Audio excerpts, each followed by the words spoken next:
something stupid. Okay. There's that.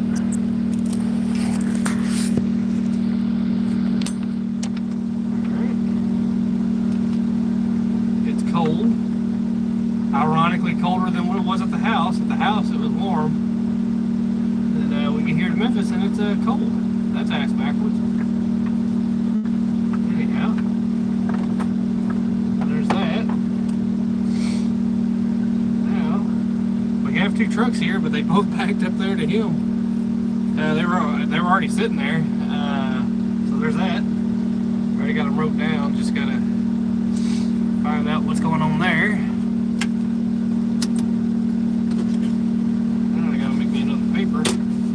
Write trucks down though, because we're running out of room. I got two more I can put on there. And that's all she wrote for that one. Let's do this.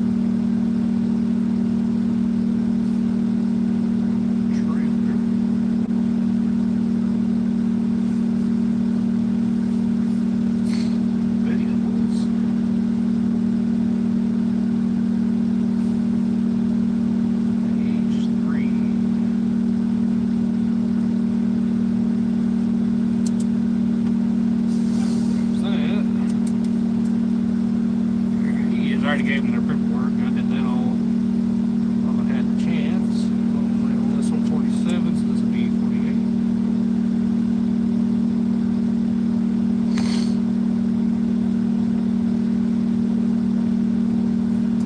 We're almost to 50 loads. Almost there. So I'm not going to put that one up just yet. I still got two more loads to go on that one paper.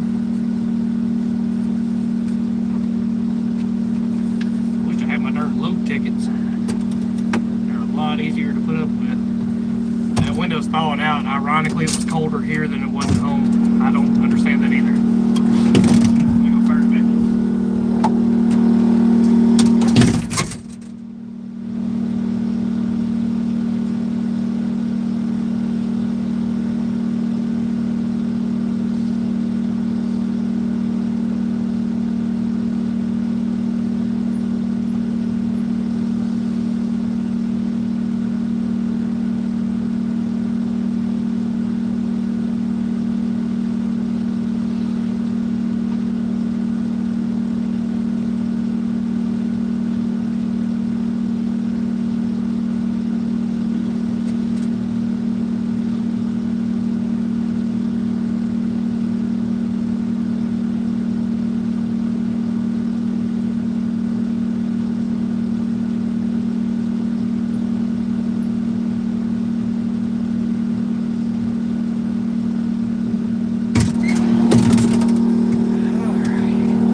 were sitting there when we got here. There's he there. He got his truck back.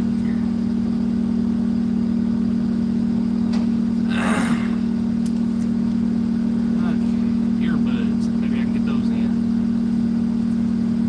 Not these buttons. Oh, I guess I could plug my phone up. It's going to drain battery, something fierce. That would help, wouldn't it?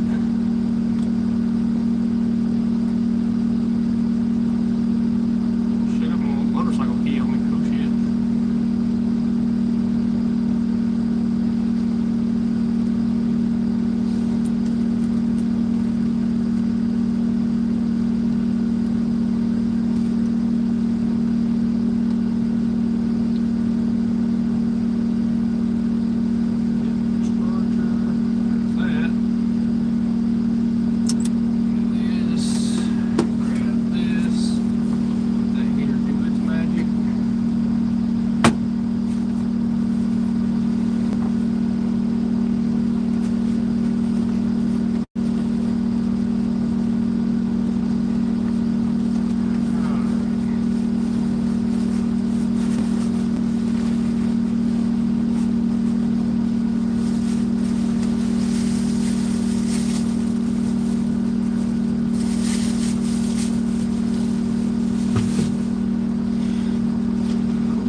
Have a long weekend, I tell you that much.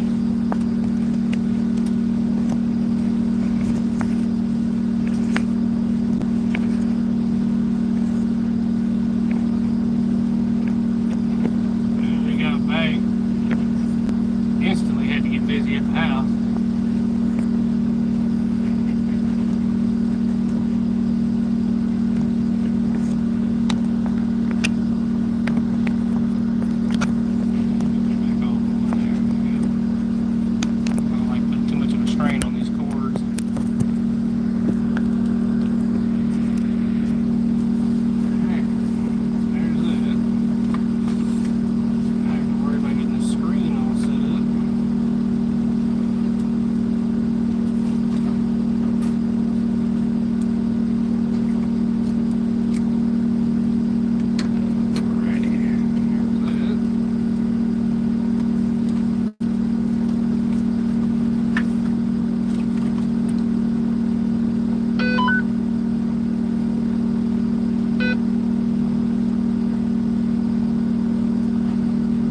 Can you hear me?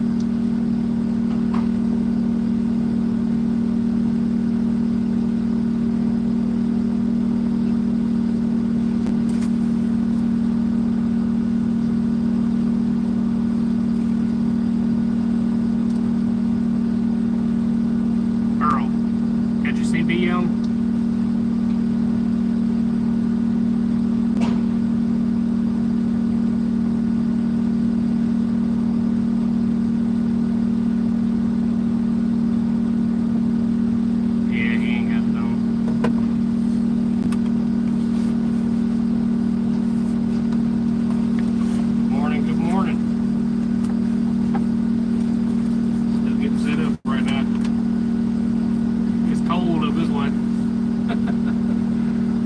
Technically down this way. It was warmer at the house, which makes no sense. Yeah, here it was frost all over the windshield and everything. Cold. Hand freezing cold when you touch this metal.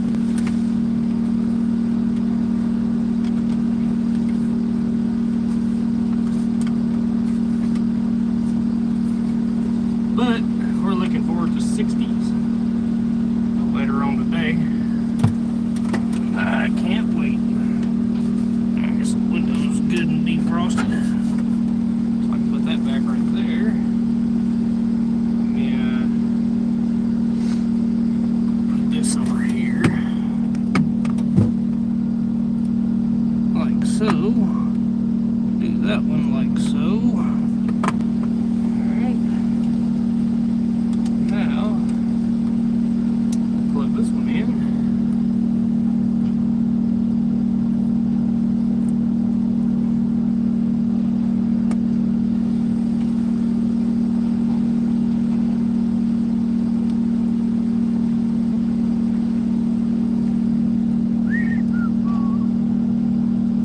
I've had this song stuck in my head, Mississippi Queen. I cannot get it out of my head. I don't know why, I just started singing it randomly, and there it is. The rest is history. It's a good song. Just stuck with it.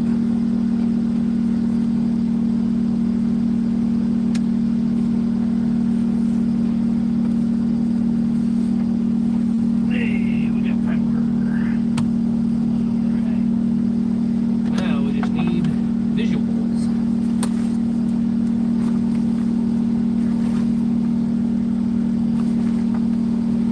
There it is. Alright.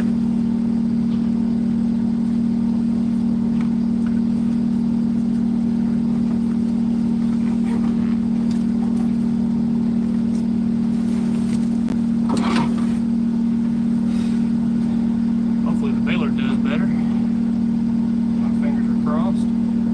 That we could skip through it, and then later on we're putting a filter on it. As soon as O'Reilly's opens up,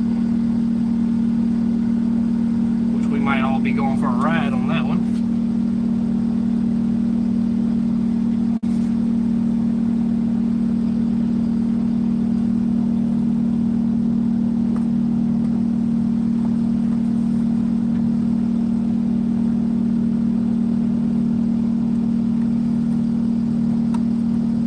That one that's in. Oh, you bitch, it cut off. Yeah, I gotta get antifreeze on there too. And it cut off, and you see the direction I'm facing, right? That's nice.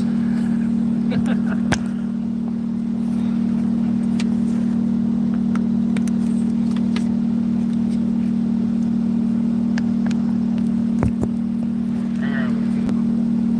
Well, now I gotta do some monkey shit, try to get down there. It's gonna be fun.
I'll test that radio on the way out.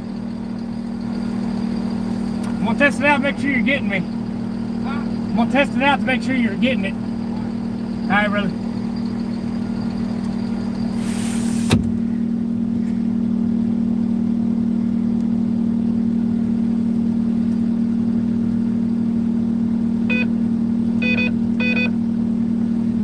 Volume's all the way up.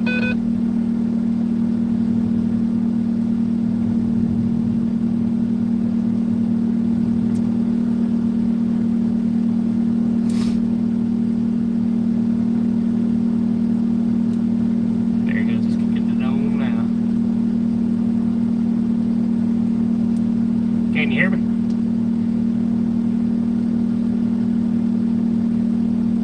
Morning, Chop.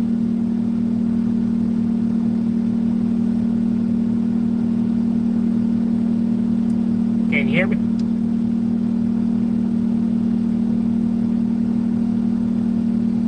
Nope. Alright, something's going on.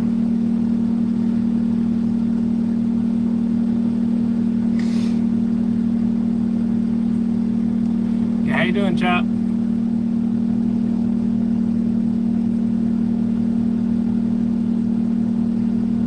Gotta get a radio check.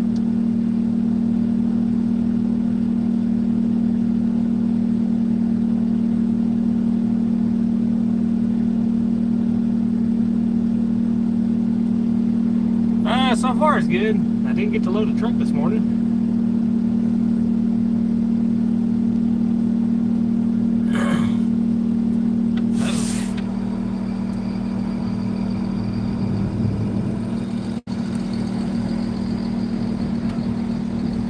$15? $16 on both? Alright, on both of them? On both trucks? Alright, 16 on both, alright. Small ones? Yeah.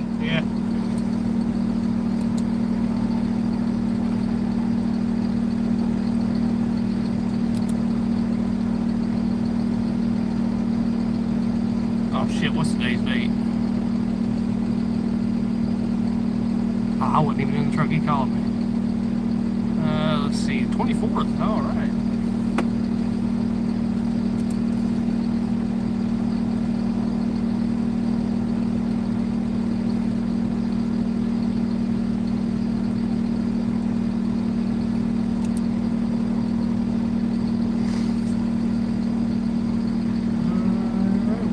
Back up. Yep, radio ain't working. I don't know what the deal is. It's not on a private channel. It's on open. Let me get scan.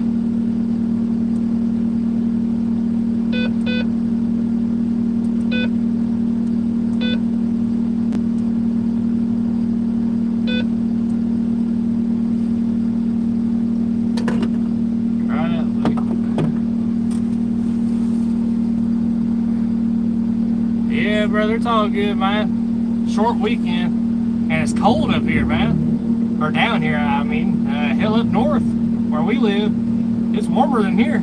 Way warmer. All their cars down here have frost on them and everything. It was like 32 degrees at the house, and which, I mean, like I said, 32, but it felt warm. And here, man, it's like in the 20s. Screw that.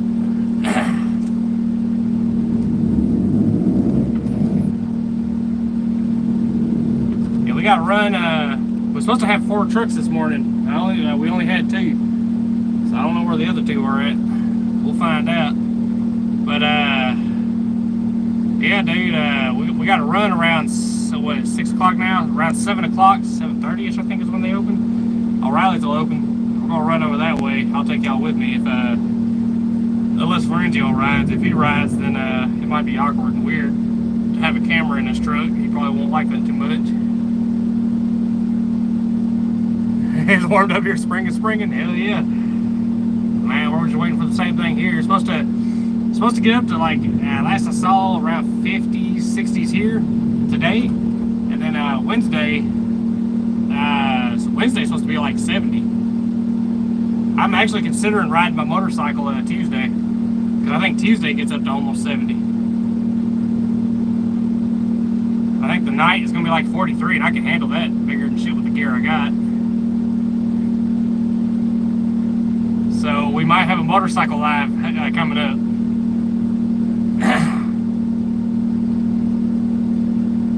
Of course, I obviously won't be able to read your messages, but well, at least you'll be able to see it. I gotta figure out that mount I'm gonna have on the chest strap mount thing, and I gotta put a tether on my phone somehow, just make sure, double/triple sure it's not gonna fall off. That'd be pretty cool, I think. And y'all get to see all the wonderful traffic now. It's actually not bad when it's that early, but it gets bad if you hit it at the wrong time. As you can tell, up there on the interstate, it's starting to fill up already.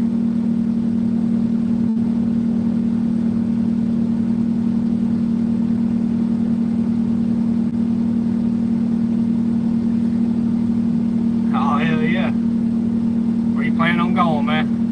America, huh?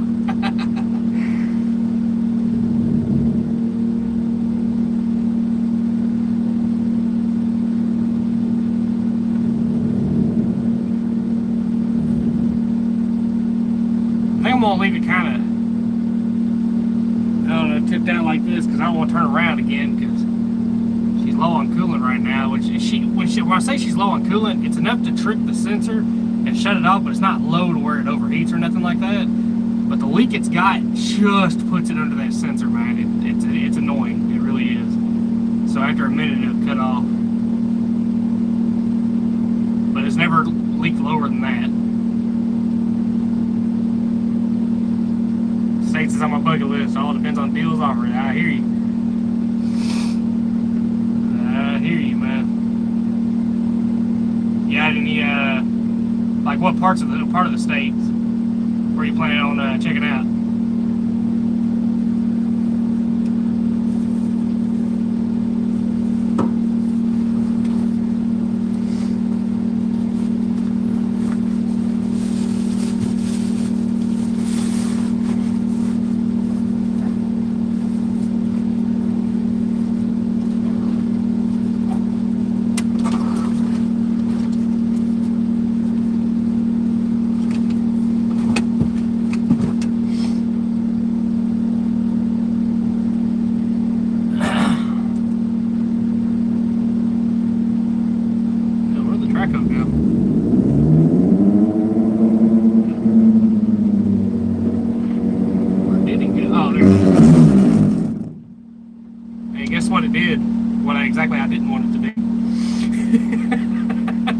Turned around. The one time I do, guess what? It quits. Alright. Let's see. That's a hard choice, but Niagara Falls is the top. Hell yeah. Hell yeah. Probably grab your rental car and just drive, man. You can drive forever here, man. And you can hit a bunch of spots along the way. My goal when we go out to Colorado is to hit a bunch of ghost towns. For some reason, I like ghost towns, man. But I'm gonna hit a few ghost towns along the way, and the end result will be Black Bears Pass in Colorado. And after that, we're probably gonna hit I think hit up north. There's a gold mine up that way. Check that out.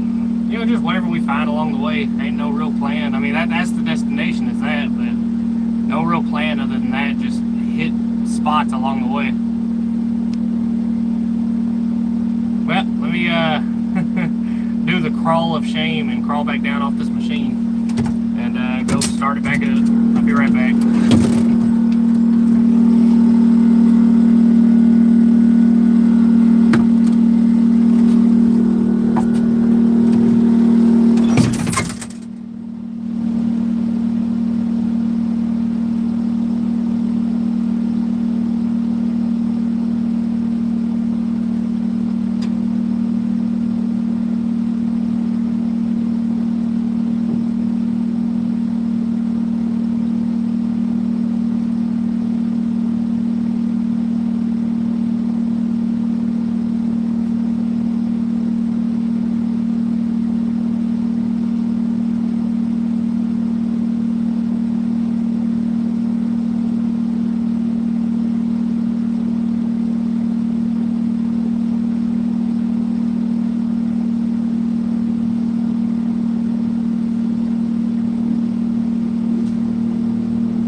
RPM and let's watch the sunrise. There we go.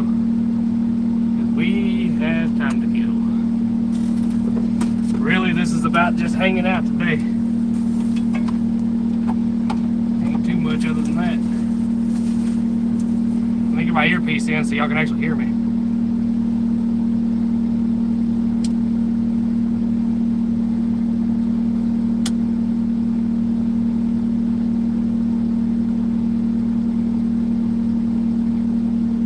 Alright, now let me take Bluetooth. There we go.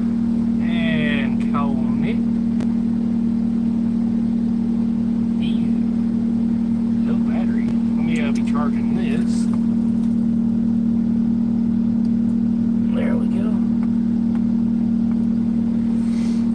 Well, that screen didn't like something else being plugged in, did it?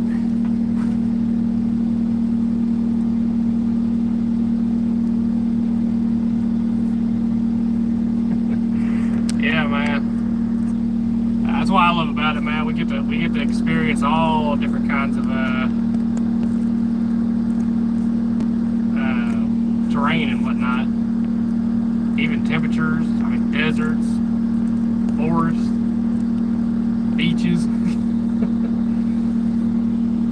if you're into cold, that.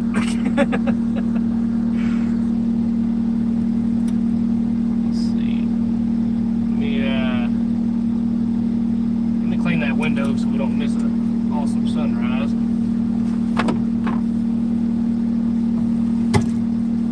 First, we'll do the inside.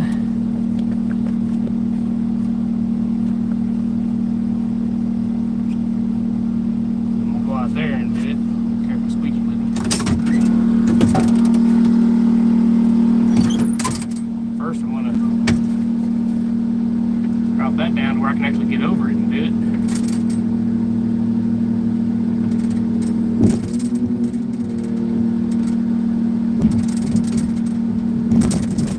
There we go, now I can reach.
See an awesome sunrise.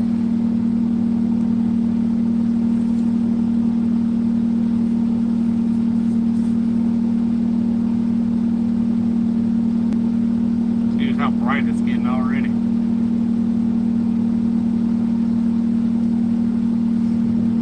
Get this up and up a little bit.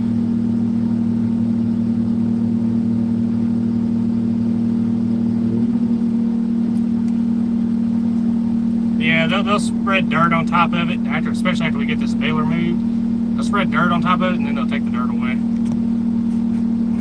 They dig a little bit here too. Which honestly, while they're doing it, probably wouldn't hurt to redo this concrete pad. Because man, It done sunk. That's why I'm sitting in a pond right now.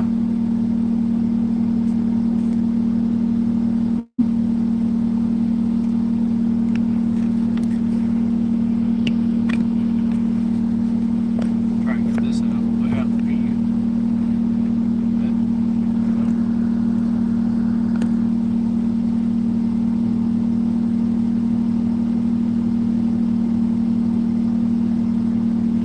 Just in view.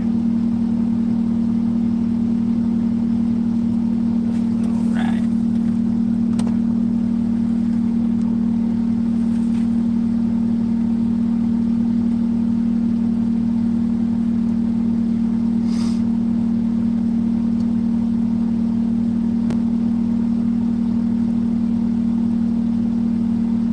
It's a concrete ground they use kitty litter and shit like that. Oil dry kitty litter. No matter how you brand it, it's litter. Sometimes they charge more when it says oil dry on it. It's the same shit. The only difference is the kitty litter's scented. It smells better when you spread it.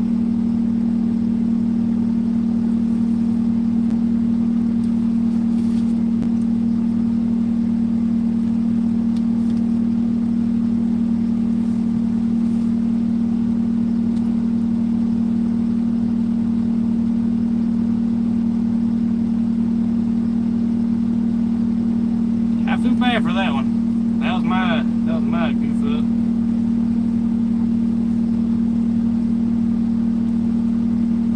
Exactly, yeah. 9 times out of 10, you can get away with dirt. Like I said, dirt absorbs it better than anything. And all you gotta do is dig down a few inches. Which they got a big ass bucket over there that does that. I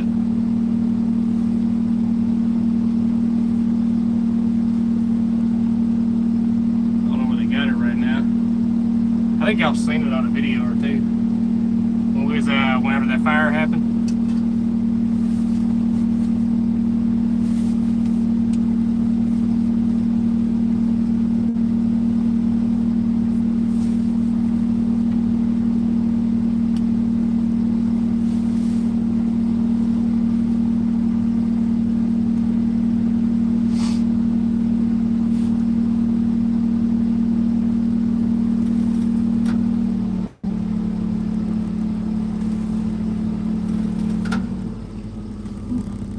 Man, that heater really works.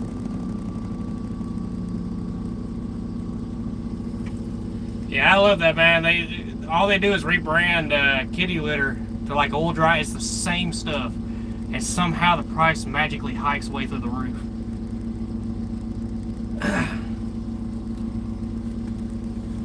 Every shop uses kitty litter.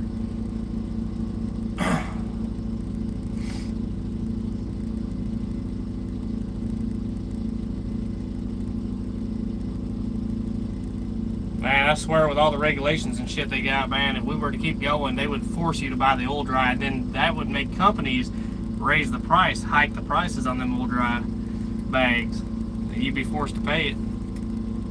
I swear that's how they are, man. It's like anytime, it's like hot shot trucking, man. You could hop in a 3500 Dodge and truck across the country and do it for a quarter of the price of a semi-truck for light loads, right? You know, LTLs.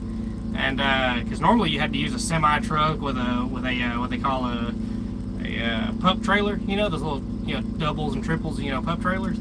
Used to you had to do that, and for loads that just were not heavy at all, and you'd have to try to bundle loads together in one load, just to make it work and worth it. But now LTLs were a lot cheaper, and then, like I said, you'd see them everywhere, and that was the time to ride it. Because now it's just so damn expensive. I mean, shit, they pay the same shit. They have to go through the same shit and everything like what a semi-truck goes through. Like I said, government gets that finger in there, man, and they tweak it the way they want it. They're going to make money. They're going to get theirs. One way or another.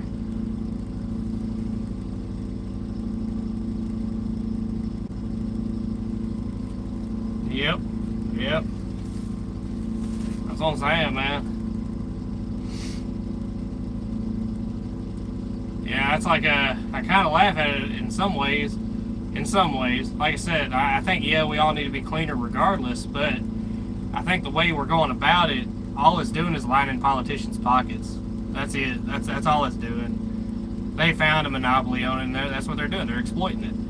As far as actually, innovation and all that goes, I mean, no, they're not doing it right. That's like they force that deaf shit on everybody, and then they force, and like I said, those DPF filters and all that, just you have nothing but problems out of them. That's why none of the modern day diesels are reliable at all.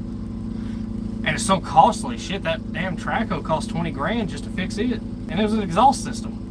You'd think if somebody spent 20 grand on an exhaust system, you got the best fucking exhaust system you can get. You're thinking turbos and shit like that, dude. No, dude, just a filter, an exhaust filter. Back in the day, that shit you would have laughed at. You would have laughed at it if you said, y'all got an exhaust filter on it, because it was unheard of. I mean, like, who gives a shit, right? Way back in the day, but now, nowadays, they just went about it the wrong way. Catalytic converters are alright-ish, but again, they do tend to clog up. And it don't take long to clog up. I mean, the second you start having a fault with your car, like let's say you can have a rich fuel mixture or something like that, it'll burn them out, or you get a lot of soot, in it, it'll fill it up, and then you got nothing but problems, and then it gets expensive to replace. Which 9 times out of 10, you want me to tell you the truth about it? A lot of people don't replace it. They lop that shit off, they punch the material out of it, and then they weld it right back on. That's the reality of it.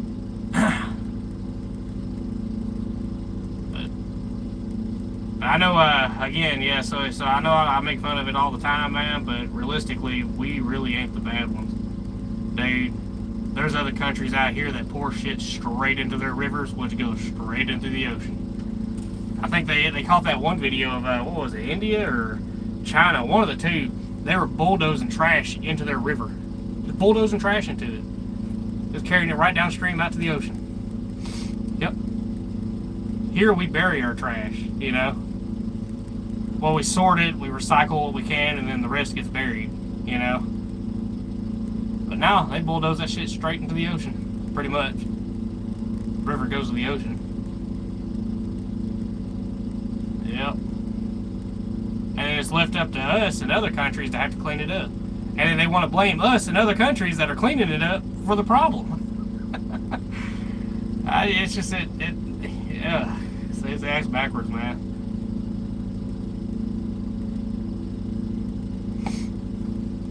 It's just ass backwards.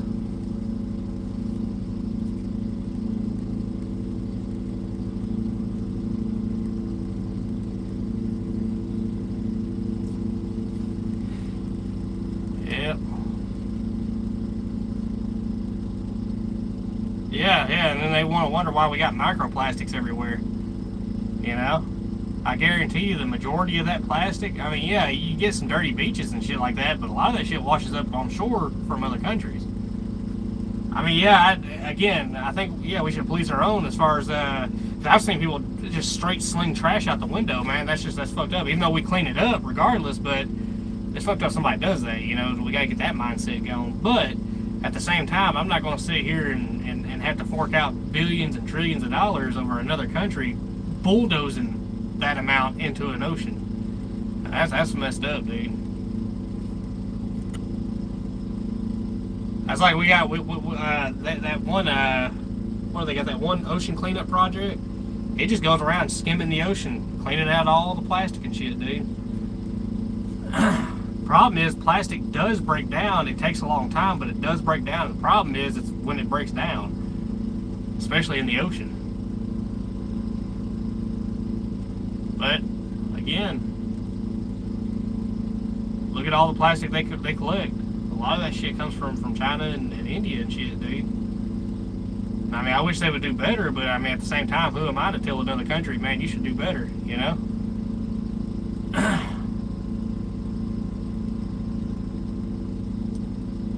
And then when it comes to all the emissions and shit, dude, there are volcanoes on this planet right now that spew more than any country could hope to produce in one day. In one day, and it does it every day.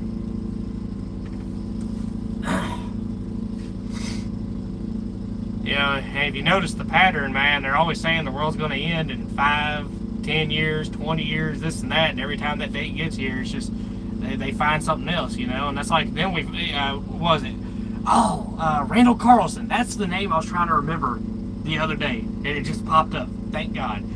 Randall Carlson, inadvertently, he wasn't going to look for any climate anything, and he pissed the whole community off when he did this.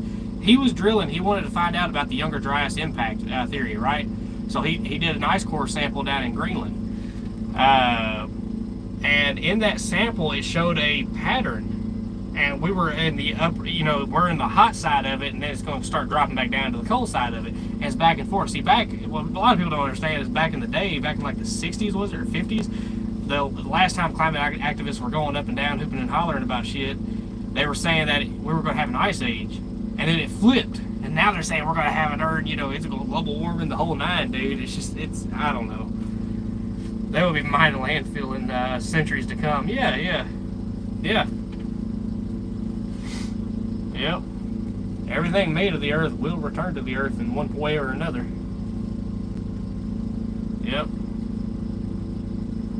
I liked, there was one country, they built what's called a trash island, which really it's an ash island. They found a way to actually burn the trash, but efficiently and clean like. So it didn't have many particulates. Now, let me find out what he wants. Here, I'm gonna leave y'all pointing this way.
Temper's still down. Oh, yeah, there was one country that did that where they would burn the trash and like I said, cleanly though, and they'd use the ash to for instance soil and whatnot, and I think it was only certain types of trash too on top of that, but it did reduce the landfill impact. That was pretty cool, I thought. And then there's one guy who's recycling plastic and turning it into fuel. He calls it a plastiline or something like that.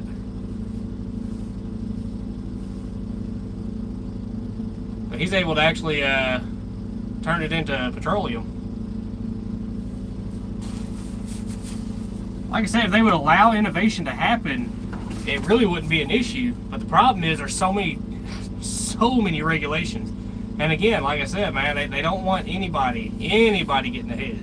It's like we advanced to a certain point and then we had to stop. It's like, if you notice, a lot of things are unreliable right now. A lot of cars, man, are throwaway. Unfortunately, I hate that, but a lot of cars are throwaway. That's why right now you can still see cars that are from the 30s. They're still here. These cars now, man, they're worthless. They fall all to pieces. The parts become obsolete already, you know. You can't rebuild them. You can try. I mean, a lot of things you can try, but I mean, you're gonna put more into it, you know, versus anything. But yeah, man, it's sad, really. We're a quote unquote advanced society, and yet we're not allowed to innovate. Innovation's super slow, man. I know they put grapeseed that's yeah, grapeseed oil in our fuel, but we do corn fuel here. Yeah, man, and it's nasty as hell in the tanks. Carburetors, it ruins. If you let it sit more than 4 months in a carburetor here, it'll crystallize. If you've ever had to rebuild a carburetor with that corn fuel, man, it sucks. That's why around here, if you have to, like, for instance, if you got a lawnmower or anything like that, put a non-ethanol in it. That way you can get away from that BS. Yep. Man, the sun's about to pop up and he's fixing to start bringing. I can see it through the trees a little bit. But yeah, dude, cornfield's the same way here. It just gums shit up. And a lot of people, they'll junk a nice mower, like they hadn't had it 2 years or a year even. And like, this thing's already giving me trouble, and they will absolutely junk a brand spanking new mower. I can't tell you how many people I saved their mower from the junker. Because I used to work at a scrapyard, and I tell them, like, listen, dude, it's probably the carburetor. I said, where do you get gas? What gas did you put in it? Did you put corn fuel in it? And he said, what's corn fuel? I said, ethanol fuel, just regular pump fuel. And he said, yeah. I said, well, there's your problem. Your carburetor's gummed up. Because a lot of times, you let it sit for in winter over the season, and they don't drain the gas out of the bowl, and there's your problem. Or they don't run a fuel stabilizer, or they don't put non-ethanol in it. You can run the cheap fuel through the season, don't get me wrong, but the last 2 tanks you need to run non-ethanol, and that'll save you a whole lot of headache when it comes to startup in the springtime. Or you could just keep firing your mower up every so often, keep fuel flush through it, and that too. But a lot of people don't do that. Hell, a lot of people don't even take their battery out. That's 9 times out of 10 the first thing people have to buy whenever they go to start their mower for the springtime is a battery.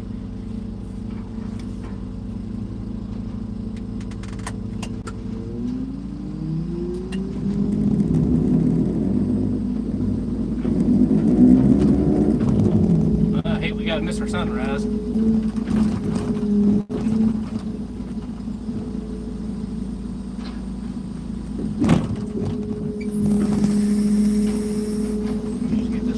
Starts tossing them over here.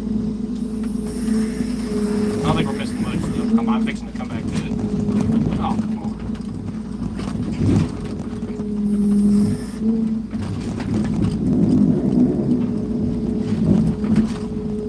Just kind of ready.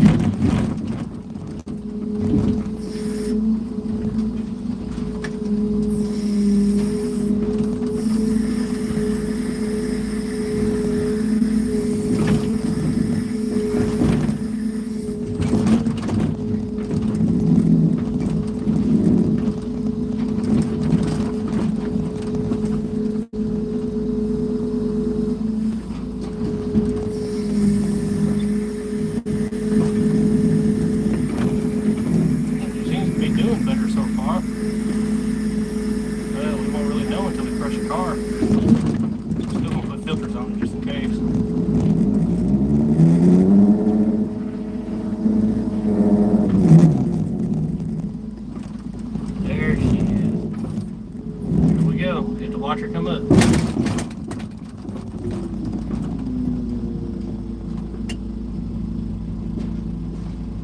I ain't gonna let y'all miss that. Let's see. I used to put a bottle of a thing called Red X in the tank, then thrash it down the road. It cleared the bits out of the system. Yeah, man. Sometimes, man, baby in your car builds up a lot of carbon and shit, man. Sometimes you gotta ooga dooga it, you gotta get out there and get it on up there in the RPMs from time to time. It don't hurt. Blows out all the junk. But with these modern cars, with these where they eat their own farts now, the intakes are just awful. So then you might break a piece off and it might get you.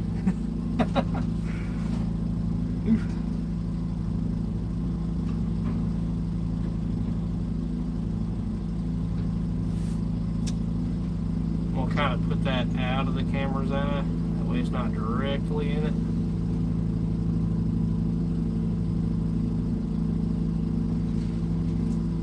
It's brighter here than it is for y'all right now, I think.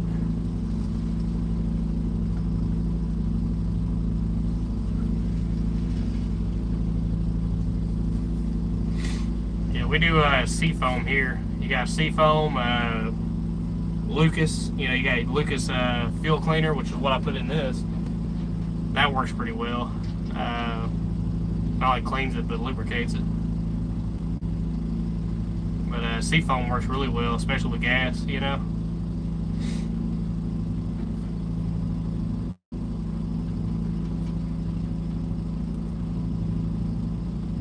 And whatever they tell you on the bottle, always add way more. It works, you know. I like to put as concentrated as I can through there, and it always has worked for me. You know, you see instant results.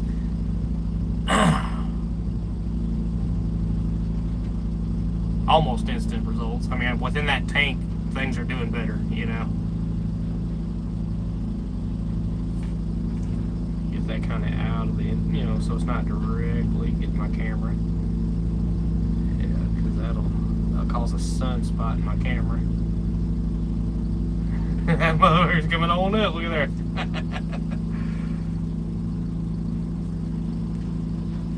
And it's officially morning. Cock-a-doodle-doo, motherfucker. Oh, sorry. Excuse my language.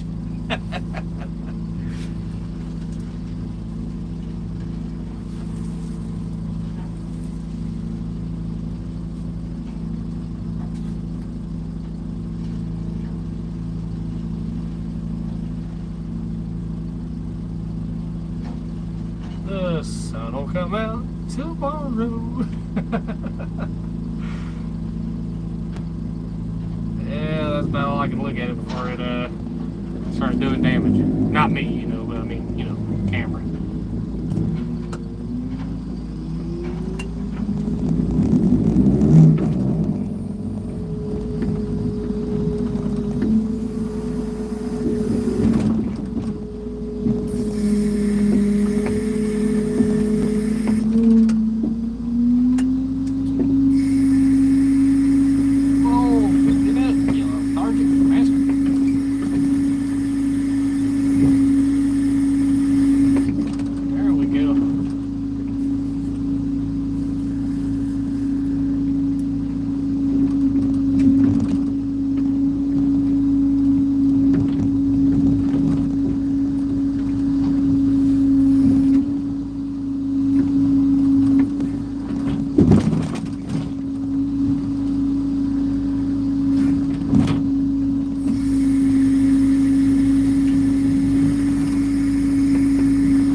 Oh yeah. From the looks of it, you see those little bits, like we don't have many bells. They kind of cleared us out Saturday. So I think after today, realistically, we'll be pretty much done. If they send 5 trucks like they're talking, oh, we're going to be cleared out. That's it. That's all she wrote. I'm going to say it's about what we got right here. It's about 5 trucks worth between this and the frames and all that.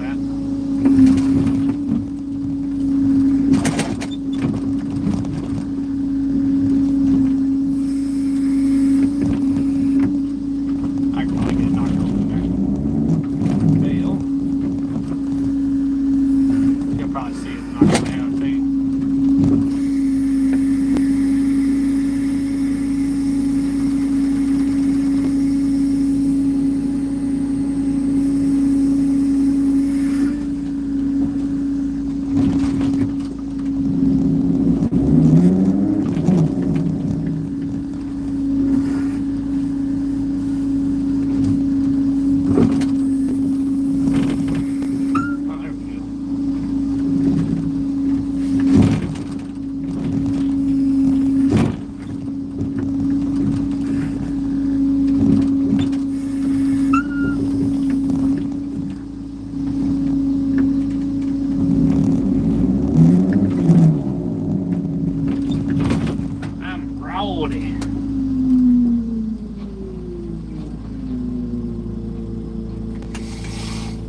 Yeah, I think we'll be done today.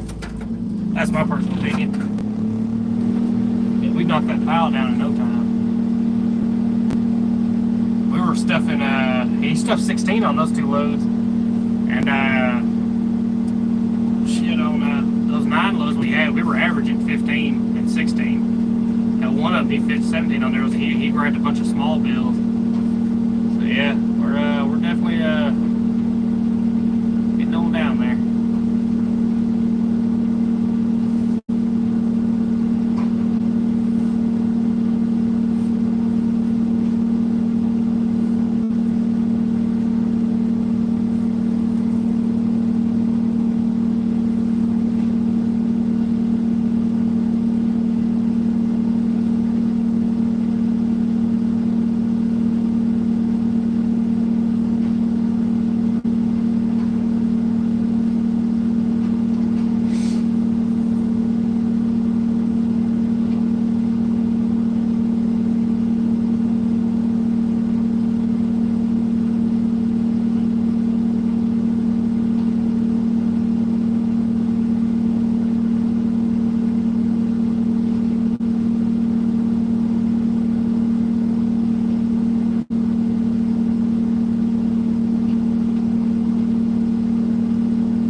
Handle 2 of the trucks. What he's got kind of mounted up here will handle probably 2 more, and then on that last truck he could probably start loading frames on it. He'll probably do like what he's got left of bills and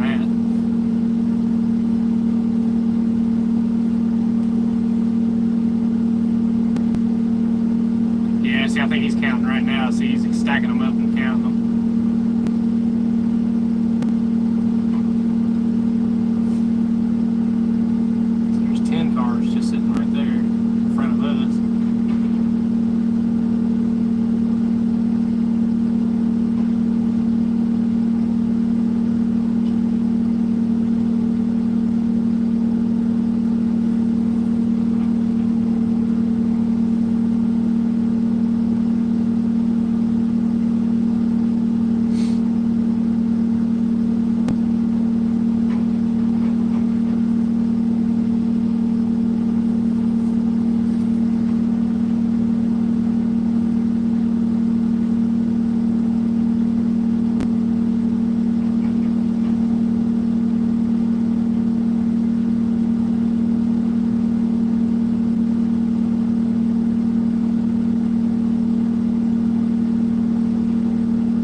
I can't wait for a change of scenery, child. I can't wait to get off to the next.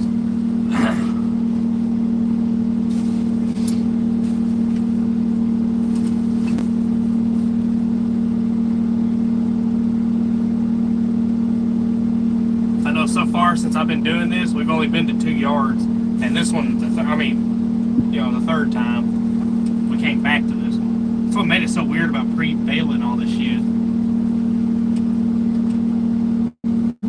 They said they were going to do it again, so that's good at least. What's up, Red Wolf? What you up to, man?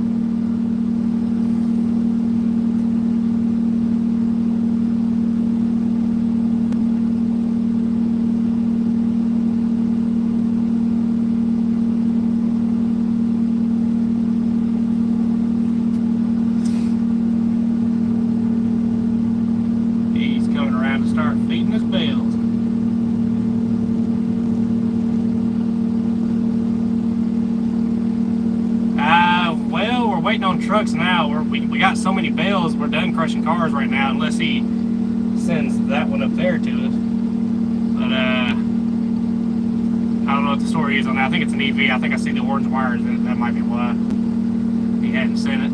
But yeah, right now we're staging loads. So I'll have enough to handle 2 trucks. He's going to handle the other 2 up there, and we might be done with this yard today. That's the goal. So right now it's just going to be slow, kind of just everybody hanging out pretty much until we get a truck, and then we get to load a truck. I don't know when the other ones are going to be here.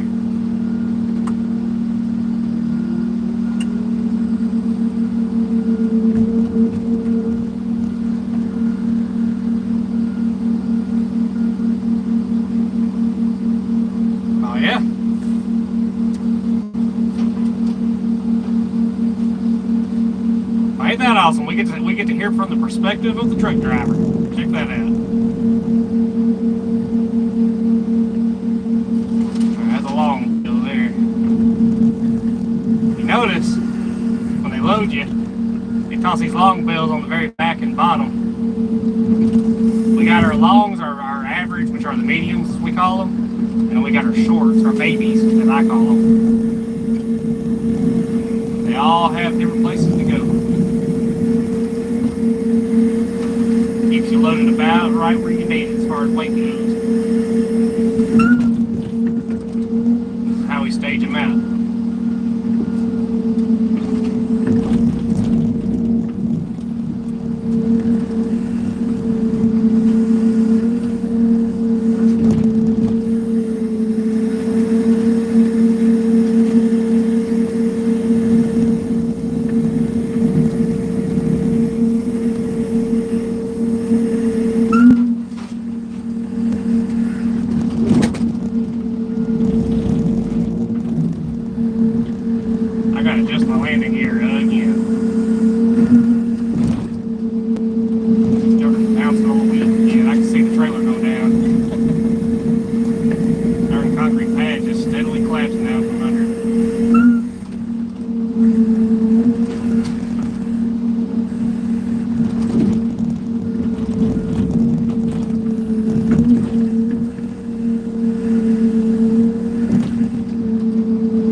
C70 GFC. It's a nice that it dumps. Makes unloading easy. Oh, I'll bet. I actually daily drive a 98 C7500. It's a 4-door too. Rare, uber rare option. AC blows cold, heat blows hot. It's got a C7 cat in it. C7. I mean, what the hell am I? Well, hold up. It's got a Caterpillar in it. 3116 cat. I'll start putting it down here.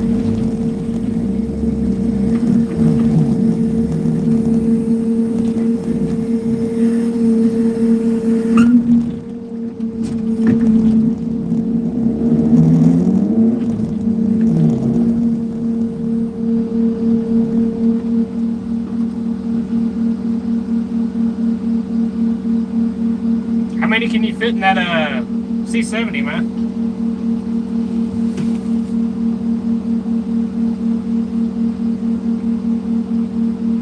C70. I'm thinking, oh yeah, I'm thinking like my 7500. You're driving the actual truck version, I think.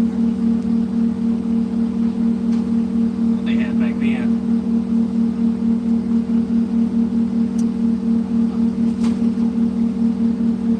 No, it's C70 was yeah, so you're driving an actual dump truck. Alright, cool.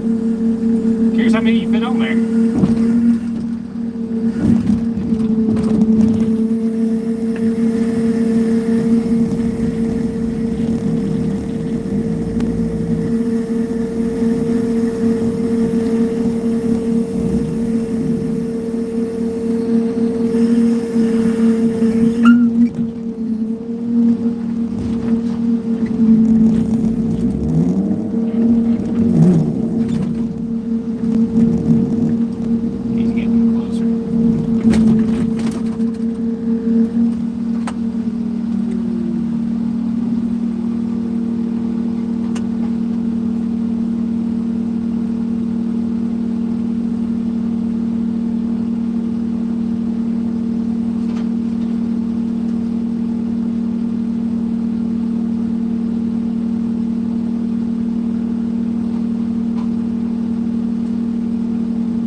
baler operator loading me. It would be so much faster. Mine had a 366 gasser until I gave up on the Ghost. It's got a 6V53 Detroit. Oh yeah, I can get 5 on here. 6 is too high. Oh shit. Hell yeah. What area you run in? Where are you from?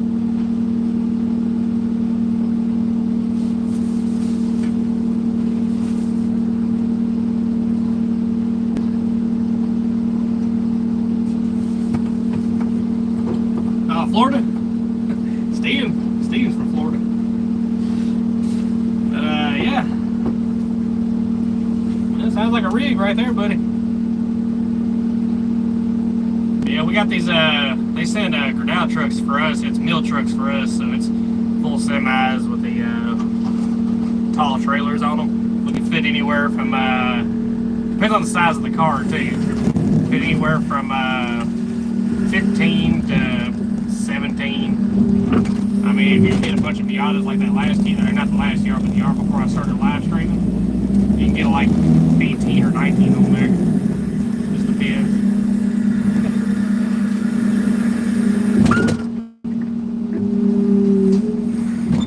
Yeah, we're about to be out of this yard.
I just do this to help a buddy out.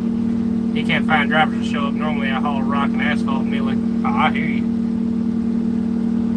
Best thing I did was put a tag axle on this old basket. Lets me haul a lot more weight. Next week I'm doing brakes, rear rubber, and scrapyard. The scrapyard I've been hauling this I'll haul it to is hell on tires. I'll bet. Yeah, a lot of them cost these truck drivers their tires, especially if they're that mill, because a lot of other trucks, man, they it drops a bunch. I mean, normally they keep it clear up there where the conveyor belt is up to the shredder, you know, where they normally unload them. But getting there, a lot of times there's a lot of shit all in the road, you know, in the gravel road that goes up to it. made me chuckle Saturday. Your work buddy said, "Let's go." Stream was off and you had one foot in the cab. Not the cab before you finished the sentences. Hell yeah. Shit, I was ready to go. It's a Saturday.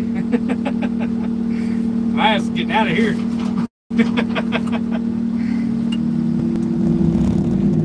Goodbye, have a great time. I'm out.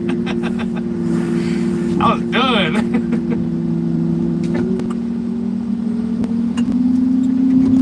Yeah, I didn't know that was the last truck. I never got, hell, they didn't tell me. They told him, he said, that KF, I call it the KFC trailer, that white one, KF7, but, yeah, he said, yeah, everything KF7, that was it. That white trailer, that's it. Once he gets there, you're ready to roll. I said, you ain't got to tell me twice.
It looks like my day is over before it began, right?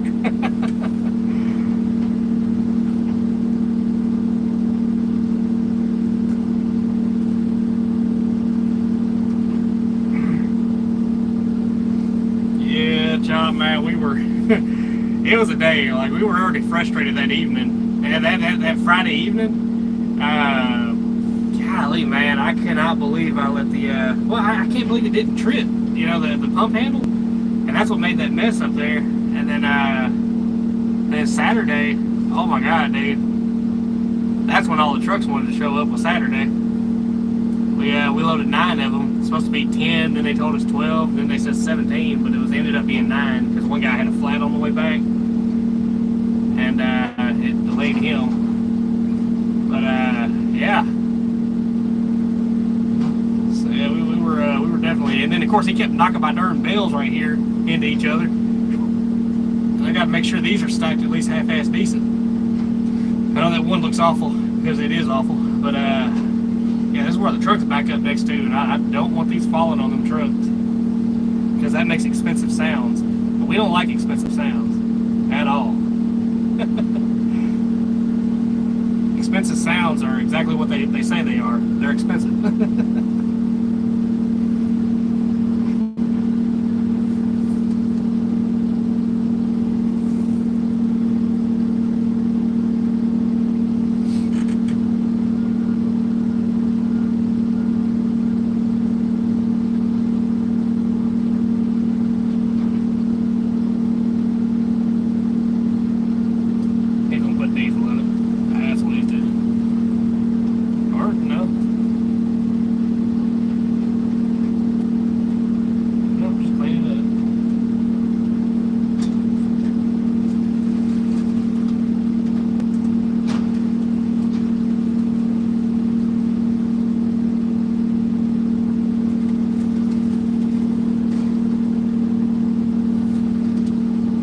It's about midday. We get these last trucks out of here.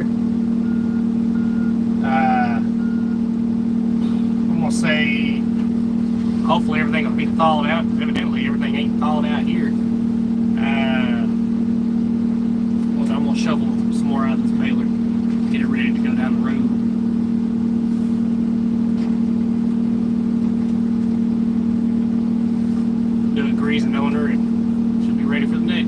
top the oil off, hydraulic oil.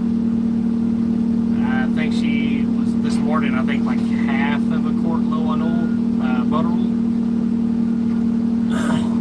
I'll top that off, we'll top the diesel off, and how to make the service trailer light. And yeah, that's all we gotta do is haul it next. We'll be off to the next. Or we'll be waiting, because like I said, I don't know. They said Mississippi, so I'm gonna say we're going to Mississippi. But y'all know how that is.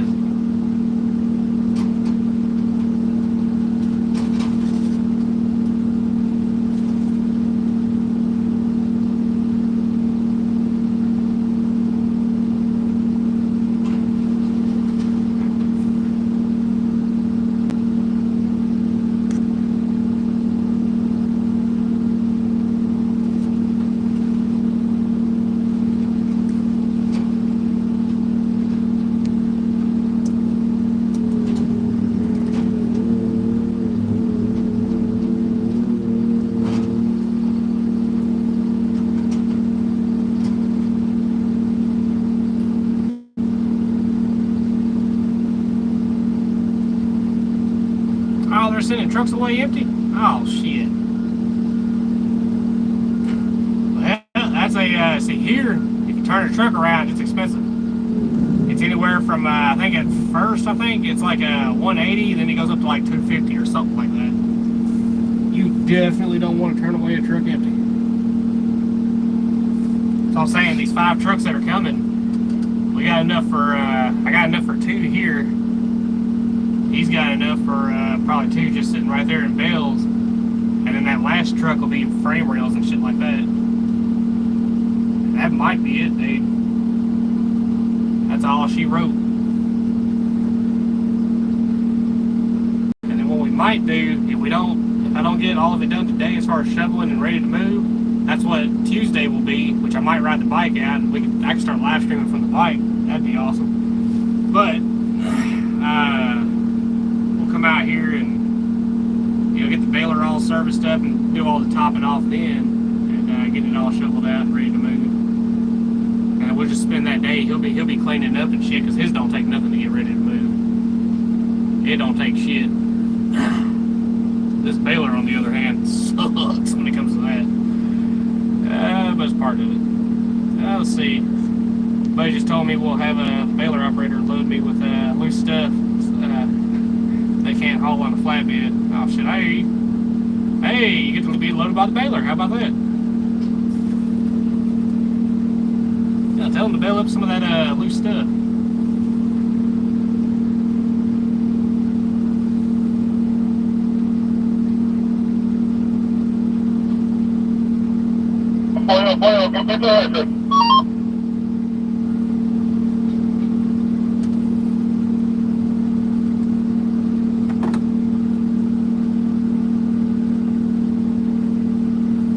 Picked up something.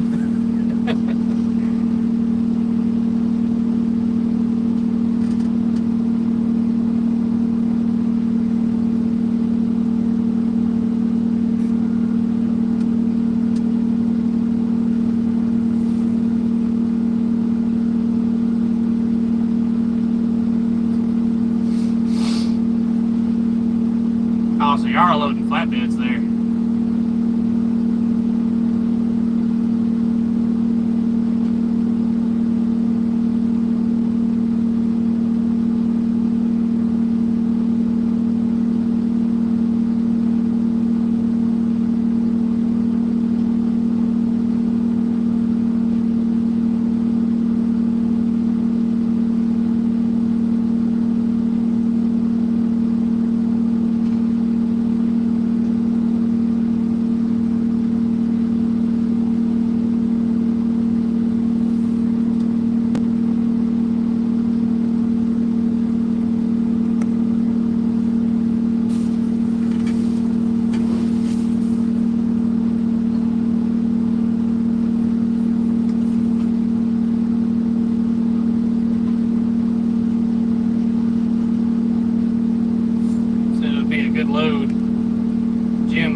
One with the baler, yeah. When he loads me. With him, I can get 6 on here.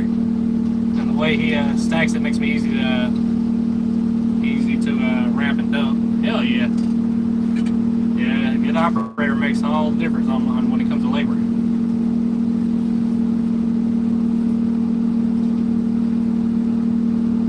That's like when I load these trucks. So that's what I thought you were talking about earlier. See, I got my heavies right here. We got our mediums all out over here. And I keep my babies all the way at the front up there. But these heavies I always toss on first. Always in the back.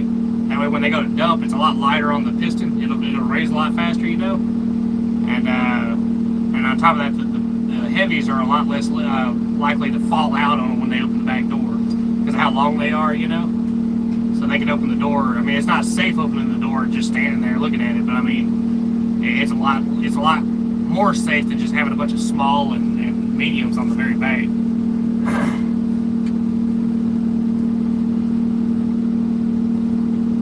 But that way they can get to the yard and it'll lift up pretty easy on them. And when I go in, which I know y'all don't see this part, but when I'm going in, I'm filling. You know, so you can't see inside the trailer, but you can feel inside the trailer. And I'll slide them heavies all the way to the back, touching the door. I do that for the top and because you stack 3 times in there basically, right? But I try to lay them all out. That way they're not swinging. Like anytime they take a turn, there's a car falling over, you know, shit like that. I try to keep that from happening. But I start closest to me, and then the second stack is on top of that one closest to me, and then the third stack is further away. And that way it gets all in between, and it keeps it from swaying and moving over, and cars falling over and shit.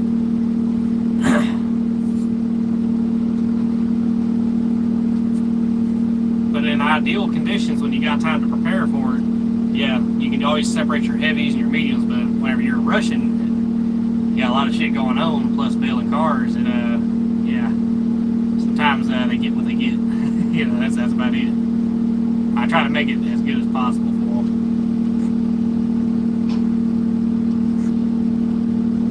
Kind of glad I'm only running one today, left side of my face. So it's like I got punched from a bad tooth. Oh man, bad teeth. Yeah, dude. I'll tell you what helps with a toothache. Go to Walmart and get a Proxil. It's a peroxide basically, and it numbs as well. And just whenever you let it heat up in your mouth, let it heat up, and then brush it over that tooth that's giving you a problem. Half the time you got something trapped in your tooth or something. Like, do you got a cracked tooth or something like that? Because that'll relieve you, I promise. That will help you out big time until you can get to a dentist.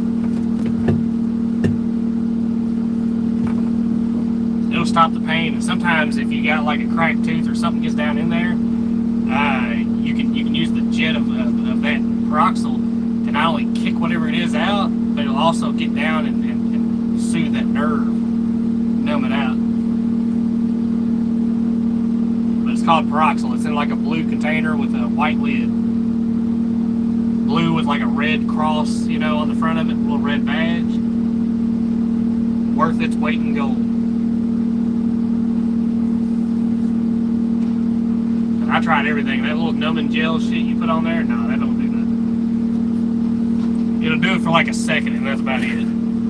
But you can only use it for like 4 times a day, and that's it.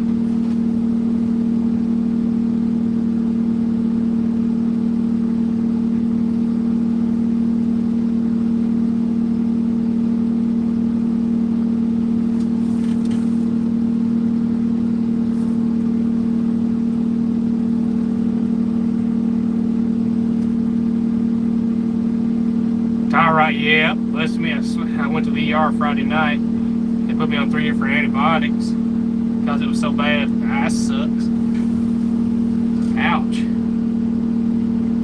Yep. I think the time it happened to me, I slipped getting into a, RV. It was an old RV. And I slipped when I stepped on the step to get up in the driver's seat. I bit the seat on the way down. No shit. Mind you, the foam was gone. It was a seat frame I bit. Yeah, it wasn't fun. It definitely hurt. It was one of them times where you had to take a long walk down the beach, you know, and reflect on life for a while. It was one of them bad. Like, you know you're hurt when it don't instantly hurt, you know? But you know it's coming. It's on its way. It's a snail mail to your brain, but it's on its way.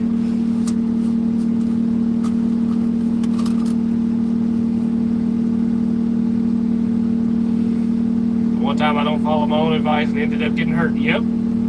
Yep. It happens like that, man.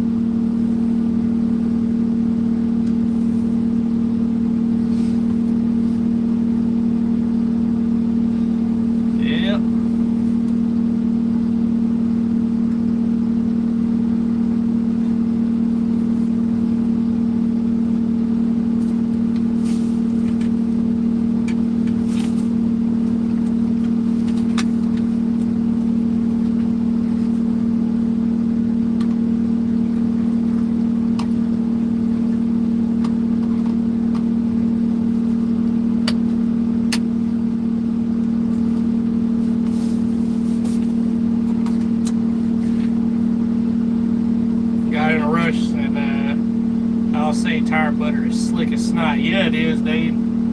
Yeah, it is. We had something called a God bar, man, and I'm telling you, it's worth its weight in gold.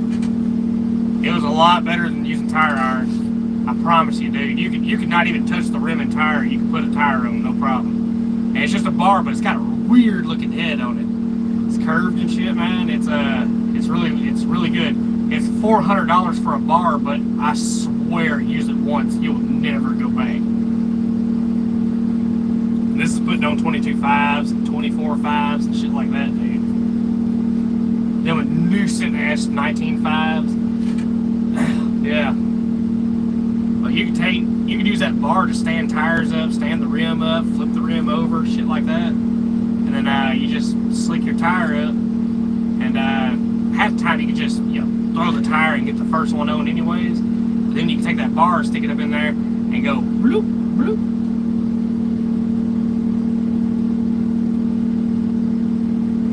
Oh man, yeah, it got you.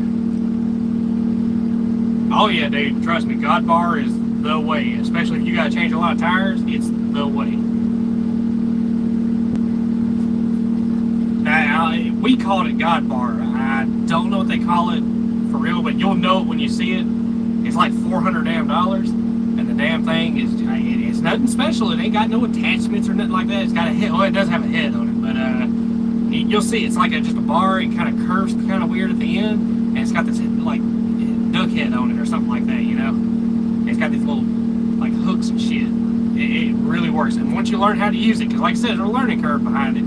Once you learn how to use it, you'll never go back. You literally pull it one time, pull back, it catches the next one, and then pull again, and the tire's on. That's it. That's it. You can pop a tire on and off, no problem, even the stubborn ones. You know, so if you're lucky, you put on brand new tires and they're all soft and shit. They've been sitting out in a hot container, and it's just ready to go on. But sometimes you get them, what I call the container tires, and they're hard, dude. They suck.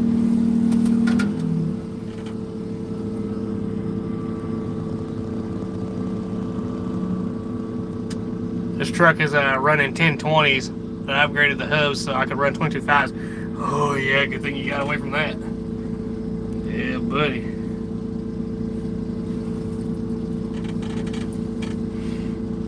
Ooh, good thing you got away from that. That's that old split ring. Yeah, yeah, death rings. Yeah. Widowmaker.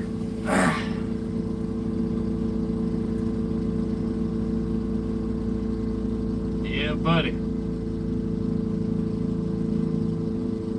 There's some machines that we got that still use them. That darn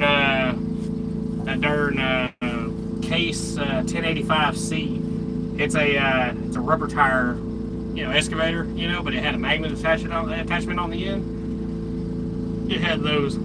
Best way to deal with those is to leave them on the machine and change them out on the machine. It's the only way you get around that. Let's see what's going on here.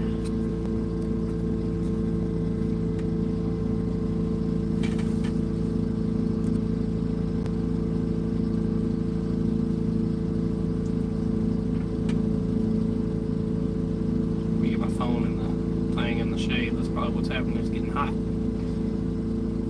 There we go. Get that claw out of the way so it don't hinder y'all's view.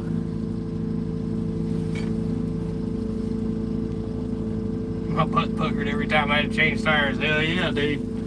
I bet. I bet. That's like in those wedge. I call these container wheels too. But you know, the old containers, the spider hoods with the wedges. I remember one time, dude, I was coming around a curve and I was in a roll-off truck. Old, like 94, I want to say, International. It had a, I want to say it had a, I can't remember the engine it had. Oh shit. Damn, I can't remember the engine it had. I remember it had a Super 10 though. I do remember that. I love that transmission. But anyhow, I was coming around a curve, went to go turn, and there was so much pressure on the axle when I was turning, it shot those the lugs off. It sheared them and shot them, shot the wedges out and everything. I heard it sound like gunfire. Well, almost like gunfire. You heard the pew pew pew, you know, shit like that. That was rough. It lost the wheel and everything. Yeah, Dayton hoods. We call them spider hoods around here. Yep.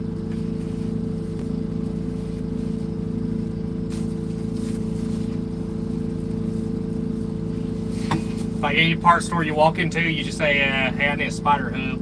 Which there's only one company, I think, that still makes them or quote-unquote refurbishes them. Yeah, those things are just about obsolete. Now everybody's doing the conversions, you know? Which is better anyways, I mean, to do the conversion. Them things are a nuisance to have to deal with. Yes. I swear we're both on the same page with this one. As I'm saying it, you're typing it. No shit. You gotta take a hammer anytime you put the wedges on, you're tightening them up. You got the wheel off the ground, you know, the buds, and you have to rotate it and make sure it ain't touching that hammer and make sure it ain't gonna wobble, because sometimes you see them, man. Sometimes you see them wobbling going down the road on some trucks. That's how you prevent that, is you rotate the wheel with the hammer beside it, a Tanya Hardin, and see if it's swaying any. Yep. Yeah, trust me, I know your pain, man. I changed a shit ton of tires. But like I said, that guy bar made the difference. I know some super fancy semi-truck shops, they'll have an actual tire machine that handles them, but yeah, we ain't got nothing like that around here.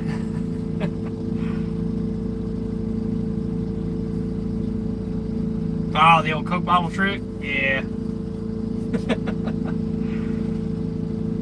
Yeah, we always used an old 5-pound shop Tanya Hardin.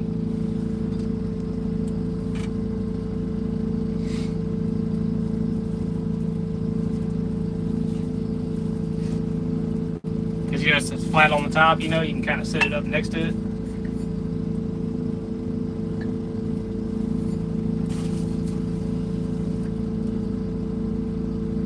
I had one, the drag link on it came apart. Darn axle slid back on the trailer. The trailer walked all the way over. And I remember we had to use ratchet straps. Had to pull that shit all the way back too. It was loaded too, man. But we used ratchet straps to pull it back up, and we was able to slip it back into that drag link. It was one of the adjustable ones to adjust the you know, the alignment.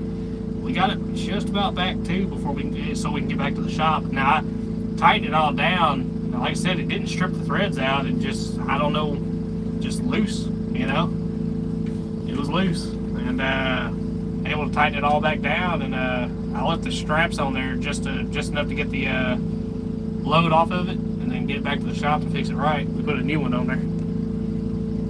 Oh yeah, it happens. It happens like that, especially when you're dealing with old equipment.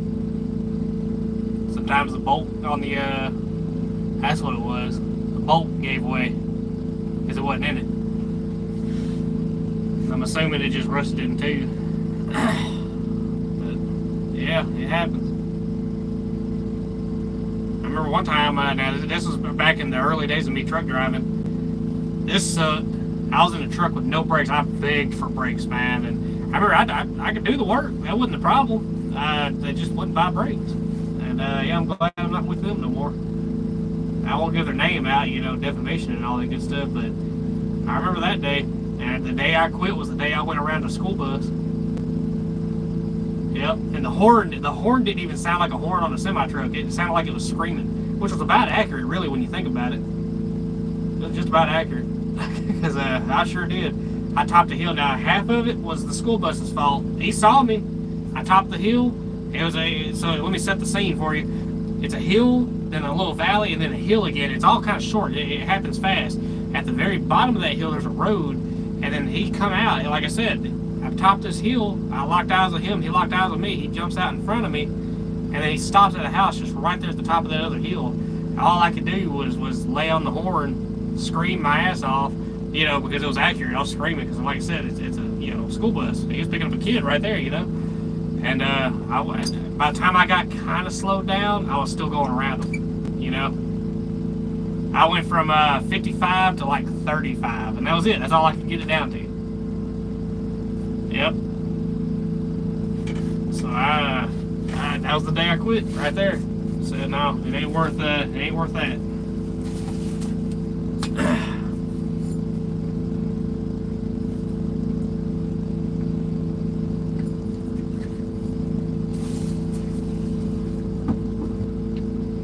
Oh, that ain't nothing. That ain't nothing. That you ought to see the ones where we load trucks. Those ones are nice. They're like around $80,000 to $100,000. They're tall. You can fit 15 to 17 cars on them. Depends on the size of the cars. Yeah, those are the nice ones. This one right here, I mean, gravel and shit like that, yeah, perfect. I think it's missing an axle though. Yeah, it's missing an axle on the back, and I'm not entirely sure what the deal is on it. It probably flipped over because it does look kind of twisted. I don't know. Maybe. If it's here, it probably flipped over. Oh, mount the bed on your truck? Your truck ain't that long though, is it?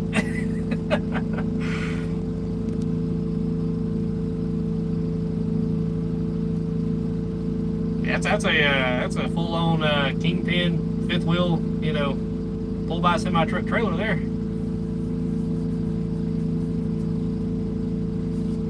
Oh, you can shorten it? Oh, yeah, hell yeah. Be lighter, wouldn't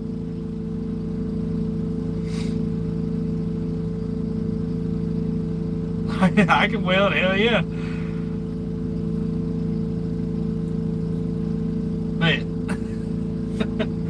He might sell it. Probably won't catch hell getting it back. I don't know, get all the lights work. I mean, they probably work. You only got one axle to work with. DOT might be staring at you the whole way back. Oh yeah, way lighter. Just about as strong. That's still lined on the inside.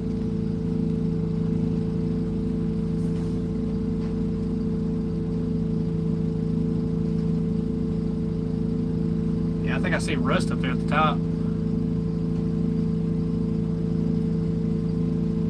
Hell, it might just be something on the aluminum. It kind of looks like rust though. Morning, Jack. What's up, buddy? Man, thank God it melted. We still got ice. It was colder than shit here in Memphis. It was actually warm at home. Oh no, I think you can keep it. I think y'all want to keep that. No more, please, please. Yep.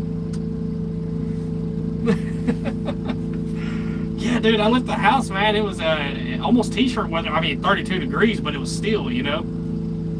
We get here to Memphis, and as we was pulling into Memphis, we started noticing all the cars had frost on the windshield. We was like, damn. We opened the door up out here, man. It was cold. It was 20s here. So yeah, it's slowly warming up, thankfully. It's getting there.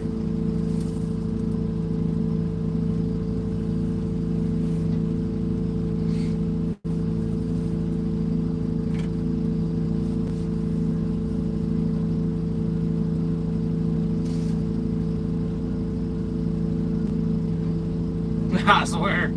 Yeah, snow is nice till you have to drive and shovel it. That's right.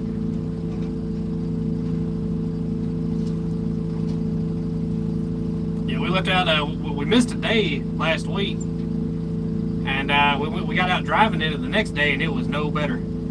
Like I said, it never heated up, so the roads were still covered in ice. But they ended up salting the shit out of it, so it ended up thawing out most of it, melting most of it. But all the back roads, they hadn't hit those yet. But now it's all clear. So it's supposed to get up allegedly. So far it's not a good start, but it's supposed to get up to like 60 today. Or 50 or something like that. Yeah. See, best car I ever had in the snow was probably my 01 Honda Civic. Yeah, front wheel drive. Oh, and an all-wheel drive Subaru. Yeah. Yeah. Yeah, all-wheel drive definitely makes a difference. Big time.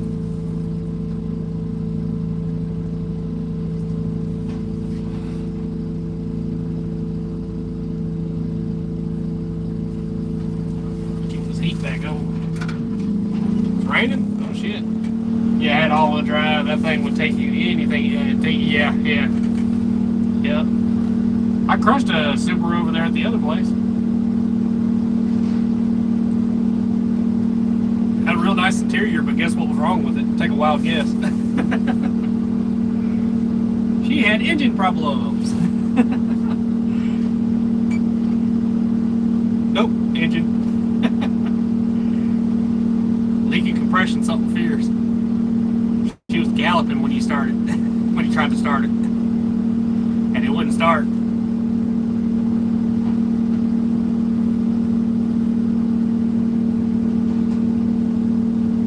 Oh yeah. You're one of the lucky few. A lot of people have problems with that.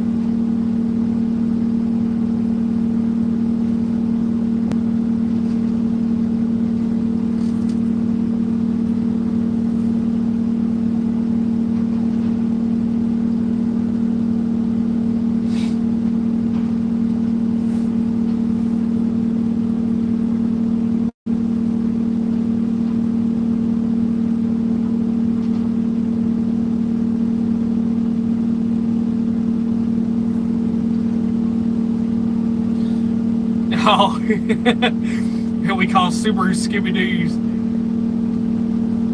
I hear you. I can't not call it that now. Yeah, so yeah. Scooby-Doos. Golly, man. Chop, you done ruined us now. Subaru Scooby-Doos. Oh, my God, dude. That actually does. Oh, well, there's that.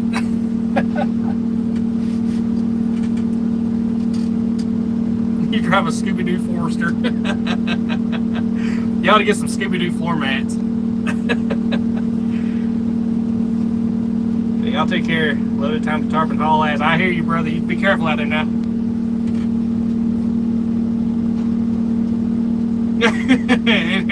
Yep, it's your fault, Chop, man. It's forever now. It's stuck in our heads now. At least a sticker or something. Hell yeah. Keep the wheels down, man.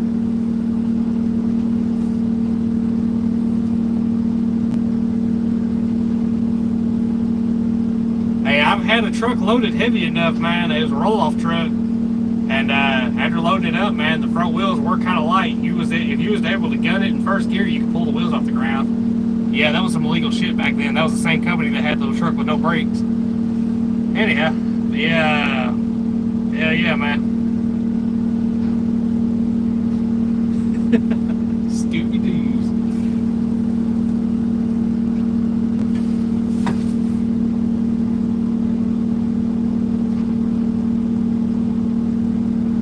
Oh yeah.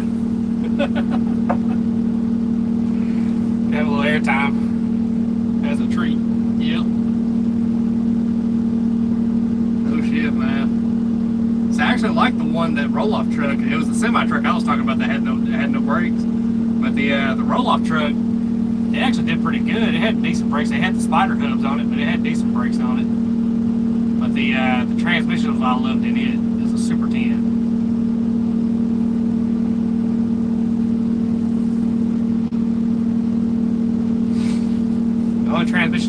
shifted out was a 18 speed. But 15 and lower than that, yeah, I've shifted all those. Yeah, the last truck that I drove, that was a roll-off truck, was a Freightliner, an old freight shaker. It had a 15 speed in it.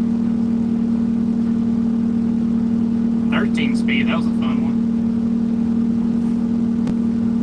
one. An old twin stick. Now, I drove a twin stick one time, and it was just for the you know, it was an old truck. it was cool as hell, though. Just try it out, buddy of mine. Let's see.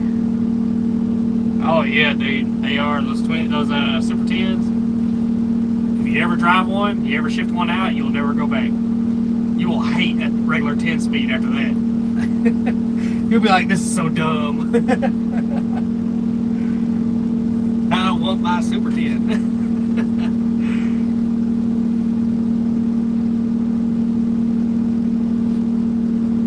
Weren't speed shifting, you know, you don't want to tear it up, but you can get up to speed pretty quick with a Super 10. Let's see, there's a little bridge, a little hump bridge by me over a stream. You can get here over that where the car lands on a rough square of dirt from the underside. Oh, where the car lands is a rough square of dirt from the other side. Damn. Oh shit.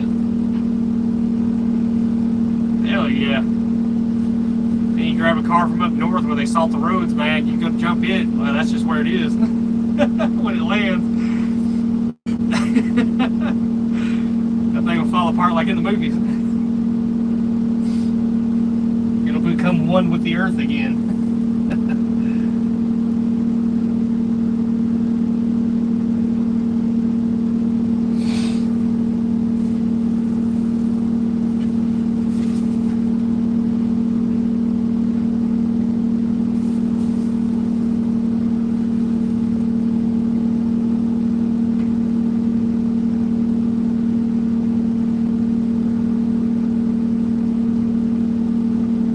One spot, there's a highway, I'll tell you the highway, it's 152. It goes through Humboldt and all that, and it was one of the ways they used to take to the mill, and there's a spot on that. Now, not with a semi-truck, but with a car. I've done it one time before for shits and giggles, but yeah, you can catch a little bit of air there.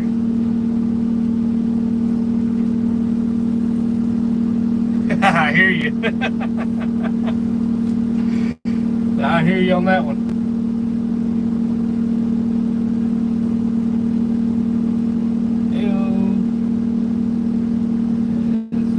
No, it's not. Okay.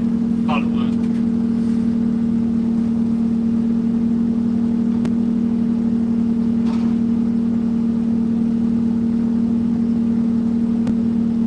I think a lot of the cars, especially up north here, they use salt here. I don't know if they use salt over there, but they use salt here, man. A lot of the ones up north are held together with hopes and dreams. Because as far as framing and subframing goes, no, they ain't got nothing there. And I feel so bad for the mechanics up north. I don't know how they do it. They need a prayer. Working on your car up north takes a special skill. Man. And then down here, we still deal with rust down here, but not to that extent. Unless you get a car from up north, and half the time the shop will just deny that shit. But I know out west though, they get to rub it all in. Man, their cars, they don't go away. They last forever. You can go out and find a car that's been abandoned for 20 years, and it doesn't look bad at all. It looks like you just hop in it, fire it up, and go. That's how it looks. That's level 12, I'm 11, okay?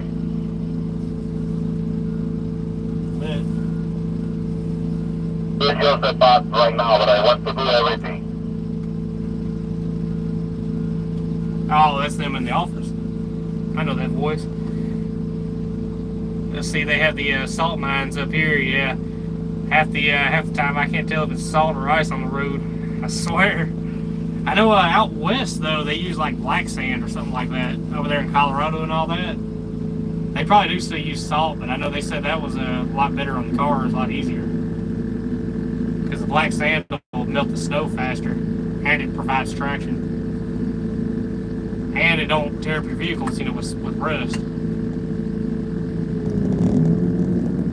Hell, you are gonna see nothing but glare over here. If I,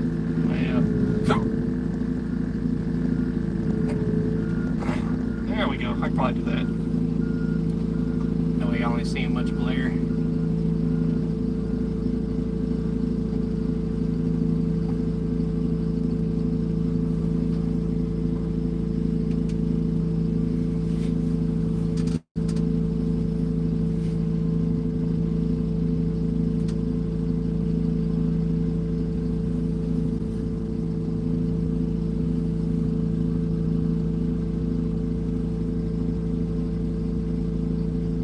All the ice inside this claws, or inside the boom is thawing out. That's nice. All the shit on top of it. That's what you see dripping there.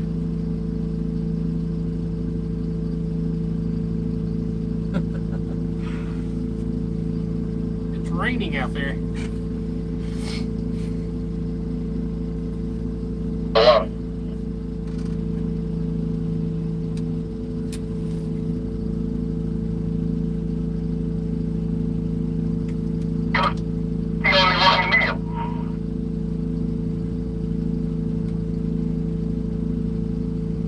Yeah, that's what he said.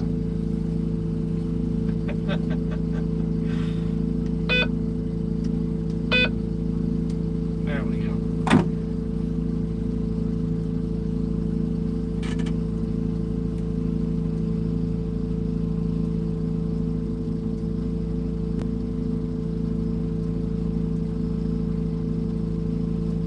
Yeah, but them cylinders feel good.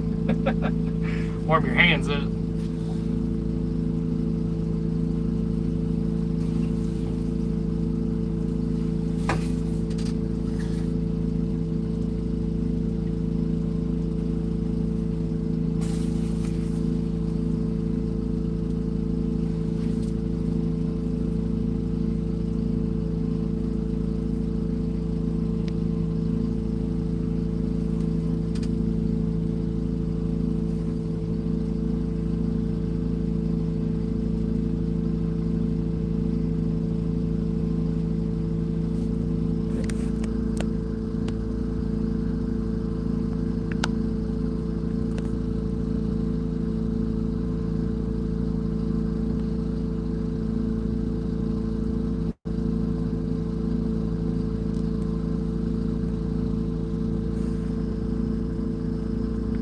I appreciate the like, guys. Ain't much going on right now. Just waiting on the truck. We done all we can do, really. Like I say, you might send that over there that's on top of that mound over there to us, but that'd be pretty much it.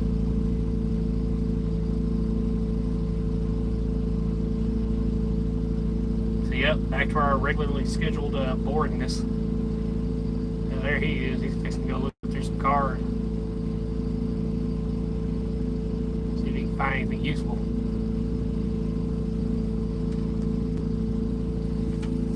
You'd be surprised, man. Sometimes they leave good antifreeze, motor oil, shit like that in their cars. Now, I don't trust the motor oil and the oils. The antifreeze, yeah, I trust that. Hell, half the time it's still brand new. Somebody had like 2 or 3 bottles in the back of their, or jugs in the back of their car. Never know. Hell, this phone mount right here. I was draining the main vein next to a car one day, and I happened to look over in the window. I was like, "Oh shit!" Well, I opened the door and I just looked over into it. And I saw a box and it had a phone mount, you know, on the front. And I was like, "Oh shit!" I touched it. It was full. I said, "Oh shit!" I opened it up. Brand spanking new. Brand spanking new. That's what I got right here. And it was almost meant to be because my wife said, "Oh yeah, dude, you'd be surprised." But my wife said something about live streaming my work, and it was like that was the ultimate sign after that. I was there that day after that, and I found that, and I said, all right, we'll go from there. And at first I didn't have a charge port inside here, so I had to use a battery pack. My phone, the first time I tried it, I found out real quick, it don't work out that well. It drains battery in no time. And so that wasn't a very long stream. I think I deleted it. It was terrible anyways because nobody watched. But I think after that, I got that battery pack and I was able to do it all day. And finally, because at the time my darn overhead display had fell down, hit my knees and everything, and I actually cracked this window down here. But I got that fixed now, and I added me an accessory, a 12-volt socket, 2 of them as a side-by-side one. And now I got that. So now I can charge my phone and other stuff. So that's nice.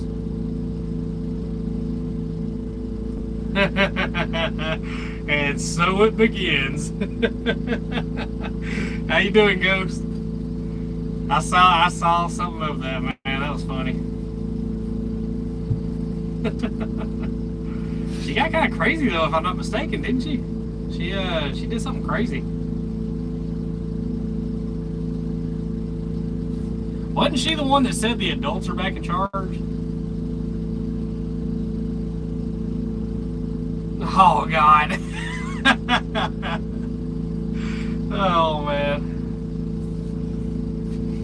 Yeah, man. No, I think she did something crazy, but she was the one I think that you can kind of tell she was getting kind of crazy anyways, because I remember back what was it, four years ago when she said the adults are back in charge. I was like, oh really? Well, there's that.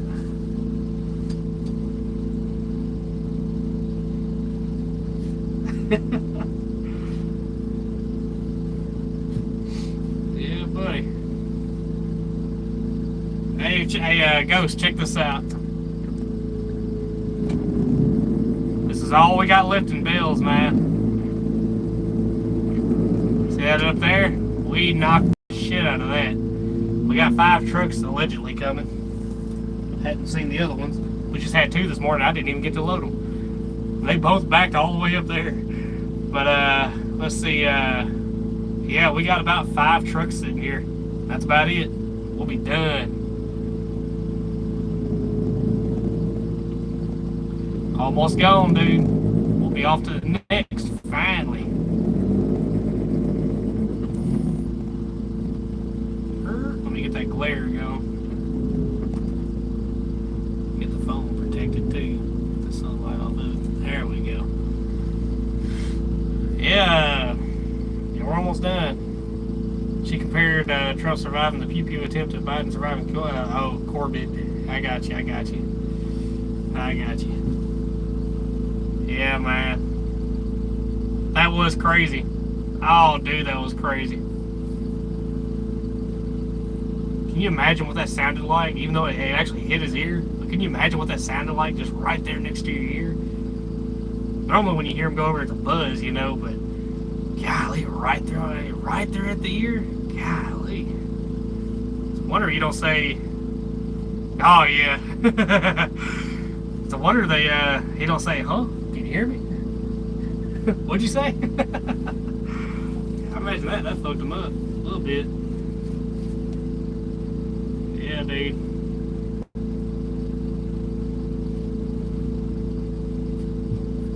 Appreciate the likes, guys.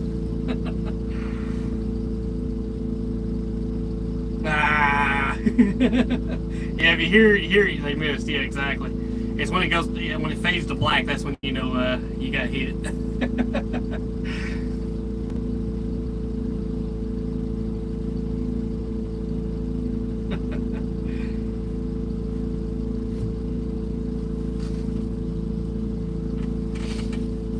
Yeah, buddy.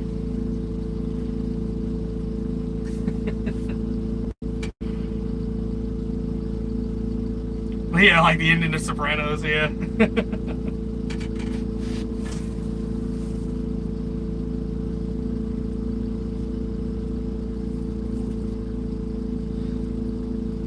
Remember the old, how people say, what was the last thing that went through his head before he died? Well, I imagine a bullet. I mean,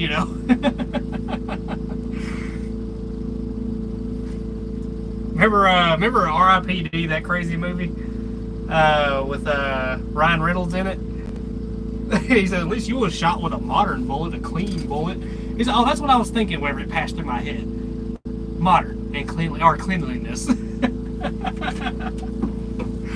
Oh man.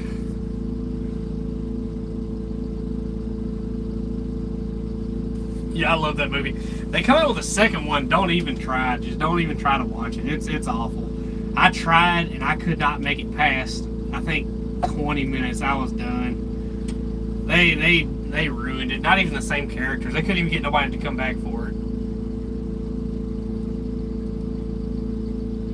Oh yeah, it's warmer for sure.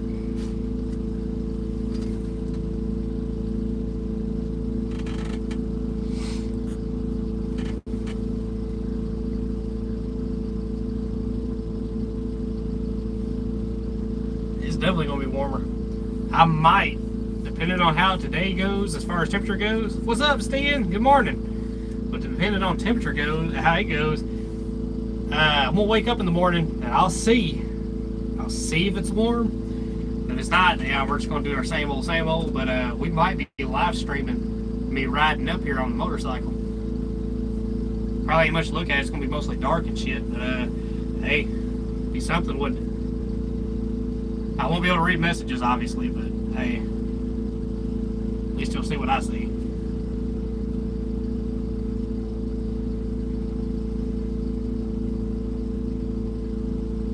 We'll just see how the temperature looks. See if I'm gonna freeze my ass off.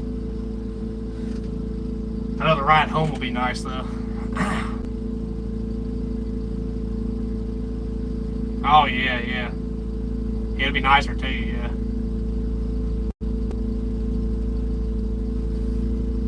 Definitely. Oh, you know, well, with me, if I wear a couple of jackets and 2 pants, I can make it work. Because I got a jacket that blocks all the wind out, and of course the other jacket's just to really stuff in the, like stuffing, insulation. Yeah, that's my old KLR 650.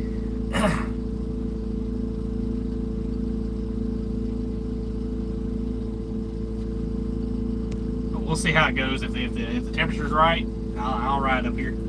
Yeah, it's probably a better idea anyways. Yeah, it'll be daylight then.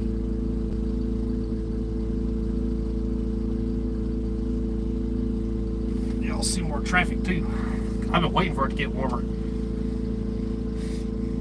I can make it work, but no matter how well I dress, face, neck, hands, feet all seem to be getting cold. Man, just like I said, if you can get the wind out, you can handle it. Wear you good sealing boots, wool socks, or like a couple of socks, put them on. Insulate your feet up, keep the air out from getting in your pant leg. Wear some good gloves. Which on my bike it has a shield over the clutch and brake lever. So it shields most of that air off my gloves. And then around your neck, you can wear a what do they call it? You can get them in, it's like a thermal type deal. You can slip over your head inside your helmet, and that really helps. That keeps your neck warm, keeps your face warm, and all that. And of course, a full face helmet that'll keep you warm. And I did it with budget gear. I mean, I ain't got the super fancy full suit, one-piece suit type gear. Like I said, you can get away with ski gear. If you can get your hands on ski gear, because 9 times out of 10 it's a lot cheaper, that'll do it. Because it's meant to block out wind.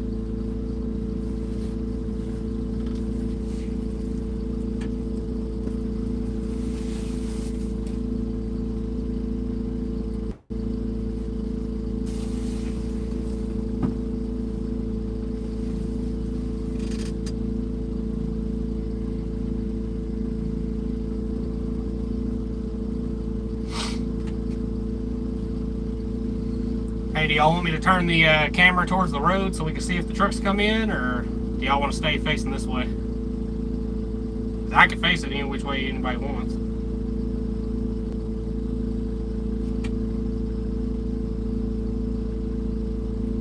Let's see. Yeah, I've seen those shields, but I don't have them. Down here, off-roaders use them. Keep mud splatter off their hands. Yeah. They are worth their weight in gold, dude. Well, you got bark busters and shit like that, and that's fine and all. Just make sure you got one with a large shield on it, you know, that actually blocks the air out and ain't got all the holes in it and whatnot. Because I know a lot of them, they put all the little vent holes and shit like that in it, and that defeats the purpose. As long as you turn the camera back when we get some crusher action. Oh yeah, in Florida you want the air. Yeah, yeah. Yeah, it's yeah. Yeah, rub your warm temperatures in our face again. Keep on. Lucky.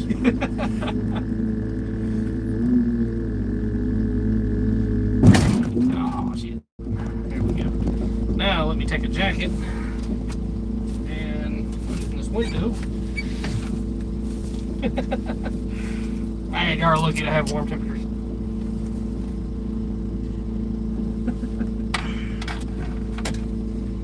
Let's see if I can block this sunlight out. There we go. There's that, and here's this. Okay, maybe not. That. Do that. Then do this. And then do that. This, that, and that, and this. Guess what? It kind of holds. How about that? Let's see. Hey, it's straight. It's a straight shot down I-75. Come on down. I hear you. Man. Yeah, you know, you can hit Florida and still drive 8 hours and still not be like, you know, where you need to be as far as the good temperatures go.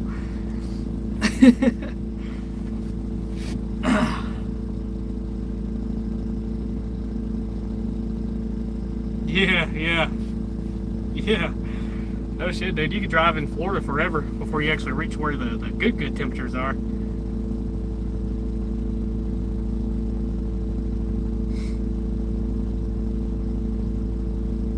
It's gonna take 12 hours for me to get to Crossfield. No shit. Uh-huh. Yeah, you live where the good temperatures are. You're way on down there. Oh man, dude. So when that hurricane went over, how bad were y'all affected as far as your area goes? Everything down there. Oh, I guess it skipped a second. I don't know if you heard that. It skipped or something. I don't know what happened. Anyway, I said, how bad was it when that hurricane went over? The one that dropped all the tornadoes and shit. I know they said they were like the first of its kind, where it was like large tornadoes and shit. Our area was fine this time around, but we got Hurricane Ian 2 years ago. He flung a bunch of towels all over my lawn. Oh shit! Roof shingles. Okay, I got you. I can't afford a tile roof. I hear you. I hear you.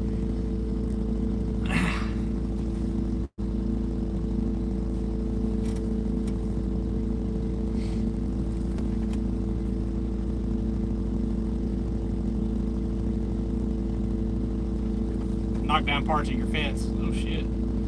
The house itself is fine. That's good though. I know a lot of people, man, whenever that was a crazy sight seeing tornadoes that size in Florida, man. And just multiple of them. It wasn't just like one, it was a lot of them, man. Strings of them. That's terrifying. Because I know what they do around here, man. They're rough around here. But down there, man, just seeing strings of them, that was nuts. Oh shit, dude! Because I mean, it's like here you can kind of like, all right, well, there's gonna be one or two here and there. You know, you can kind of judge about where you need to go. There, oh, you were screwed. You were kind of screwed there. There's only so far you can go to get out of the way.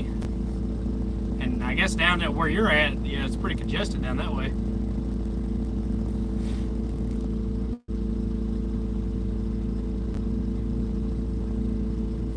I know what you mean by them tornadoes too, man. My neighbor, I gotta get with him, man, on that video. I'm gonna see if he still has it. I don't know if he does though.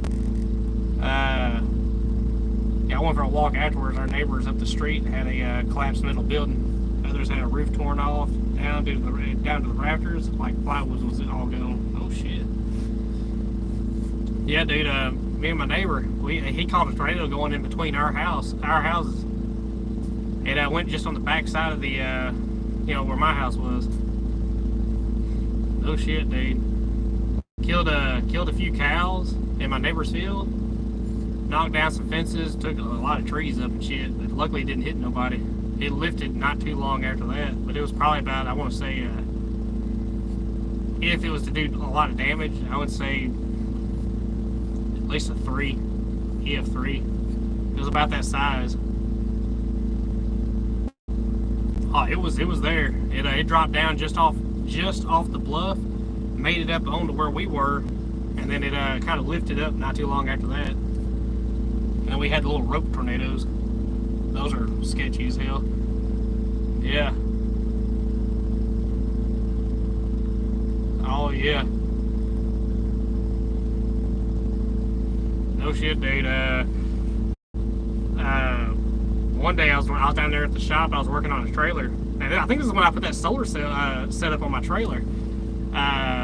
Yeah, that had my car winch and it had electric jack and all that on it. I tied all that into it. I was down there working on that, and a bad storm was fixing to roll up. You can see it's just black clouds coming. Well, I still had some time, so I was working on that, and the storm was kind of getting here where the clouds were rolling over, and I remember seeing about 3 little rope tornadoes coming down. I was like, oh shit, we gotta get up to the house now. So I went right up to the house. By the time I made it up to the house, it was, they'd already went away. But yeah, I remember that. They were all coming down. It was about 3 of them. Little small little ropes stringing down. Yeah, we get those a lot. It's only it's a roll of the dice if it's going to actually take full effect or not, because that bluff really, I know they say bluffs don't really stop tornadoes, and it's true, it don't stop a tornado if it's going to happen, but I believe in a lot of cases it disrupts the shit out of them. Because all that wind coming across them plains, hitting that bluff, going up, shooting up into the atmosphere, I think that really messes them up.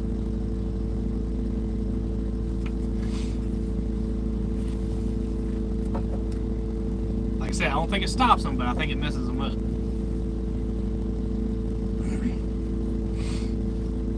So I lived in Texas. We had a tornado hit North Austin that was basically wiped out an entire town. Oh, Gerald. Yeah, dude. No, they got hit bad. Some of the ghost towns I'm wanting to go see were hit by tornadoes.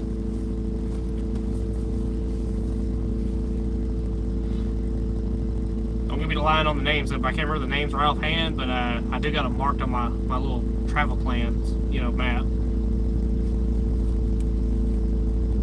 Oh, yeah, dude. Oh, dude. Yeah, it's nuts. Because it's not just that you're seeing the tornado, you can feel that bastard. Like, the whole atmosphere changes. It's that crazy. Your ears will pop, the whole nine. Yep. It's one thing to describe it, it's a whole nother thing to experience it. Oh yeah, it does. It drops you big time. Yep.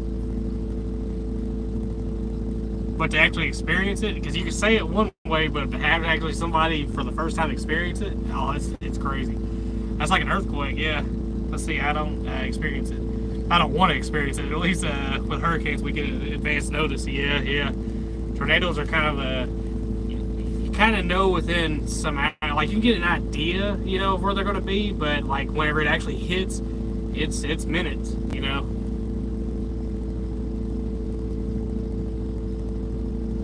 Yeah, exactly. Yeah. Tornadoes, though, they're way more unpredictable.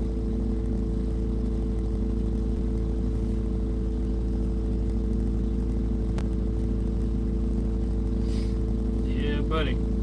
Hell, Nashville. A lot of people don't know. Well, I mean, I think a lot of people do know, though. Nashville gets hit with tornadoes.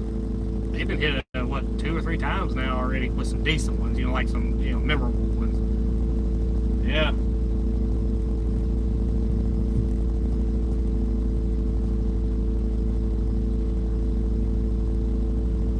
Fired up the old cat.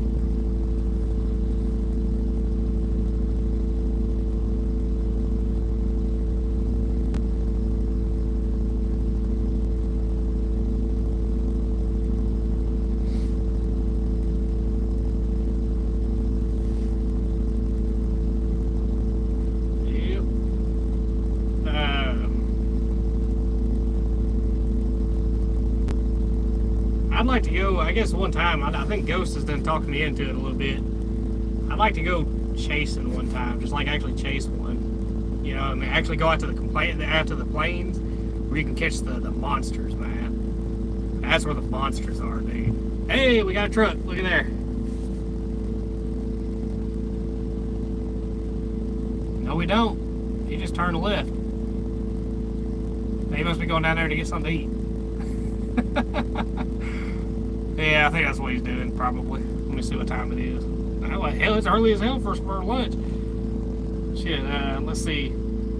This probably sounds silly, but I enjoy Diesel hum in the background. I know, man. I know it. It's soothing in a way. Woo! I know Jack, man. He pulled up and he turned left. So he's running down to that store down there probably to get something to eat.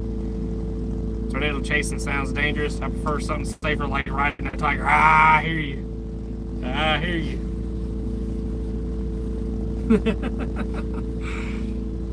Man. I don't want to get too close to one, but I'd like to see it, you know, like one of the monsters at least. That'd be pretty cool to see. But I think the last monster we seen, we didn't actually see the wedge, you know, we just saw the supercell. You know, that's that one that rolled, you know, I mean, right on the back, like it was across the river from us, but it was just right there, you know. We watched it all the way from the left as it moved. It was like moving at 75 miles an hour as it all went all the way to the right and up out of sight. You just see the cluster of lightning. It was crazy.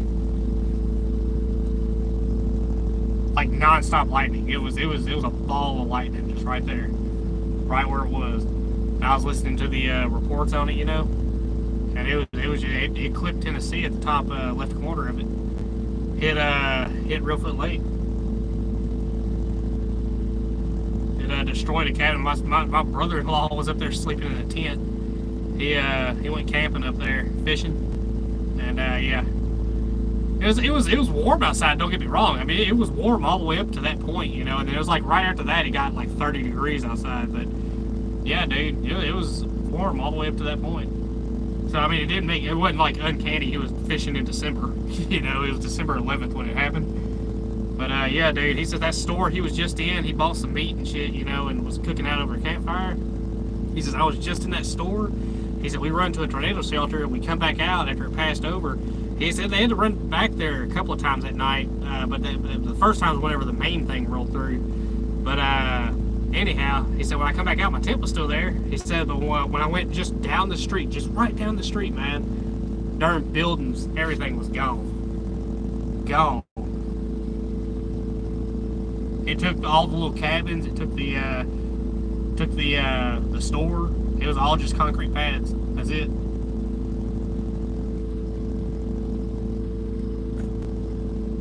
Oh, yeah.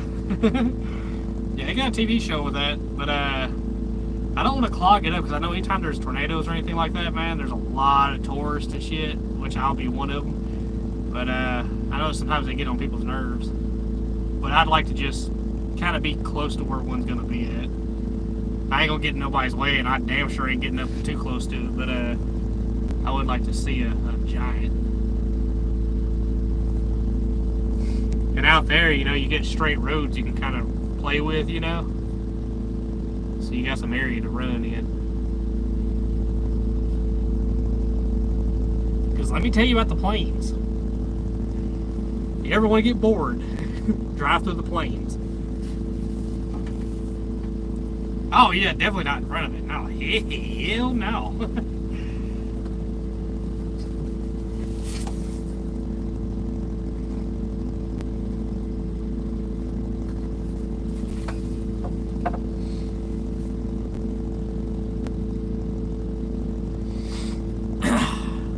What I'll do is I'll build a vehicle, you know, and I'll call it Interceptor. No, I'm kidding. I was messing with you.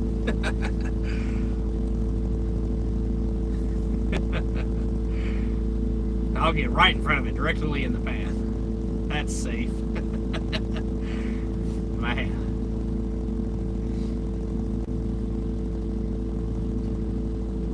And I was talking about it the other day. Or it was last week probably, or you know, week before last. we was talking about, you know, if a tornado was to happen, you know, how would the baler do? I don't think it would move, but I do know the cab would be destroyed for sure. And but as far as the baler goes, if he had a safe place to be, I wouldn't necessarily, it wouldn't be my first option. I promise you that. My ass is driving. I'm getting the hell out of here if I can. But like if it was like life or death, last second, hey, there's a tornado behind me, holy shit, I gotta find somewhere to go.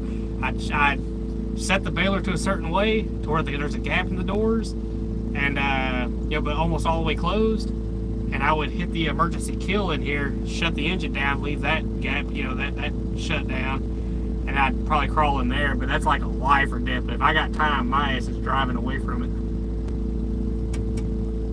That'd be my possible way out. Would be that. Would I like to crawl down in a baler? No, I would not. But at least I know the walls of that baler are pretty damn thick.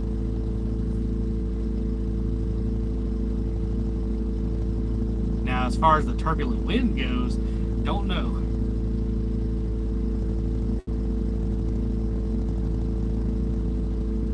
Yeah, see, it's 105,000 pounds.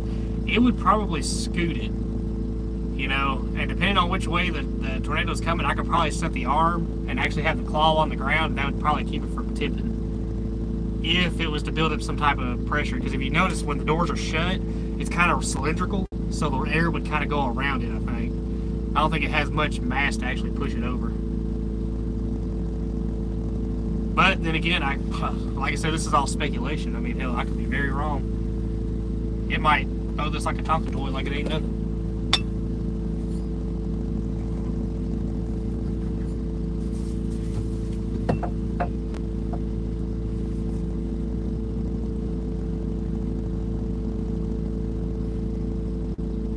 I know the one place you wouldn't want to be is up here in this glass box of a cab I got, because yeah, all of these windows are going. Hell, this cab's kind of flimsy-ish on that aspect of things.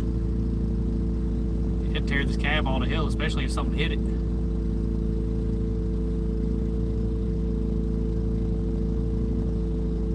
Oh yeah.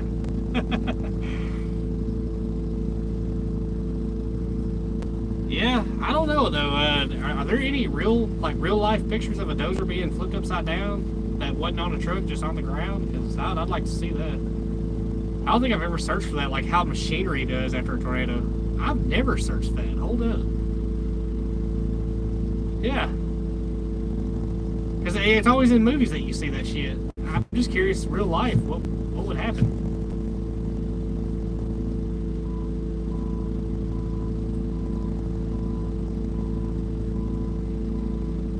Yeah. Yeah, I'm actually curious about that. I've never searched that. Is that him or me? Oh, it's just him.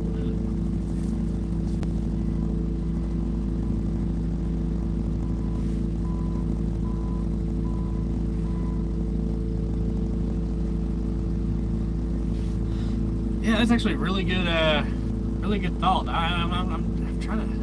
I've never Googled that. I've never searched that. I imagine something with a high center of gravity and enough flat area, it could probably push it over. Huh. Or if it's just on like a unique situation, you know, like it's parked on a hill, tilted, something like that, maybe. Because you're talking about some serious wind there.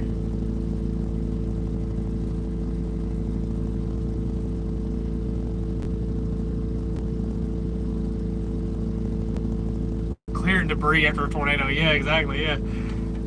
Yeah, dude.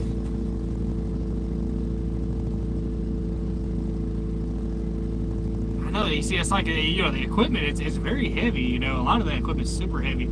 I imagine small equipment would, but if anything, I figured large equipment, it would just scoot. If anything, it'd probably scoot it across the ground a little bit, but I don't think it would flip it over. Especially depending on how fast the tornado is too, you know, because it might just be enough to scoot it and then it's already passed over and gone. I mean, it tear it all to hell. Don't get me wrong. I'm not, you know, debating that. 100% it would tear it all to hell. But you know, the board hits all your lines, severs all your lines. The cab is for sure getting before all the hell. That's the weakest part. Your engine, radiator, all that shit's getting messed up, depending on what side it's on and where the debris hits. Yeah, it'd definitely do damage, but I don't know. It's life's biggest mystery. At least with this baler, all the areas we go to are kind of, it's Dixie Alley, so the chances are not zero, of this thing taking a direct hit. It's not likely, but it's not zero at the same time. It's not impossible.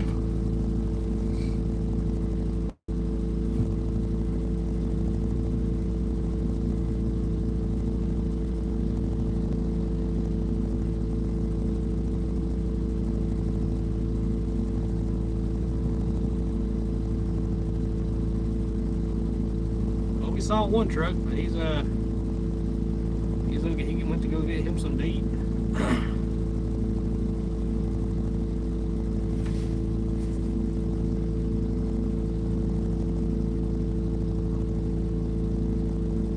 Looking at the view here and wondering how many of those cars still running drive. A lot of them, dude. You'd be surprised.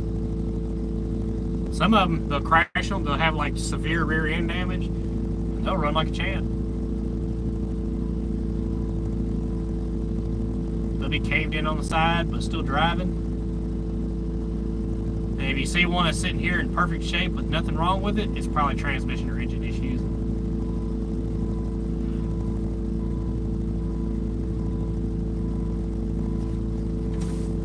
See, a lot of these are auction cars here, what we're looking at. You can see the auction numbers and shit on the window.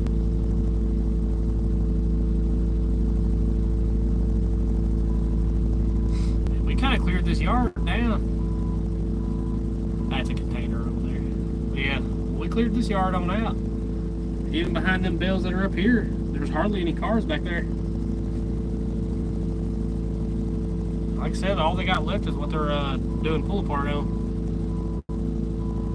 That last little bout they gave us, that was it. The rest they're keeping, I think.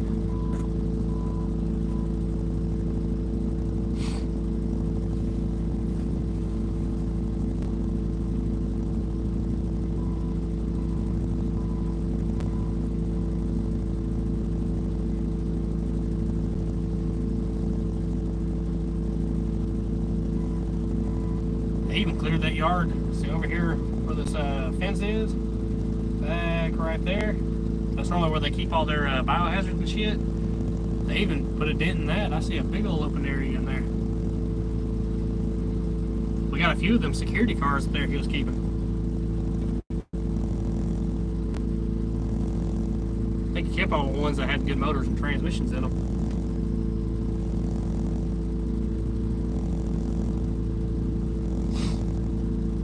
They got rid of their whole fleet. I mean, there was some messed up cars, don't get me wrong, but there's a lot of them that run and drove. They didn't have no problems. They just refreshed their fleet. I don't know why you wouldn't sell your cars, as far as try to get what you can for them, but no, they junked them all. It's weird how companies do that. Oh yeah, dude, you'd be surprised. And a lot of the government contracts, I'm gonna tell you right now, dude, if you want to see your tax money go to waste, see the backside of all the government waste. You'll see where they dump, to keep their budget going, they'll dump brand spanking new equipment, year-old equipment. Every year, they'll dump it. Oh yeah.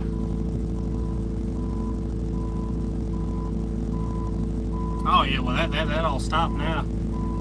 It's just straight waste, dude. I mean, I've seen the backside of it. I've questioned it. I mean, I understand that we're on the receiving end of it and shit, but and it's business and whatnot. But still, it's not right as far as seeing that part of it. I don't agree with it. I just don't. I think it could be more efficient than that. I think you replace whatever's broken and that's it. If your budget don't call for it, then yeah. But if you get to a point where you need it, yeah, petition for it. But like I said, making government more efficient, that's the goal. And like I said, I've not met anybody around me, around anywhere I've went, that's against Doge. The only ones I see that are hooping and hollering about Doge are the politicians. That's it.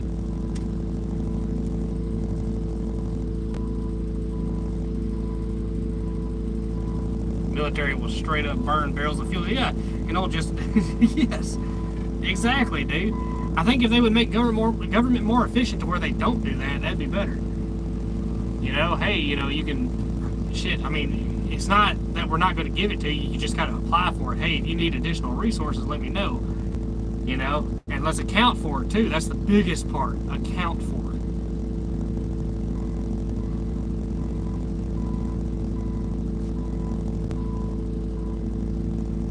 Yep.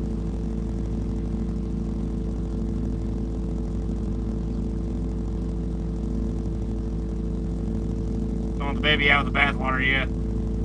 They had a job offer from National Park Service. They got rescinded for example, yeah. And she was going to be doing conservation work in Hawaii. Yeah, so that part, yeah, I see that. I can see that. But get them to revise the programs. That wouldn't hurt. Go through them. I don't think they need to just shut them down altogether. Because I remember they changed a bunch of that. Because everybody was thinking they were shutting down all the programs, but they were like some of the more vital ones. They were leaving up. They were just going through the funding of them, just making sure there wasn't no waste. I think it's a good thing, though. I think it's going to fix a lot of the problems. Yeah.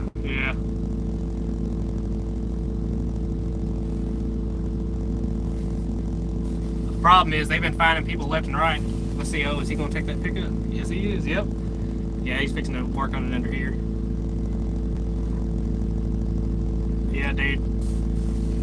I think it's like the whole Social Security thing. You know, they were always fighting about taking money from Social Security and stopping it and reducing it and shit like that. And that's something people work for, right? And you should not have that shit threatened, you know. But since they've been going through it, they found people that were on Social Security that were older than the country itself, dude. Where's all that money going? Let's see. Oh yeah, no, it's not good in person. I promise you. She's got some problems probably. I think it's on the other side. We're looking at the pretty side. I think I saw it before he flipped it around. You might see what I'm talking about whenever you turn straight.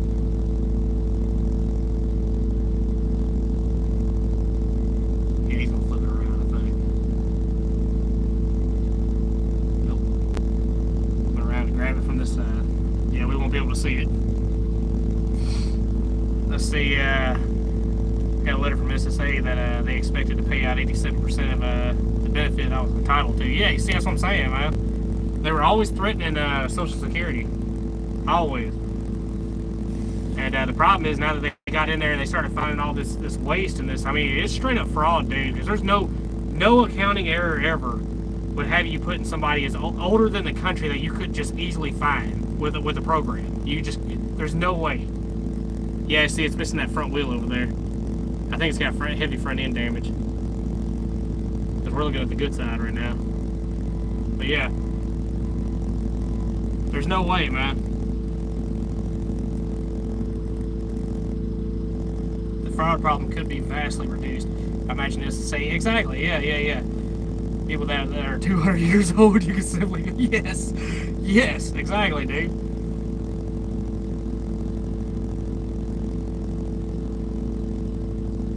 Oh yeah, man. Main thing is to put, like I said, because a lot of these checks and balances, they've always found a way to get around them, always. And I think what they're trying to do is shut down all the ways around it. You know, I mean, the only way you're going to be able to do that is to turn shit upside down. It sucks. Yeah, there's going to be a lot of cuts and things will get reinstated, I believe, you know, after a time, you know, after we can verify and whatnot. Because like I said, it's a process. You're having to go through the entirety of government. Government's huge. It's huge now, you know, unfortunately. Let's see, it's not just ways to get around them. The government hasn't implemented common sense checks and balances in the first place. Exactly, yeah. But you'd be surprised though, man. There are ways. There's loopholes to everything. And they put them there. Politicians put them there for a reason. But yeah, common sense is severely lacking in government. For instance, tequila and fish, that was a program. That was years ago. And cocaine and quail, that again was years ago. I mean, quail's having sex on cocaine, that's yeah. Yeah. We needed that. That's for the betterment of our species as human. Oh, exactly. Yeah, the ones that create them, rules for thee, but not for me. That's what we always say.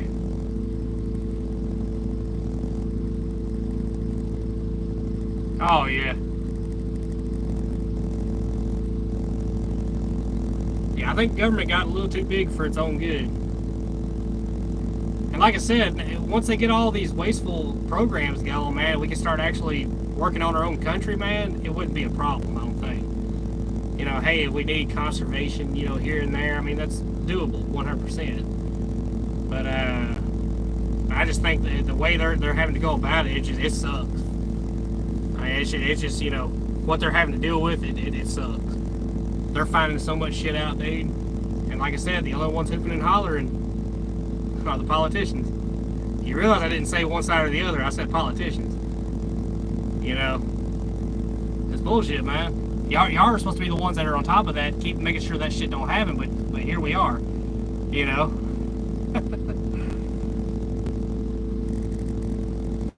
The worst one was the one where they injected live candy. Yeah, exactly, dude. No shit. Yeah, shit like that. You think, yeah. If only people knew. Only people knew.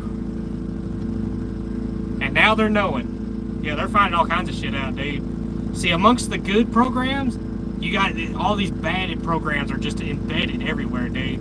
It's bullshit. And like I said, the only way to turn it up is to actually turn it upside down and dump all the shit out and then redo it. I mean, they're keeping essential programs, though. They are doing that.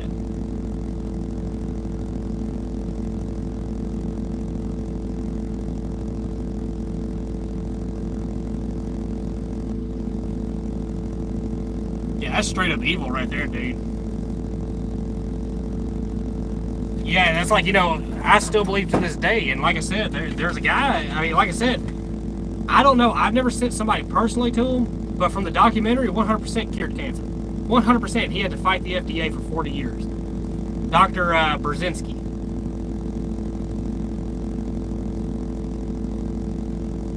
Exactly, dude, that's what I'm saying. And they don't like it that we are messing with their system. They had it set up the way they liked it, and that's that.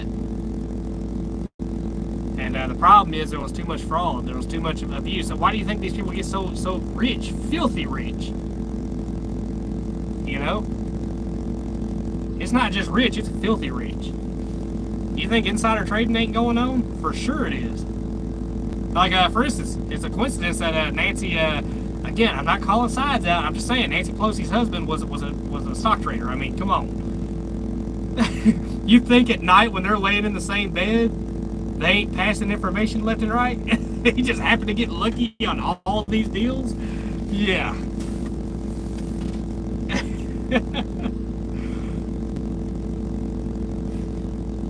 Oh yeah, well hell, anybody can get attacked by a psycho. Psychos, they exist everywhere.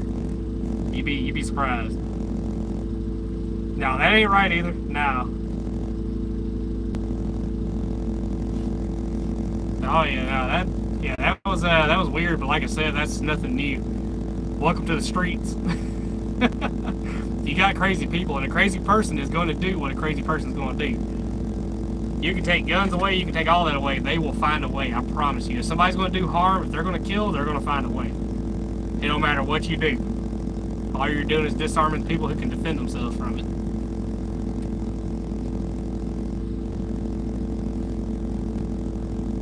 How about that? Yep. That's what I'm saying, man. It's just, you know, no matter where you go, there's crazy people. Oh, me throw a dark jug of antifreeze at me. I see how it is.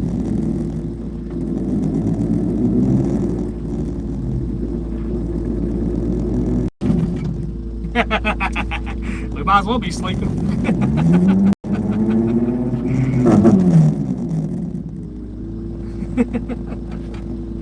We might as well be sleeping. I'm tired, boss.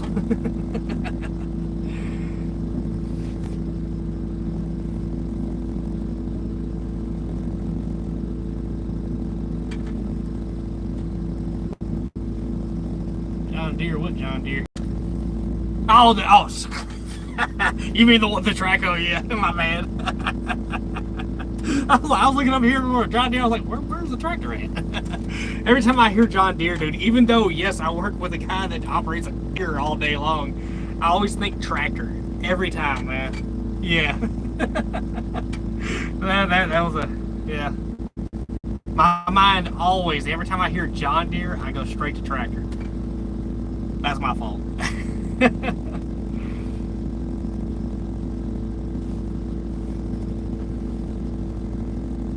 Yeah, exactly, dude. You know, it messes me up all the time. Trust me, it happens. It happens. I think it happens to more people too. Yeah, it's not just me, I don't think. I hope not. I hope not.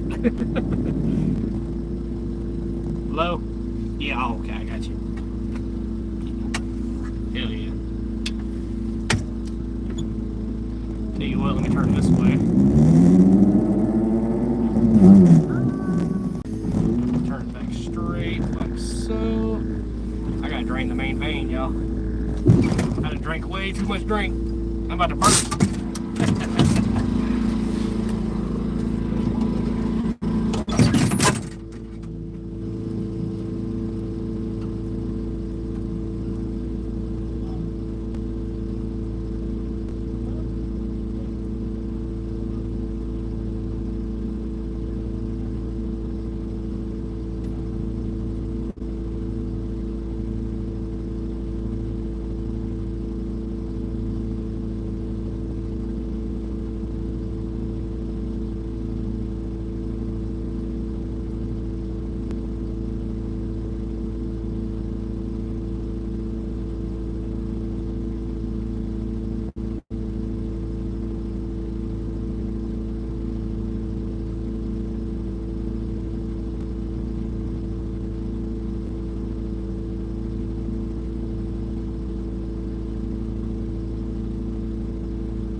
Hoorah! I'm back.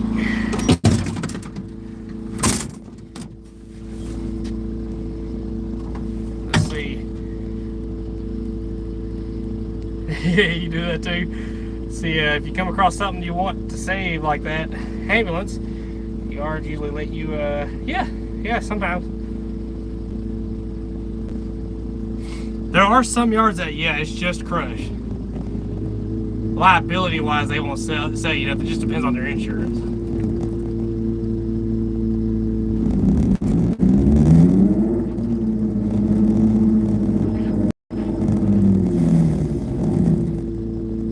Yep. 9 times out of 10, insurance dictates everything. You know, it's either that or you have to sign a waiver or some shit like that. I remember it's a sue happy world we live in. But yeah, dude, I got lucky on that ambulance. Ghost still hates me over that ambulance. I'm sorry, Ghost. I'm sorry.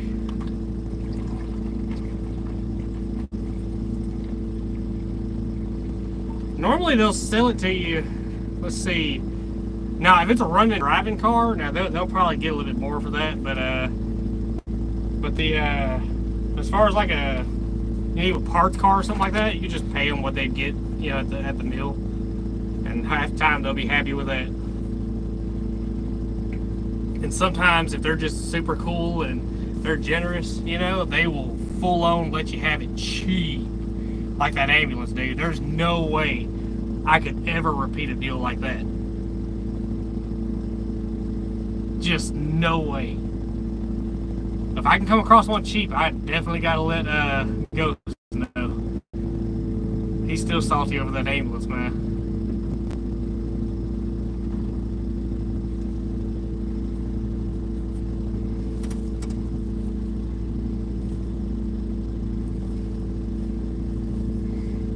Yep. I just about got it ready too, to go back out. Yeah, that's what it is, man. Because I probably could have bought 2 of them for $600. But yeah, no. It's all fun and game. He ain't like for sure serious, you know. He might be. I don't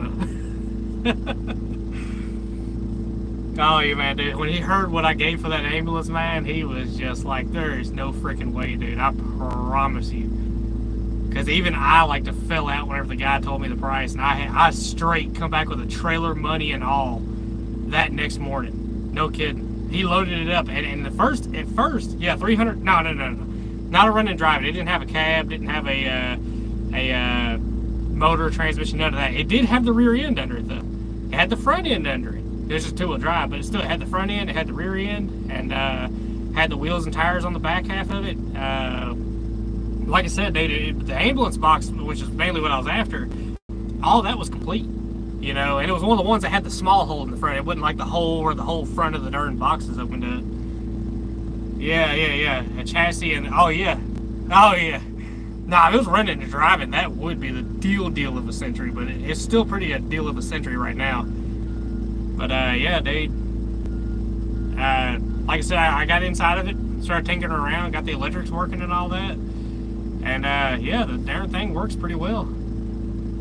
But originally I bought the box, and then I asked the guy while I was there, I was like, well, because he said it's going to take my guys a minute to get that box off of there. I said, well, hell, how much do you want for the frame and all? Because I was willing to pay a little bit more for how cheap I got the body for, just to keep the frame with it. And he says, dude, you'll be saving me a whole lot of headache, you know? Take the frame and all, $300. I said, shoot, shake hands, 100%, it was done. And yeah, I got lucky on that deal. And the ambulance, man, the beauty of that thing, it's got storage for days. We can lock all our tools up on the outside and everything.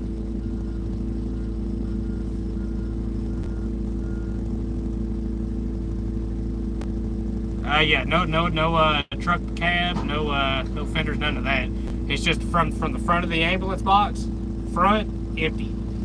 Nothing. Except for a spot where my diesel heater goes. Because what do we have always on standby? Diesel. We always got diesel. So that was the obvious choice. I got solar set up on it. I got inverters set up on it because they do take the inverters out. And and they take all the strobe lights off. But other than that, no, it's complete.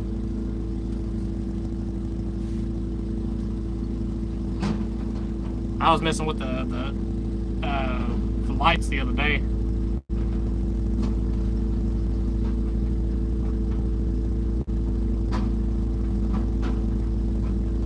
I have 300 gallons of diesel in the garage. My Peterbilt has two. Yep. Maybe give me a generator set if they can use that. Yeah. You can get them old military surplus generators. They're all diesel. You can get one of those. But you can also get them diesel heaters, man. Those things are nice. A gallon of diesel will last you all night. Oh yeah, they're dirt cheap. $100 cheap. That's how much I got mine for. It's a Seville. You got that, and you got Vever and Seville. Those are the top two. As far as decently put together, they're the exact same. Don't get me wrong. They're all pretty much identical. It's just those two are like better-ish. You know.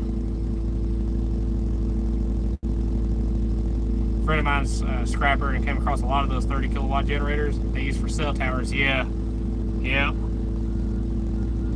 We come across a lot of owned generators, from RVs and shit. Yeah, dude, we saw one go by. He pulled up at the light and he turned left to go down there to get something to eat. So we know there's one guy there. We're just waiting on the other two. Which really, it's 5. He said that was coming. Wait, I guess he's coming back. Yeah, so 2 of him and 3 others. So he bought one for himself and scrapped like 50 of them for $200 a piece. Yeah. Then he discovered he could get several thousands of dollars for each one. Yeah. Oh yeah. But you see, some places, that's the double-edged sword of some of the scrap you deal with at some companies. They'll want you to destroy them. They don't want them resold. And a lot of times they'll have a guy down there, wherever they bring them, he has to watch them get destroyed right there in front of you, in front of him. Yep. Yeah, Verizon, yeah, they didn't care, yeah. That's good. But some of them, they do care. Like, especially if you get something like DeWalt, Black & Decker, Milwaukee, shit like that, And they got generators, they got all kinds of stuff like that, man. They'll drill holes through them and everything from the factory, but sometimes it's like they'll drill a hole in one head, they'll drill a hole in the body, but at the same time, they'll want you to crunch them up in front of them so that you don't just take a head off of this one and a body off of that one and, swap parts around and make a good running generator that you can sell for a lot of money because they're brand new, so they'll make sure you crush them all. Exactly. Yep. Government waste at its finest. Plenty of examples of that.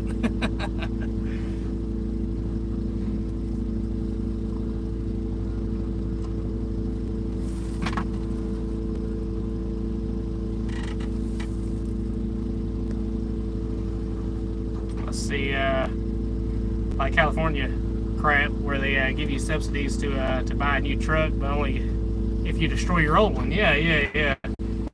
I remember Cash for Clunkers. That was, dude. And it sucked what they did to them, because they would pour some shit down into the engine and brick the engine. Like, I'm talking unrecoverable brick the engine. Oh yeah, dude.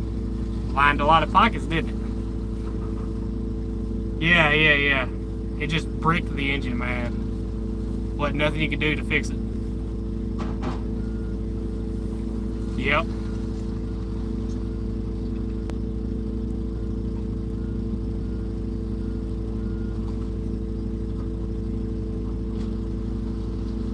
Yeah, sodium silicate, yep.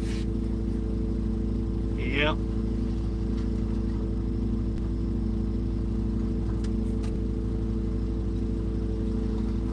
that sucks, man, because a lot of good engines, man. A lot of good engines. Iconic engines died that way, and that just sucks, man. I think Caterpillar does the same thing with some of the old one-wire blocks.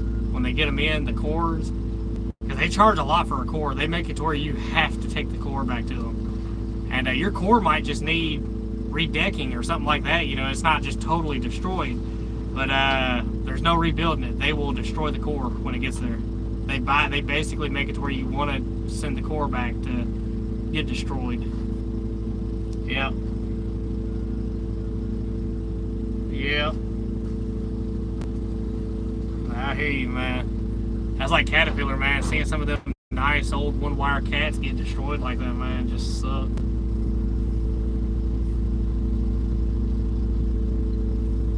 Because that's back when engines were simple, man. That's where they needed to stay. Especially for semi-trucks, shit that moves freight, you know, you need reliability. And those were the engines to make it to 1,000,000 miles and then some. Without all the garbage and bullshit in between. Yeah, they were expensive to rebuild, but I mean, shit, when you can get damn near 1,000,000 miles out of an engine before you have to rebuild it again, that's money well spent.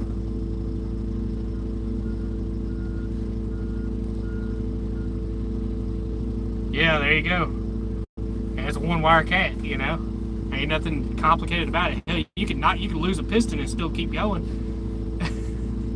I mean, it's not good, don't get me wrong. I mean, it will eventually destroy the rest, but yeah. Yeah, dude. Sad, man.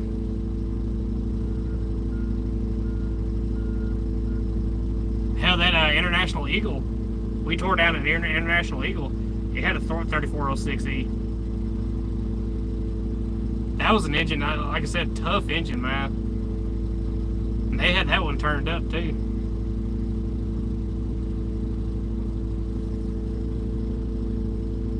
For the environment, yeah. Yeah.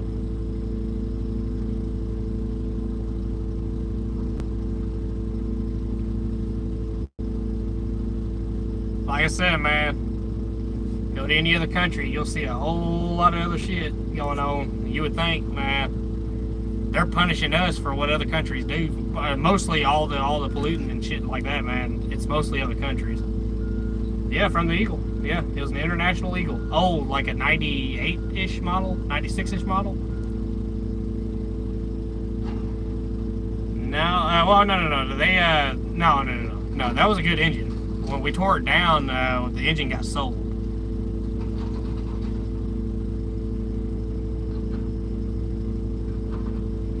No, that engine got sold. It got used, repurposed. So at least it didn't die, you know. Yeah, no, it got repurposed. Yeah, it was an old International Eagle. It had California tanks on it. That son of a bitch probably carried about, I want to say it had 300 gallons on one side. It was a stretch frame and everything. And probably about another good 300 down the other side. Yeah. That was a hell of a truck, dude. Yeah, dude. No kidding. They called them California trucks because they could run. I mean, you could fill the tanks up and damn near make it to California on them. Like I said, the truck, if I remember right, it held like 600 gallons worth of fuel. And it had the gearing. They had the gearing to fly 125 miles an hour. No problem. Let's see. California robbed the firefighting budget. And half the state burned down. Realized more emissions and regulations than ever stopped. Yeah, California flat out banned those trucks. Probably why it got scrapped. Tried to buy a California pickup. Well, when they did this, never did find a good enough deal. Yeah, man. Have you noticed anytime you buy something, it'll say like California, you know, exempt from going to California, can't ship to California, and you know, you gotta have these smog kits and shit like that just to even have it in California. Even lawnmowers, man, they're trying to ban lawnmowers from California. You have to go electric everything.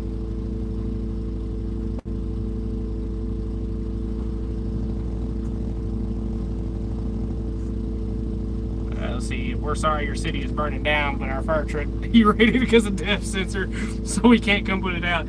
No shit.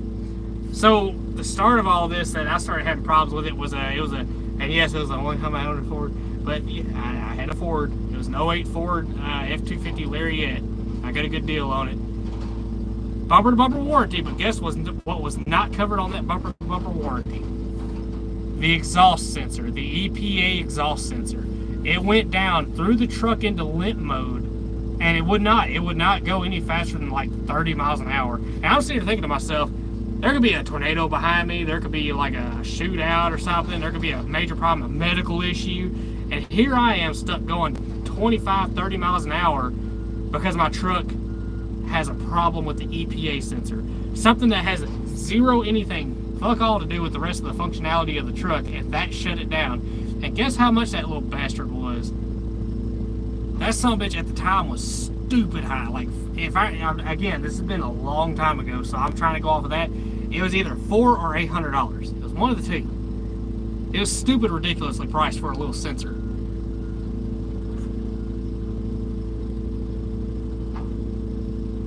You have to go electric everything, and then they have rolling blackouts because the electric grid is overloaded. Yeah, dude, $5,300. Hell, the darn taillights now are that.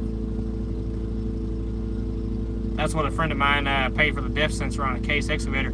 This Deere back here, man, it's a 2019. The darn thing derated, and to fix the exhaust system and all, it was like 20 grand, $20,000. Yeah.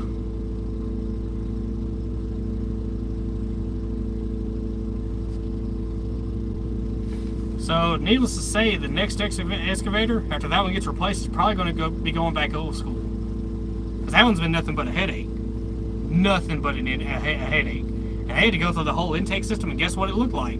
That machine's got 2,000 hours on it, and the intake was clogged up.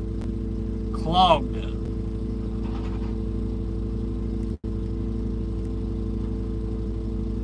I've said it before, but the EPA should stick to chemical and ground pollution and not emissions and transportation. When you crush a car, hear those taillights pop. Ever think about how much that... Yes, no shit, dude. Ford, they got sued, didn't they? I think it was trying to push a lawsuit. I don't know if they actually went through with it, though. But they had engineered...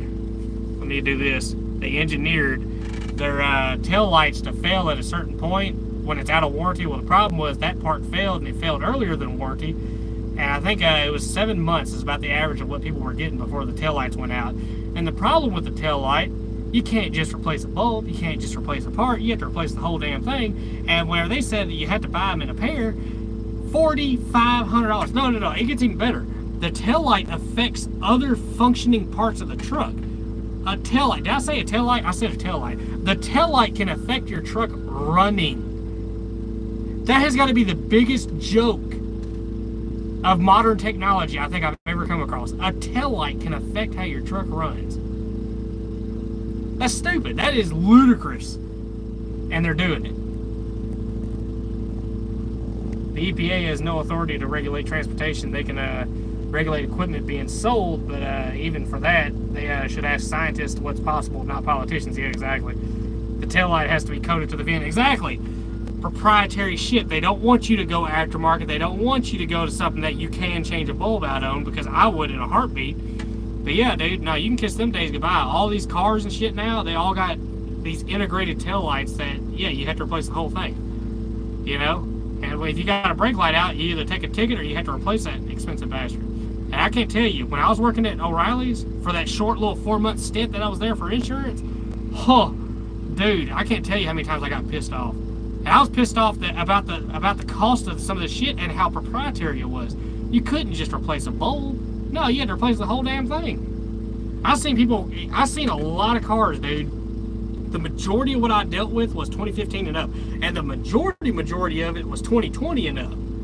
There were so many people with brand spanking new ass cars having problems. Having to replace shit. And they were just out of warranty. Bullshit.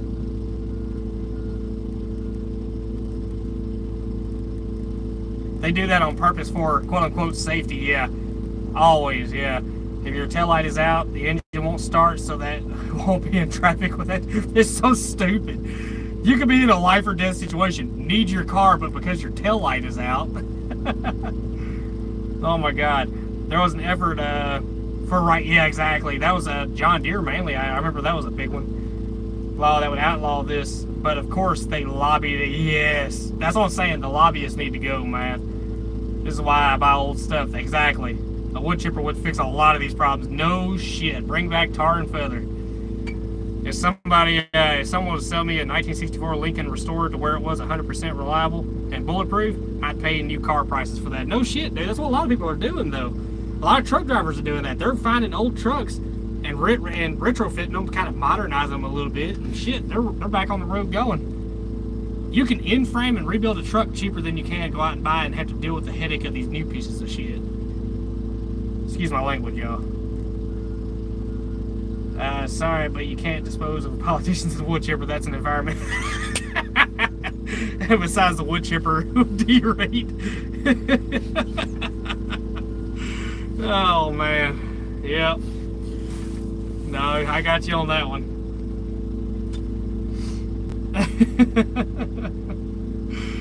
Yeah, dude.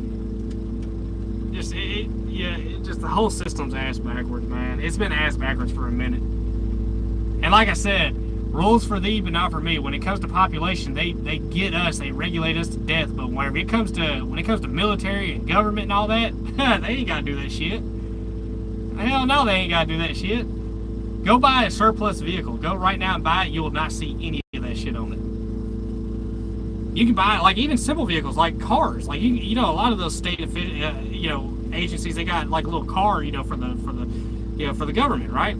It'll be a Cruise, a Chevy Cruise. It'll be like a Chevy HHR and shit like that, dude. You crawl underneath them, there's zero converters, nothing. It's a government car, so they don't have to have any of that shit because they want something that's reliable. How about that?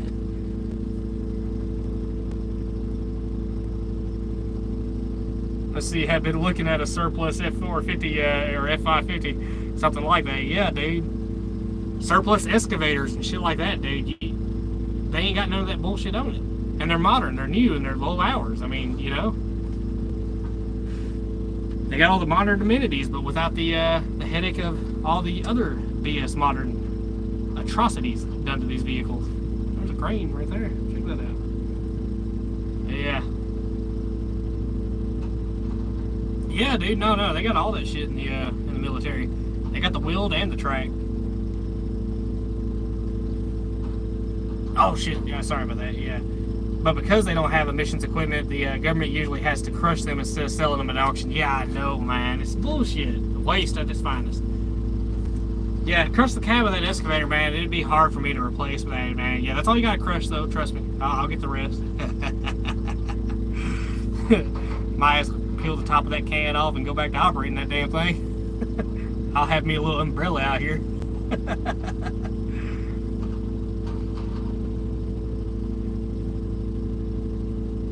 Yeah, they don't have to. They choose to. Yeah, exactly.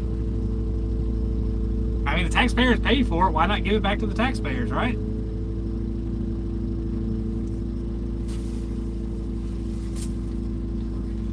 I personally have not done the military vehicles yet. No, I haven't come across it. Like I said, that's a big government contract to have, though. If you can score it, yeah, for sure.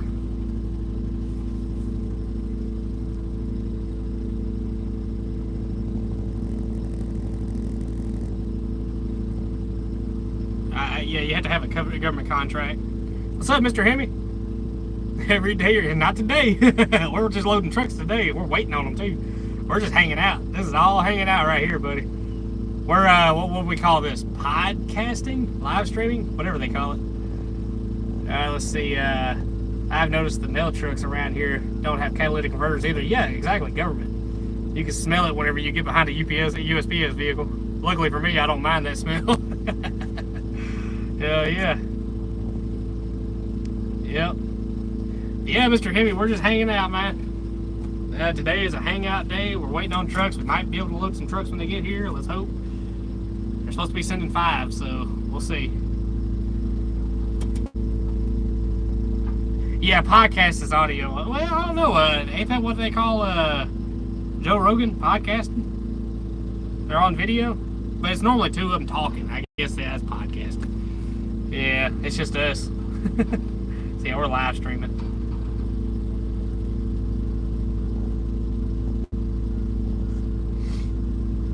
Yeah, we're just shooting the shit. How'd y'all like that picture I used? I remember seeing that a long time ago, man. I was like, well, that'd be a good cover photo. I hope it ain't clickbaity though. I think it might be a little clickbaity, so I probably won't do that again. I just throw up some random pictures every now and then. Podcast is basically radio shows, but over the internet. Yeah, I guess so. Yeah. Yeah, because they got the full mic setups and all that good stuff, so it does make sense. Yeah. We're by ourselves live streaming. It would be cool to do like a split view, like go live with somebody else, you know, in the field. That'd be cool. If we could make that work, I don't know.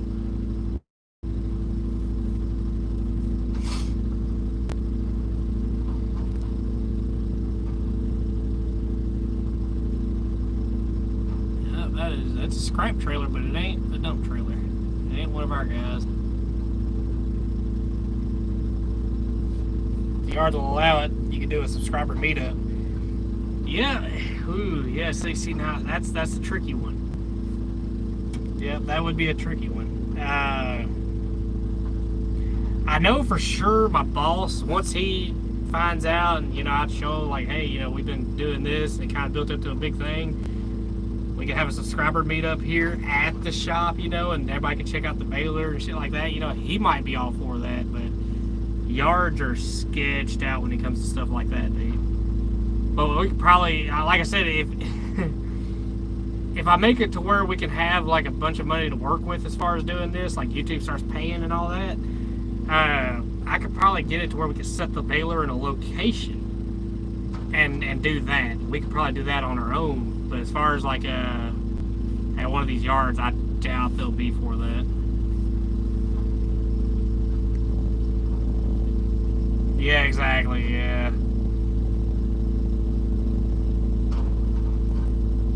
Yeah, that'd be the only tricky part. Yeah, and some don't carry, yeah. Every nutter would be right. Yeah. I don't know, it'd be cool to meet everybody here though that I talk to normally. But we don't want to meet Diaper Guy. We definitely don't want to meet Diaper Guy.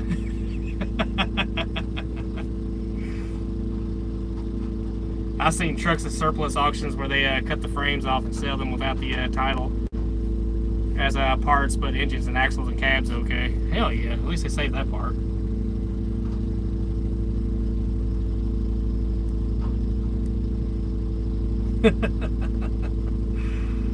Yeah, because we, I don't know, Chop, I don't think you remember, I think you remember me talking about it, but I think everybody else here that's listening don't know. In the very beginning, when there wasn't many of us on here, which there still ain't many of us on here, it's just, you know, at the very, very beginning, Ghost definitely remembers, there was a guy who wanted to be crushed in the baler with his diapers. At first we thought it was just a joke, hey, you know, just, you know, hey, I'm cool with it, you know, that's funny, right, you know? And then it became serious, and the guy was serious, and like, he was looking for me. And I was like, yeah, you know, this might be the first time I had to block somebody, and then it came to be, I had to block him. I had to block him. Yeah, I had to get him off of here. Because he was looking for me. Last he knows, we're in Washington. Let's see, I'd be okay with that. Where did you find those auctions? Hell yeah. I imagine, what was it, surplus at gov.planet or whatever they call that? What do they call that? It's a government website, it's .gov. It's GovPlanet or something like that, .gov, or it's something weird like that. I ain't got access to the internet right now. Yeah, okay. Yep, I hear you. What a psycho. Yeah, he was on out there. It's the guys crushing Hot Wheels in a vice.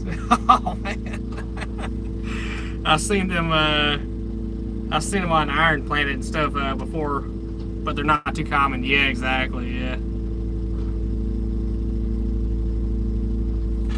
You crack a window, it's starting to fog up in here. It's actually kind of hot in here. Yeah, the sun done come up and warmed up a little bit out here.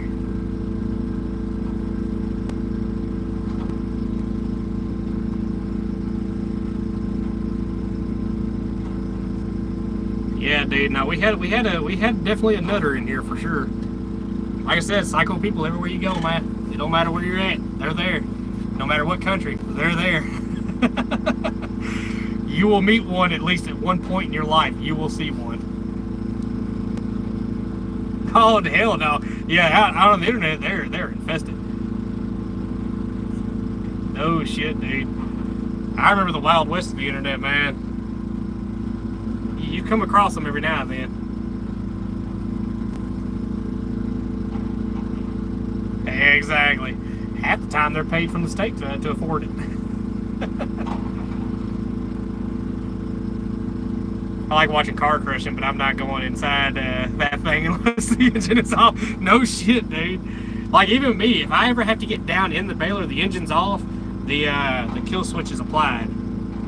You know, that, and I'll stick the arm down in there too.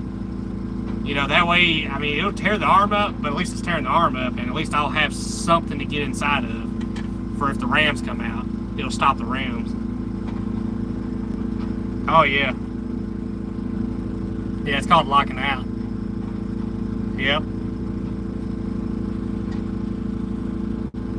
Yeah, sometimes I have to go inside. I'll inspect for cracks and, you know, anything that, you know, just any holes. And while I'm in there, I'll get a good shoveling done on it. You know, any pieces that might be behind the ram head and shit like that, on top of the ram head too. Oh yeah, just normal maintenance and stuff. But I know the last guy, he's been inside of it, you know, running, and I did not. No, that is a big no. And hell, one time. So the end of this claw got tore up, and he told me about this, and I remember they were talking about how they had to fix it. But he had the claw inside of it. He would rest the claw inside of it while it was idling, you know. And one day, one of the solenoids just glitched out, got power somehow, it crossed, and the darn auto baler process got started, and it crushed. It was trying to close the doors on the end of the claw and tore it up pretty good. Oh yeah, dude, machines never trust. It don't matter how new it is either. Never trust it. If it's man-made, it can fail. It can and will fail at some point. It's not a matter of if, it's a matter of when.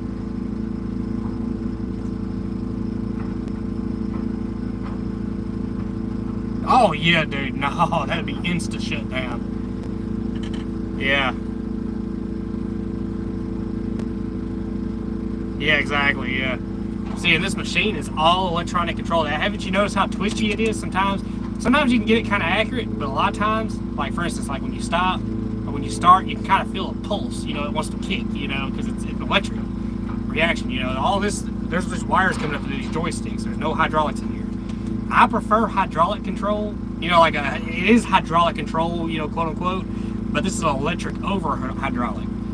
You know, whereas hydraulic control, man, it's a lot smoother. It's weird to describe, but if you go from an electric one to a hydraulic one, you'll tell the difference 100% of the time. It's a lot smoother.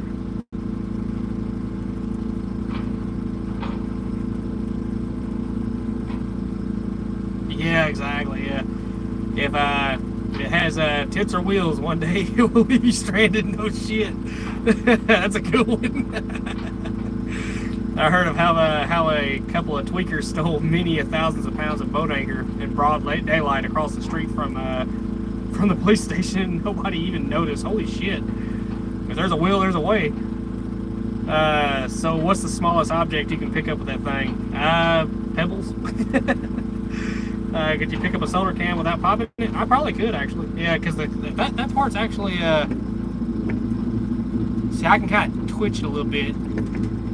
I could probably get it. I'll probably put a small little dent. You can tell that, right? I can barely touch it. See how it kind of moves in like that? That's me barely touching. Barely touching. See how it's electric, you know? See, that's opening it. Barely trying to get it here. Hold up. We're slow. Nah, see, it's like an electric. As soon as it contacts, that's it. See? Yeah, so you can't really be that accurate with it. $100 bill? Oh yeah, I could probably get one of those.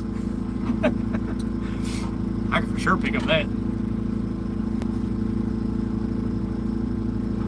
I went to a police station once for a VIN number verification. And, oh yeah, Denton's fine, but you can't pop it. Yeah, I could probably do that, yeah.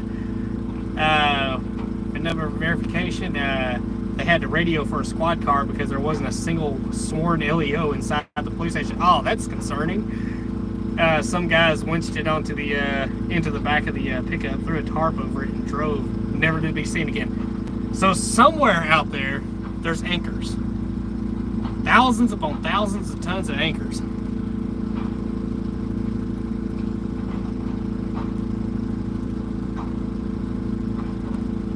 Or thousands of pounds. Okay, I got you.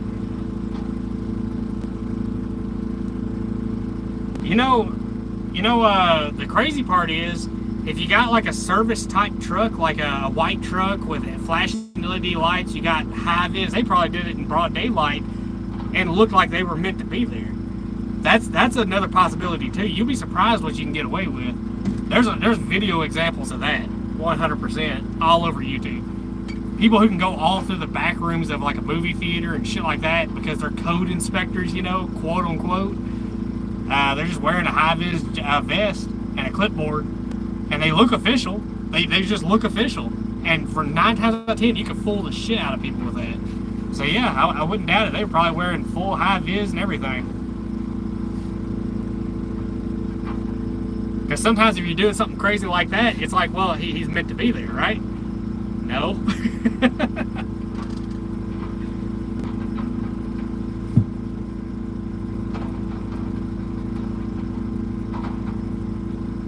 Yes. No kidding. No kidding. You'd be surprised, man, what they will do, man. And sometimes it's dumb, man. Sometimes it is the dumbest stuff. They like I wish for everybody to get, have some recovery, and get better, man, but sometimes they make you question. Yeah, exactly, dude. Especially when they're caught. Oh my God, yeah, you gotta be careful. Oh, they're fried. Yeah, not only that, dude, they're superhuman strength in some cases, depending on how fresh they are off that shit, on that shit. Oh, dude, you could light them up. Unless you hit some very vital organs, they're still coming at you. That's why I feel bad for other countries, man, who don't have that, that ability to protect themselves at a distance. Because, man, you got somebody running at you with a knife. That's awful, man. You got to be hand-on-hand combat with them with a knife. Screw that. I'd rather just light your ass up and drop you before you get to me, if I got the ability to. They can be very violent, yeah. But I know there was this one guy, man. I shit you not. Everybody has one. Everybody. The local crackhead. Everybody's got one. They're awful. They steal all the time, the whole nine. And this guy would go to the company I was at, they had a factory that they stored stuff in. Just had a bunch of shit stored in, like a bunch of junk too. But like motorcycles and shit like that, dude. There was a little C90 in there, right? So this dude, the guy that we're talking about, he'd been pushing around a darn scooter forever, man. It had a 125 on it, and he was always trying to work on it and shit and get it running. He could never get it running. So he breaks into this factory, man, goes all the way to the back, drags a seized up, an awful shaped C90, dude. It was probably one of the ones that could have just went to the junk. Awful shaped carburetor in no different condition than one he had. Drags it all the way to the front of this factory. This is a massive factory now. All the way to the front, does all this work, crawls it up a board. By the way, walks right past the door. He could have unlocked from the inside and opened up and went out. We think he's still on the bike, right? Well, when we pulled up, there was a chair. He went back in, got a chair out, set the bike on the chair outside in the parking lot of the factory, and then pulled the carburetor off and run away. I shit you not, dude. That really happened. We were sitting there trying to connect the pieces, and we couldn't even connect. Like, it made no sense. We were like, well, why did he just steal the whole thing? He dragged the whole thing across an entire factory, up through a board, knocked out a window, by the way. But yeah, we understood the window part, but there was a door right there he could just unlock. Like that. Unlocked, open. Anyhow, drags it past that. He dragged it past that. About 100 feet more, and then out that window. And then went back in, grabbed a chair, and then put it on that and took the carburetor off. Out in the parking lot. Make it make sense. Anyhow. Yeah. Dude, we found somebody. So the factory was long abandoned. They just used it to store shit. There was a pack of Swisher Sweets, rotted Swisher Sweets, in the drawer of one of the desks that was in like the office part of the factory. I remember because me and my uncle come across that dude, and we smelled it like, oh god, that's so awful, man. So we just threw it back down on the desk, right? Well, when we come back in there, it was cleaning this factory out, right? On the desk, it was open. One was completely gone, and one was half smoked. That nasty dude smoked like 1.5 rotted Swisher Sweets, dude. Molded, rotted, nasty as hell. Anyhow, yeah. Ugh. That just woken some old memories. In Norway, police don't even carry guns, but I feel safer. The culture's way different. Way different. No guns on cops here in the UK either. Man, that's scary too, man, because you got some people that are crazy. And with somebody coming up to you with a knife like that, man, because if people are going to do harm, they're going to do harm. They're going to find a way. And yet, there's a lot more gun violence in the US than the UK, yeah. My problem with everybody having a gun is it makes it really easy for the bad guys to get a gun. No, they're always going to get their guns. Brother, they're always going to get their guns. The only thing you're stopping with gun laws is law-abiding from getting a gun. Now, I believe black background checks for sure, 100%. You know, I agree with that. You don't want just any nutter getting a legal firearm. But I will say this. When it comes to bad guys, they're always going to get it. There is a black market for everything. 100%. All these people, you think all these people running around the streets doing all this robbing, killing, and everything, you think all them guns are registered? No. They're always going to get them. It's a guarantee. Yeah, see, yeah, knife crime's high, yeah. The difference is if all the citizens have a gun, see, an armed society is a polite society, and that's very true. You know, but I do believe everybody needs to train with them. I think everybody needs to get serious about them now. If you're going to have one, you're going to carry it. Don't be a John Wayne. Don't act like you're the biggest badass out there. You're not. Because you need to be able to handle a stressful situation. That's what everybody needs to learn. If you can't handle that, then you shouldn't carry it. You should let somebody around you carry that knows what they're doing. But I think, yes, you should train often with your firearm. If you were to carry it and you're going to be the one that steps in on a situation, you need to update yourself about the laws, because you can get yourself in a whole lot of fucking trouble. You need to know exactly what you're shooting at, and if you need to carry the proper ammunition too, so that the round stops within the guy that you're shooting, and you got to make sure behind him is clear as well. So yeah, there's a lot of things you got to train for, and you got to be okay with. But at the same time, I think everybody should own a firearm, which if they did, they would think twice. A lot of times here they think twice because a lot of people here in Memphis are armed because of how bad Memphis is. You know, so a lot of times they do think twice, and a lot of times when you hear about the deaths and shit, a lot of times it's a return fire. You know, they got fired upon, they were getting robbed, and they shot back. You know, I mean, it is what it is. Yeah, the culture is way different, man. Sometimes it is the people. You know, seems to have more crazies for some reason. Yeah, that is true. Yeah, yep. In the U.S., hold up, there we go. In the U.S., yes. In the UK, like Chomp said, is pointing out, they can easily get guns, and so they can't easily get guns, so they resort to knives. I don't know. I'd rather be shot over getting stabbed and cut up to death. That sounds like an awful way to go. Any way to go is really an awful way to go, but that sounds awful. Part of the problem in the U.S. is that we catch people with illegal guns, and we just let them out. Yeah, exactly, dude. They slap them on the wrist. Walk softly, carry a big stick. Yep.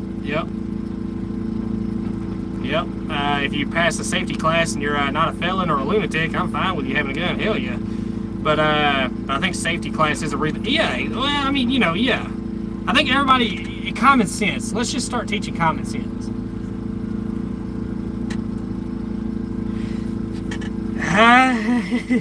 You could run away from some knives. Not all of them. It could be a crackhead, right? They got superpower strength and speed and stamina. Yeah, dude. That's what I'm saying, man. I think if we would start teaching more common sense and just, like I said, stop people clouting for, social media and shit like that, I think the world would be a better place. Like Jordan Peterson says, if you want to change the world, why are you out here protesting and getting up in people's face and affecting the regular everyday people who have nothing to do with your protest? He said, if you want to change the world, make your bed. He said, make your bed. Fix everything in your life first. You will be surprised how far that will go. And once you fix everything in your life, then you can move on to somebody else's or another thing. He says, but until you do that, why try to get in front of anybody else's day?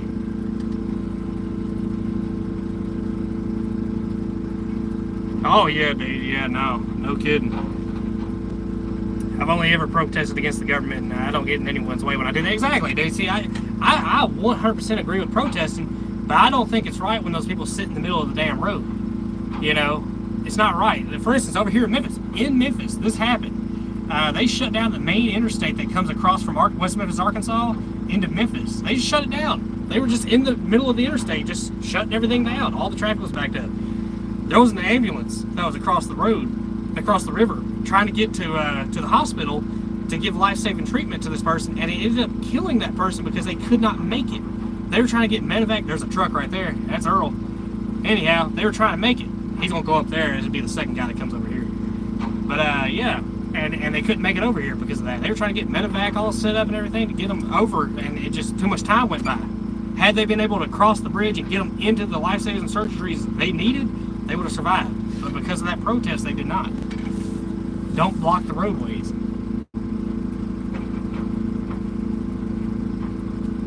Yeah.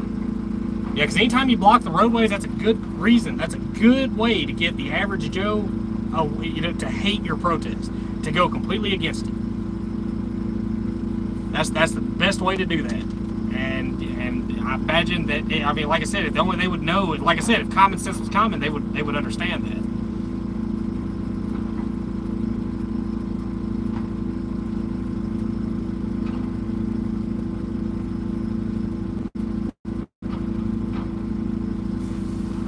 Yep, if common sense was common, they would understand that.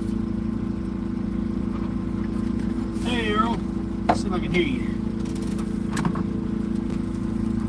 What's up, E?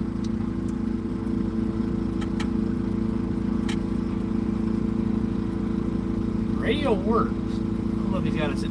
Nah, yeah, I see him. Hold on. Let's see.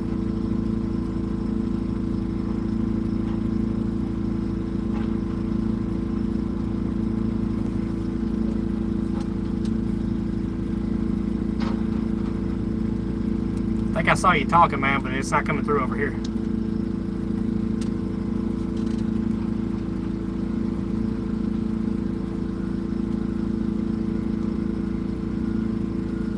Yeah, dude. Like I said, man, there's a lot of things, like I said, I'm reasonable with, man. It's just, sometimes when it comes to that, when it comes to blocking roads, man, no, you lost all credibility to your movement.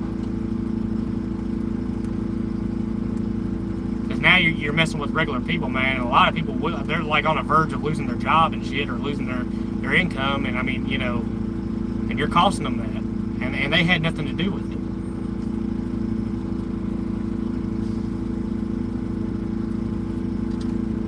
Oh, let's see. Oh yeah, no, he's normally pretty good. He's just got a long truck. You could set up a Discord server. I've never done a protest march. That's on my list. Yeah. Discord voice. I already run a Discord server for my license plate group. I don't know. I've never done that. I don't even know what that is. Discord server. It's just chat, ain't it? Yeah.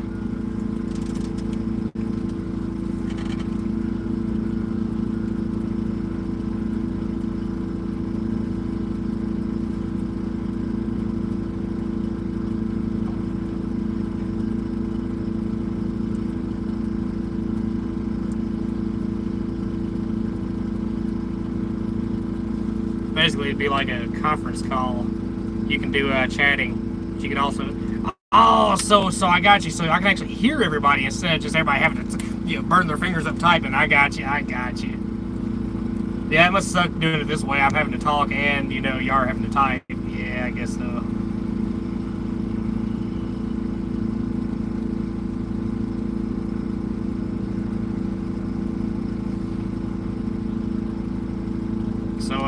We could do the same banter but via audio. Yeah, exactly. Yeah, that would be cool. Like I said, man, some people could do that. So yeah, so you can tie that in with YouTube Live too, right? But see, for me, typing is fine, especially when I have to do conference calls at work where 90% of the call doesn't concern me. I got you. So you can kind of just type in the background. Yeah, I got you.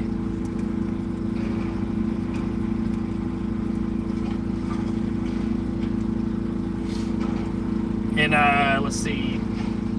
In chat, you can also send pictures and also notify people of new videos and a lot of other stuff. Oh, cool. YouTube Live does have a facility for a collaboration, but AFA key, no way to I got you. I have a face for radio, not TV. Ah. You can do a voice on Discord too. All right. Oh, as far as I know. Oh shit! Look, hey, there you go. There you go. Yeah. Look, I'm still learning some of these terms. I got some of the basic ones. Some of these I'm not too keen on. Yeah. Yeah, that would be neat. See, that's where I guess another device would be nice. That'd be a whole other bill. A phone bill. Because it's got to be mobile. That would be cool though. And that way I can, on this side, bring calls in and then have this one running, the live stream. Yeah. Oh, but I gotta deaden the sound up in this cab so I can actually hear everybody and everybody can hear me clearly.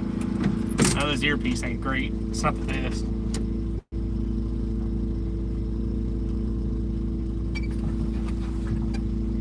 I got a monitor in the cab, yeah. And you can run a Discord on a phone. Yeah. So I'm thinking I could probably add another phone, and that way I can have that, up here or something, Because I don't think I have to look at that, because we'll all just be on that talking, right? Yeah. And I can still keep up with comments here, and we can go back and forth. Yeah, that's cool. That's a great idea, actually. Oh, that is true. So yeah, I can just pay for the extra. Yeah. Damn, I keep forgetting about that. Let me cut this generator off.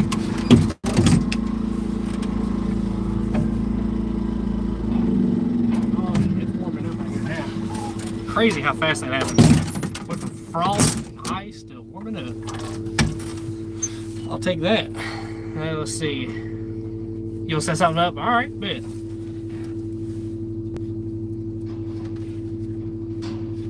Hotspot should run with YouTube going on here. It should. I don't know if there's going to be a problem with that. So far, I've been having bad luck with it, so probably. Oh shit! Hell, what am I doing? We could be watching a truck get loaded. Jesus, I'm slacking over here, y'all.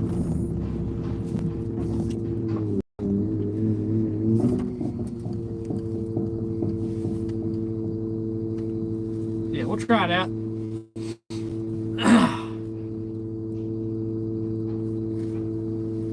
See, I got that old S8, but the S8 won't work with the GoPro. I tried that the other day. Whenever I did that live stream where I was watching the weather and shit, that was that weekend. What, 2 weekends ago? Golly, dude, I went to go connect it, and it said I went to go to the app to download the GoPro Quick app, and it wouldn't let me. It said this phone is not compatible. I was like, well, holy shit. Golly. It wouldn't even let me download it. It just said it wasn't compatible. That's it. Drove the line through it.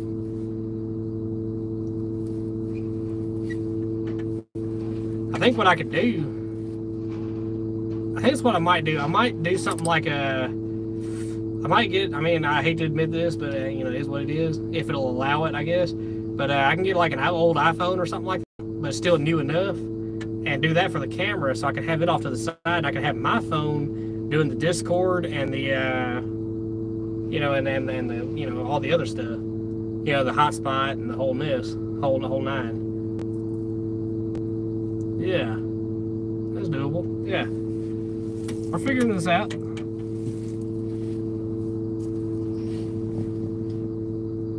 And see, that's another problem though. So depending on where we're at. See, I'm worried about the Mississippi one because I've never tried it. And like I said, I don't know I can't remember how the signal is down there. But we might have a signal issue down there. So we got to find ways around that too. We'll have to find out what carrier is nearest, and I guess, I don't know. Hey, we got Starlink. Shit, Starlink, that's a thing now. Holy shit, I could probably do something like that.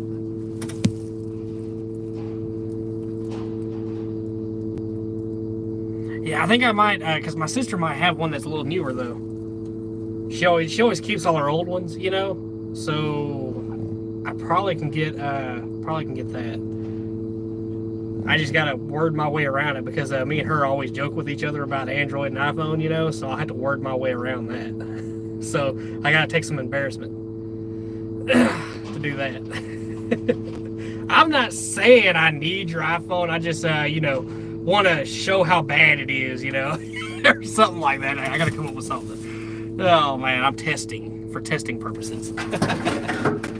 Oh shit, that's $150 a month. Oh, ouch. Ouch.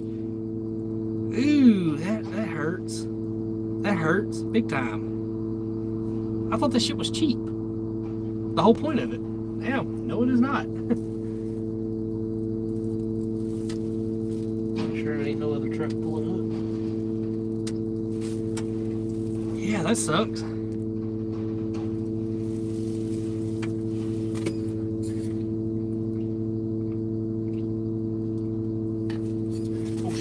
Check on this fuel. I just remembered. I mean, it's slower than molasses, but still, I ain't letting that slip away from me. Sorry, y'all. I ruined the view. My bad. No, be right back.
Live with 3/4. I'm good.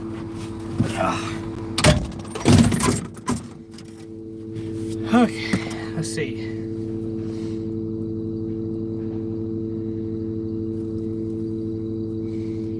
I don't know, man.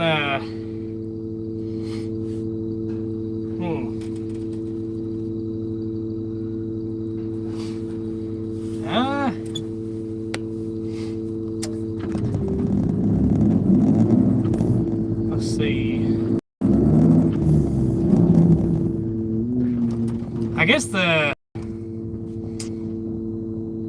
the TBYS server, I guess. We can do that. I mean, we can keep the name, I guess.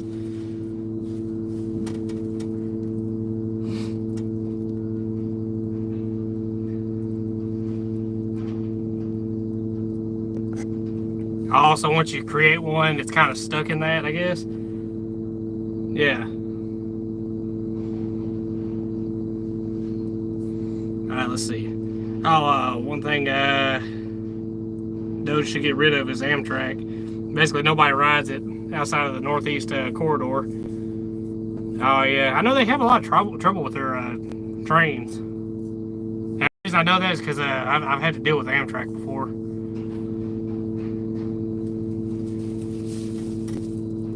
Yeah, and I think the name would be fine, I guess. TBYS.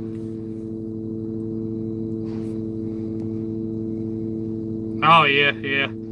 I don't know. The ones down here, it was all right. They weren't off by. It was just minutes, you know. They was off by. Up north though, I couldn't tell you that. I know. I do know down here they do have problems. I remember they had a freight train actually push in one of the Amtraks. They had their engine go down. I remember that. So it was funny seeing a freight train push in a Amtrak car. Yep.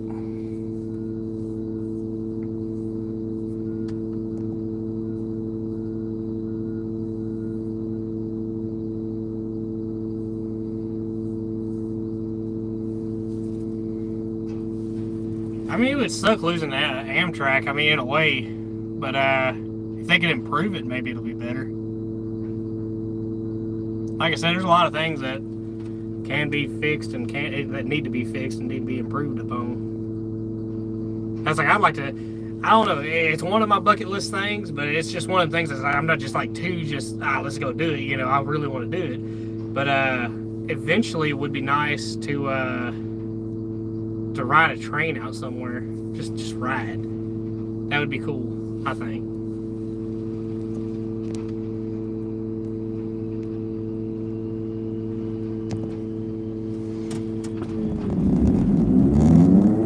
That piece is concerningly high.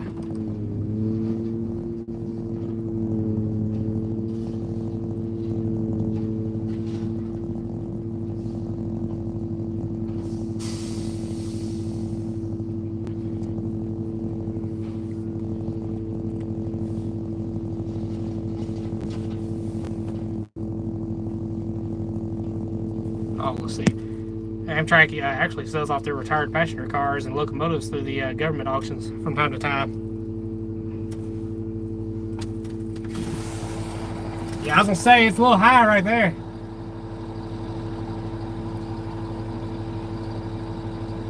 Punch it down, yeah.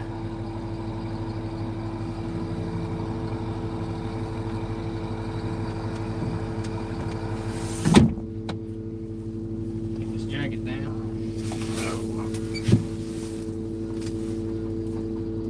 Time is it? 9:50.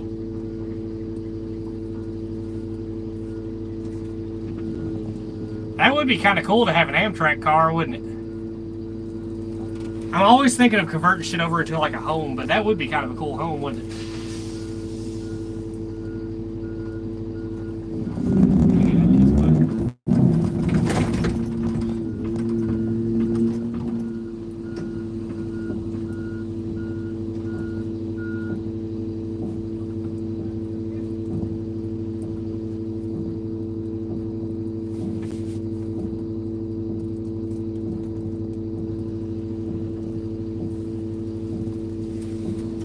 Hey, you see that plane up there? I don't know if you, well, yeah, right there.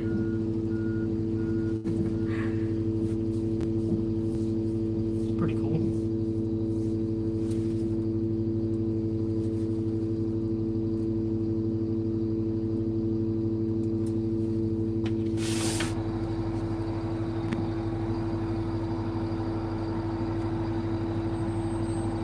I can tell him to scooch over. Yeah.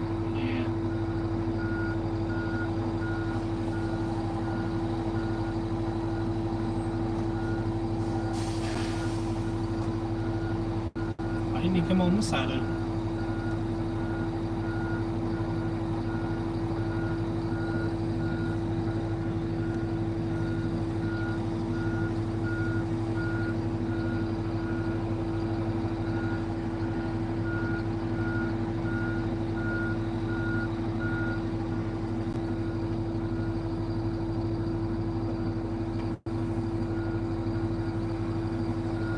Oh, watch out, Earl.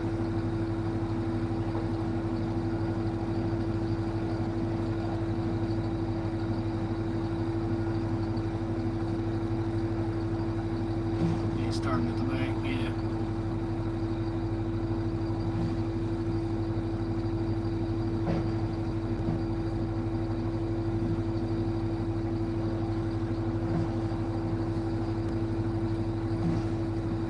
Oh, in a heartbeat, yeah. I'd have to have Mr. Beast amounts of money. Because he actually bought one. Alright, here comes Earl.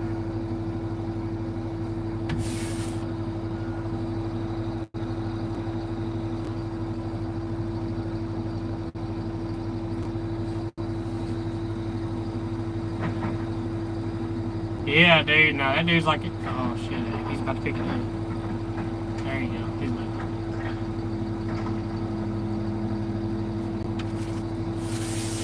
Okay. Alright. Stressful. Anyhow. Yeah, dude, no kidding. That dude's got like the biggest channel out there.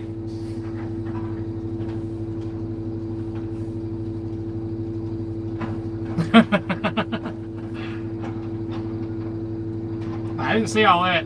The only one I saw was where he punched it through a wall. It was like it was right on top of the feed. You know, I clicked on it. It was exactly what he said it was. I was sitting there thinking, now there was a bunch of extra shit in there I didn't like, but I mean, as far as I had to skip forward to the train part, man. When he got to that, no shit, dude owns a train. That was all news to me. Man, dude, they're taking a hell of a risk. That's it, buddy. Hey, Earl! He didn't hear me. Earl! Earl! He guys took the car up, yeah. There you go.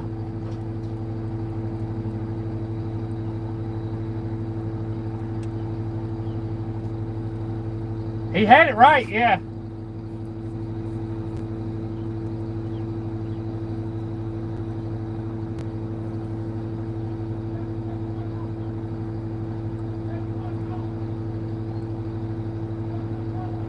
Yeah, you're good now.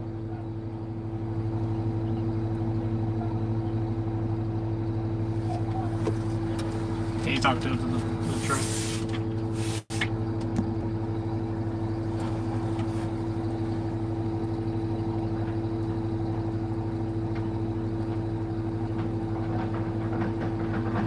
Let's see, sorry, tried hitting the alright, so dude actually managed to derail the train. Oh my god, I gotta see that now. He crashed into a giant pit. Holy shit. I gotta see that now.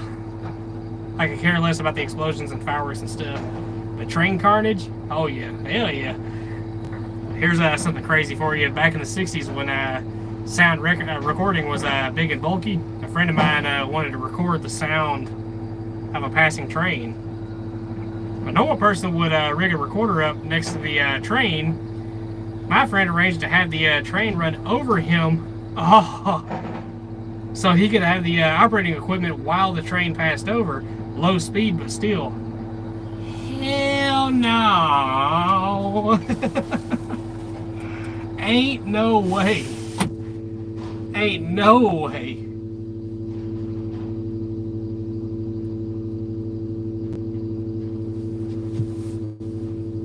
Ain't no way I'd have that. He was fine, but they did some crazy crap back then. Hell yeah, they did.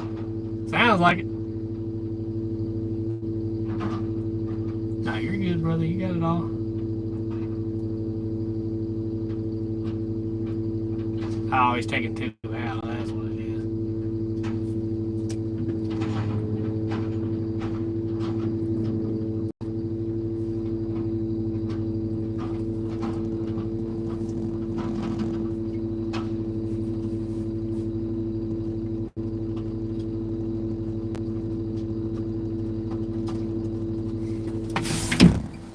Hey, Earl. He's picking one up. Careful, man. He's pulling two out, right? How you doing? You have to explain it to him. And I guess all right this time.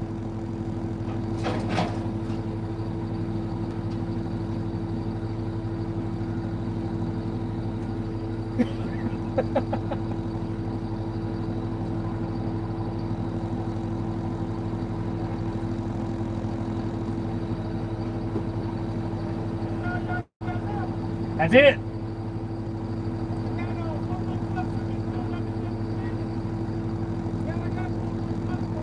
Four more coming?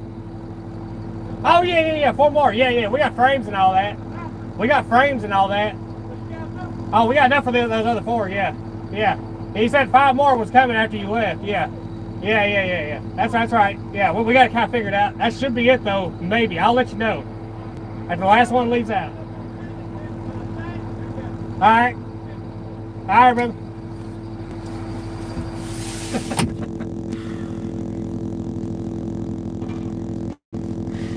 I swear, dude, I had to let them know, man. Sometimes Lorenzo don't understand.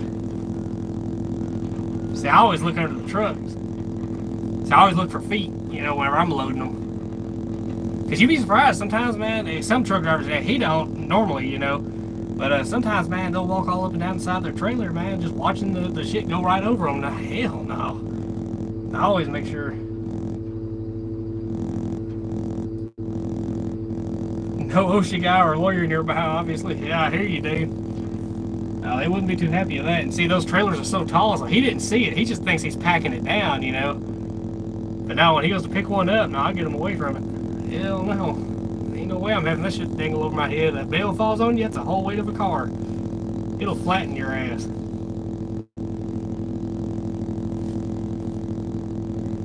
Yep. That was twice he pulled one out. He's only supposed to pull one out. Well, he's got a light load going up there. It'll be alright.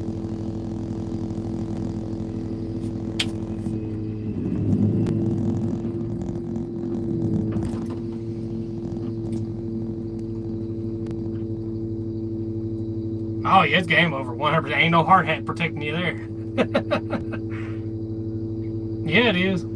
Yeah, it is. They're big. They are big, man. I work with some good guys, man. They really are good. It's just some of the drivers they send are new, you know, and they got experience driving. It's just sometimes they don't. You really gotta watch. You gotta pay attention out here, man. There's the other truck right there. Is it? That's a tank. Can't tell. He just stuck his arm in the way. Ah, that's a tank.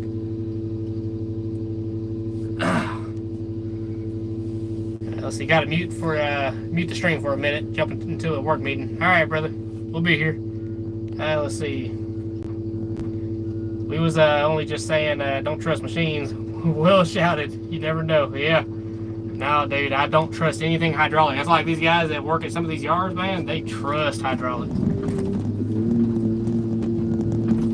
Brandon.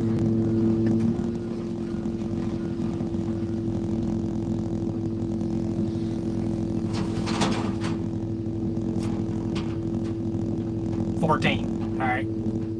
I got you.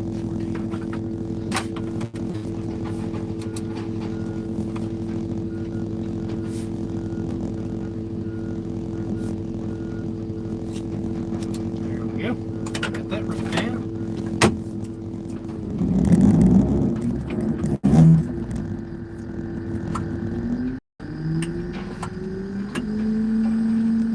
Let's see. What'd you say?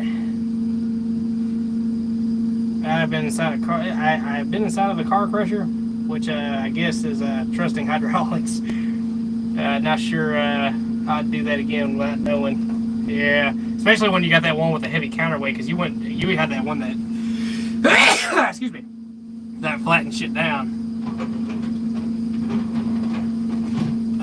Yeah, because that thing could drop anytime. You never know. Pin could shear, anything. It'd be my luck it would shear while I was in there. Not during the cycle, obviously, but if that line fails exactly. You could have pin shears, lines fail. But like I said, this arm right now, if the line was to fail, it would drop straight down right now.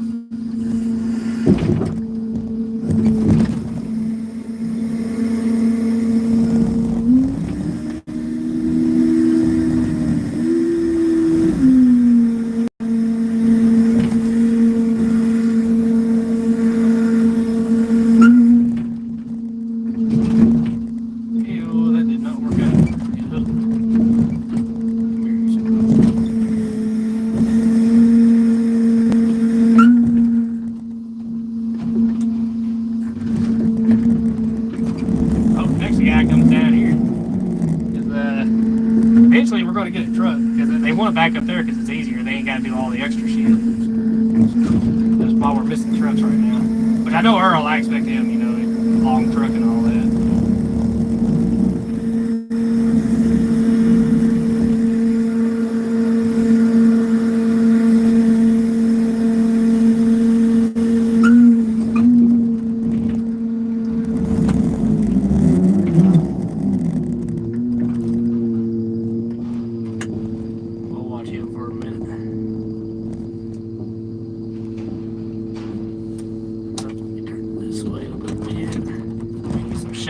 screens. There we go. Let's see. I was posing for a Superman photo, holding up the crusher lid. Hell yeah. Yep. So that's like them balers, even small balers, man, the cardboard ones.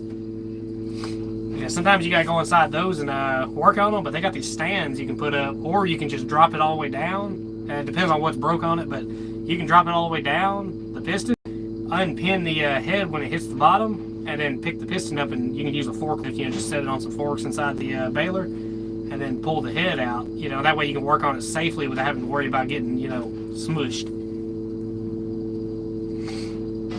See, I've done that before on a can crusher.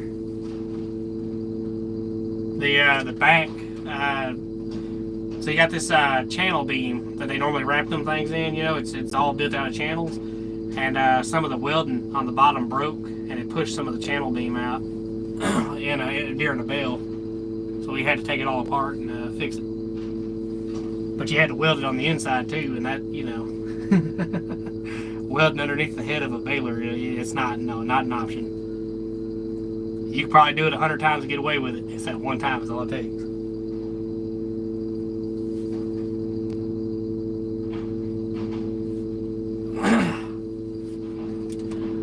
Yep, when I go by that philosophy, anything man-made can and will break. It's not a matter if, it's a matter of when.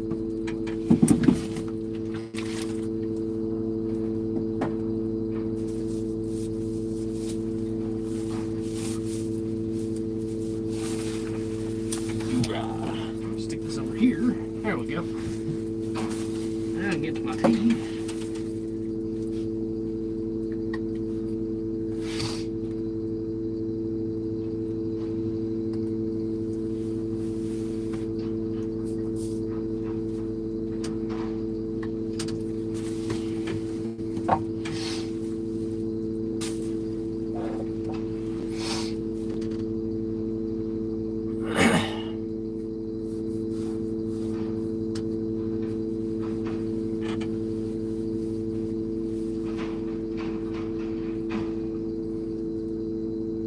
They did a number on us Saturday. 9 trucks. That knocked it on down.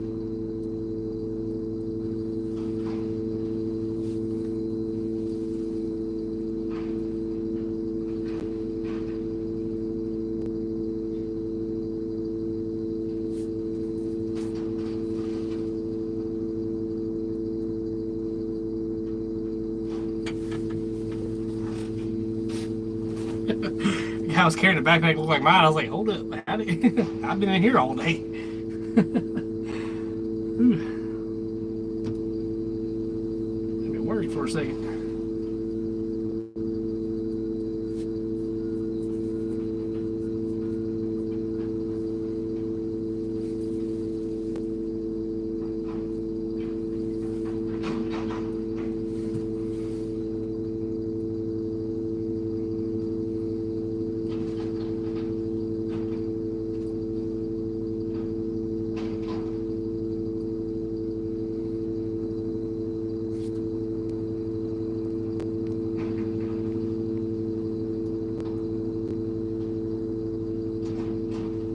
So you got Nucor too. That's pretty big.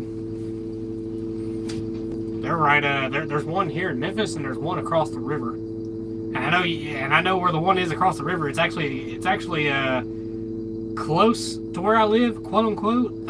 You can see the glow from it. I know that much. If you look just right at where I live, you can see the glow of Nucor just right across the river from it. That's how much light that place is surrounded in.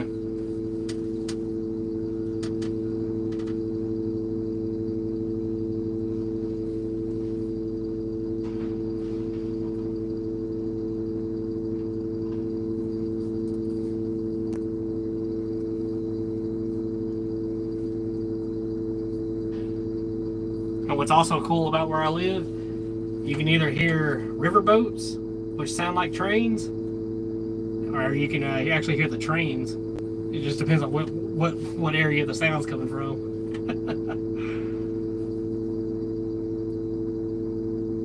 you hear them more when they're going upstream. They make a ruckus.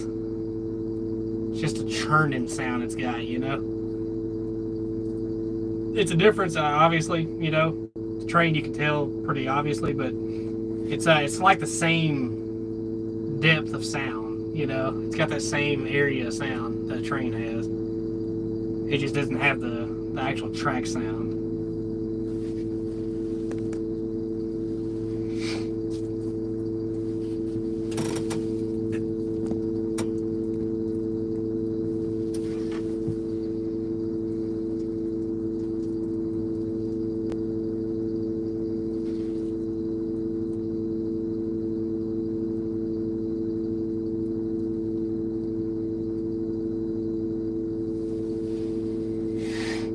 So I got 2 loads, he's got about 2 loads, and then we got about another load of frames and shit.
I think he was coming up there to check on, to see how many loads we got left. And I think they're discussing what cars they can send over here to crush. And these 3 right here in front of us look like they're getting all pointed at.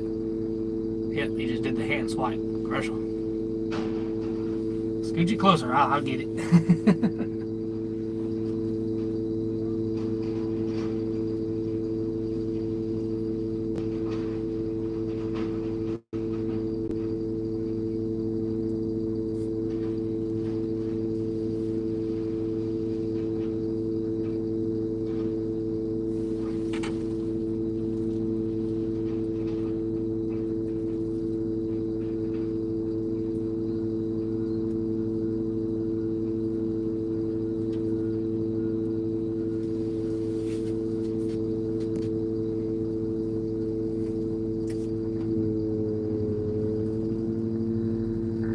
The other truck should be getting here any second.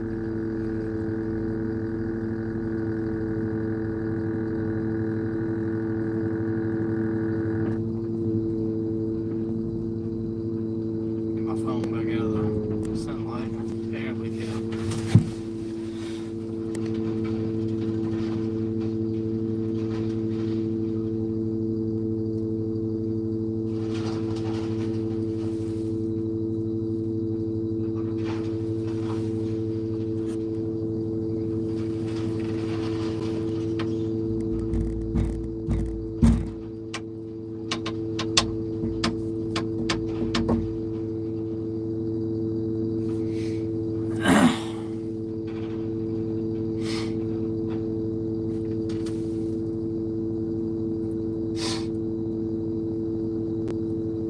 They have an extra large pizza over there at Walmart.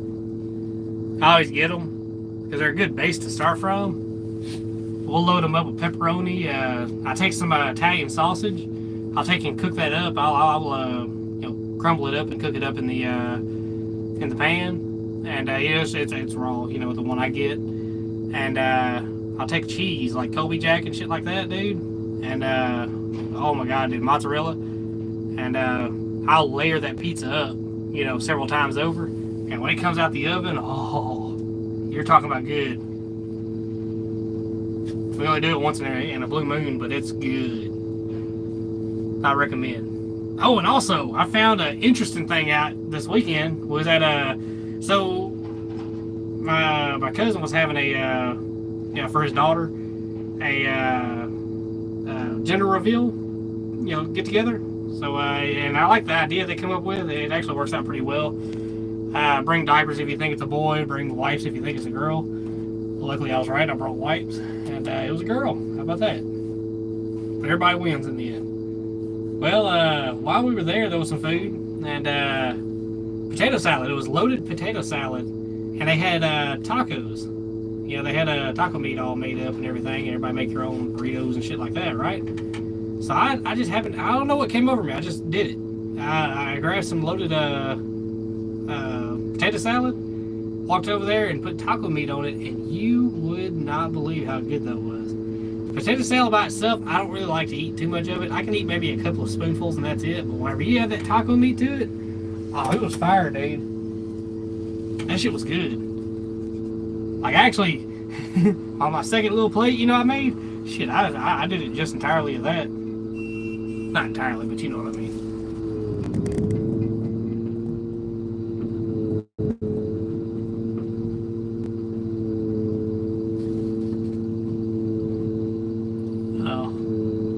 I always beeping for people, just in case.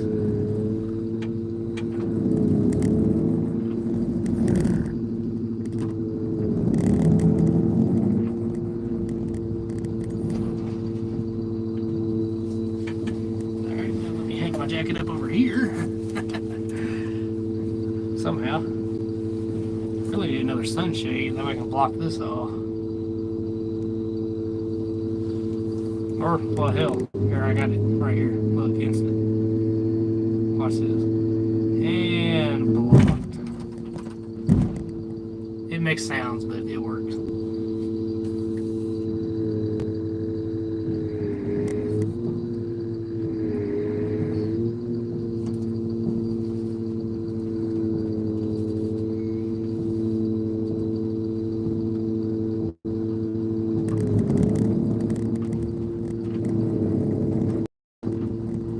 Oh, so he just gave us all these cars here. There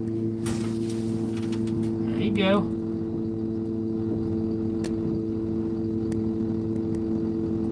Alright. Yep, I seen it. I seen it.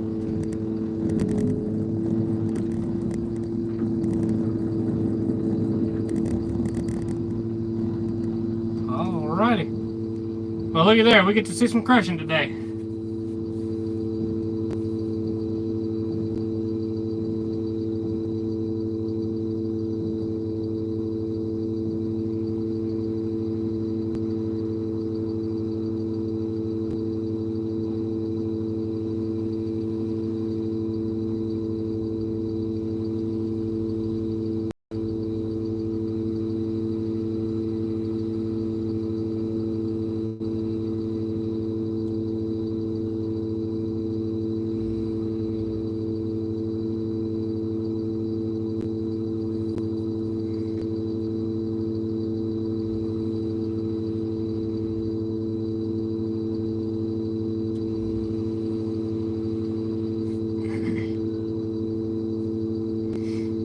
That's an EV.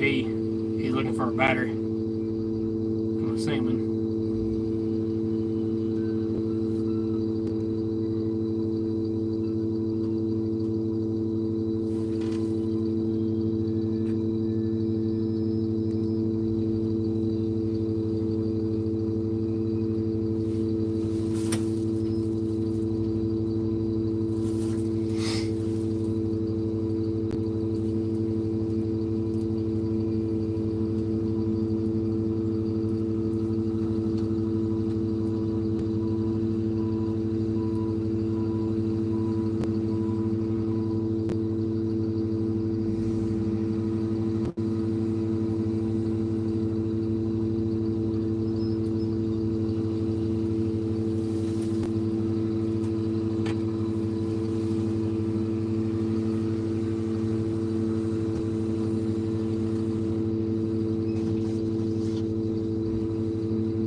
Oh, on the excavator? Yeah.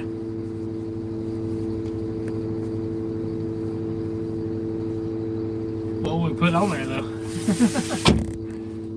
I can imagine the company name, yeah, but there's that.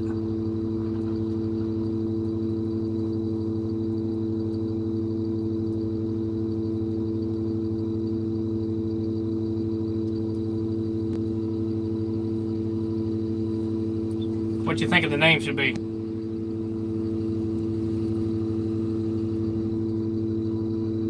Like, we need to give it a name, that's the thing. There's a Ford Ranger. Yep. What would her name be? I ain't even named this baler. It needs a name.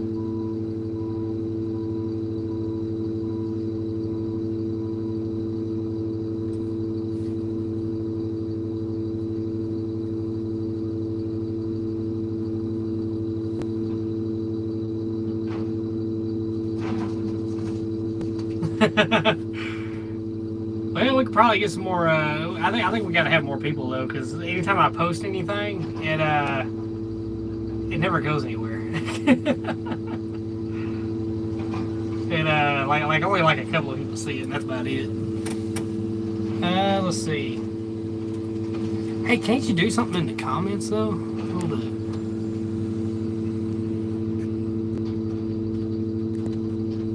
Let's see this. No. See, I don't know if I can write anything.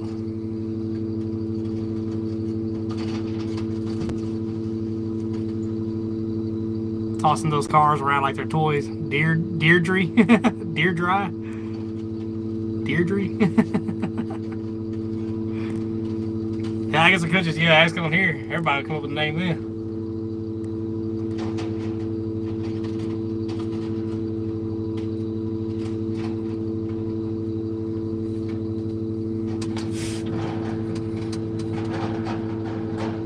I know that truck. Eerily similar to the one he drives.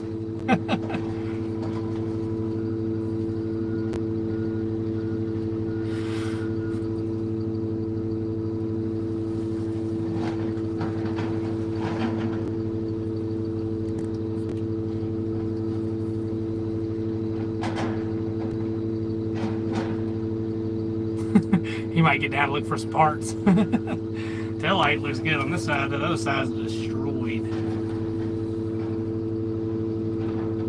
And is it me, or did somebody take a sawzall to the wheel well? If I'm not mistaken, it arches straight down. That one looks like it kind of slashes back a little bit. But like a straight line slash, like it's been cut. I don't know, I'm probably just looking at it weird. Cloudy. Black Betty. Oh, Black Betty. Lamb, lamb. No, she's orange. Orange Betty. Oh, Agent Orange. Oh shit, no, it gets worse. Yeah, it gets worse. Ford quality.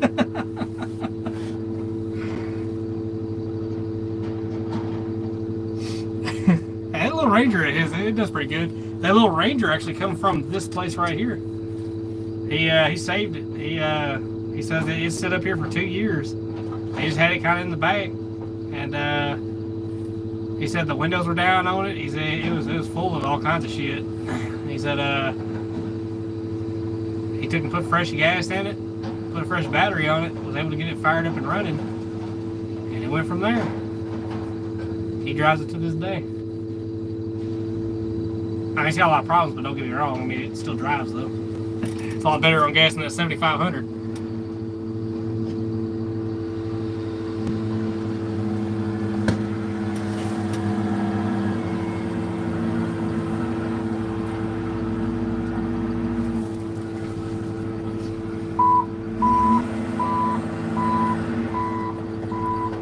Yellow Pearl.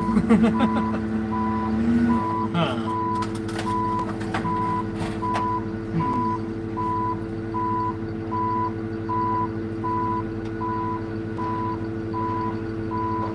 Rex, you know, because it's I don't know. No, it's got a longer reach than a T-Rex would. It has the jaws of it though.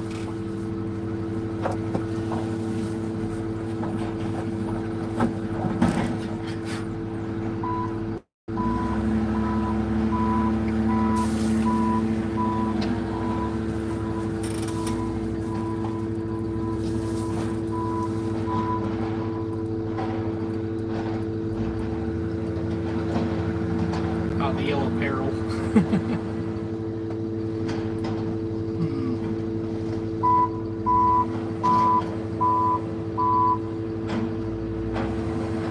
Nope. Exhaust on it. Goes the drive shaft.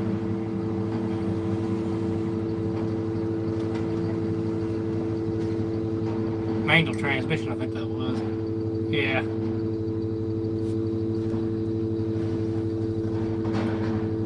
Here's a really bad idea. Have 4chan it. Oh, no, I think we'll pass on that.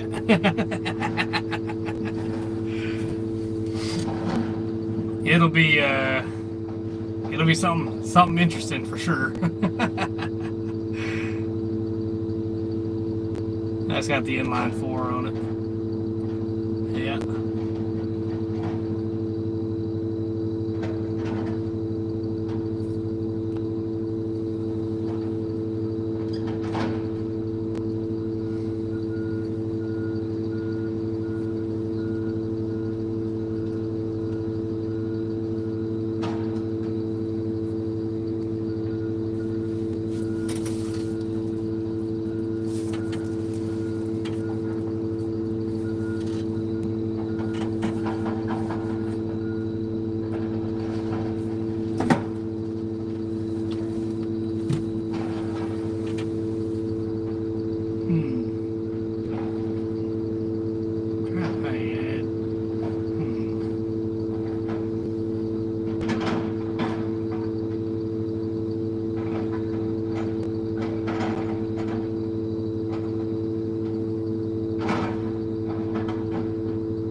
We can call it Grey Claw, you know, like White Claw drinks. But Grey Claw? No, that wouldn't make too much sense.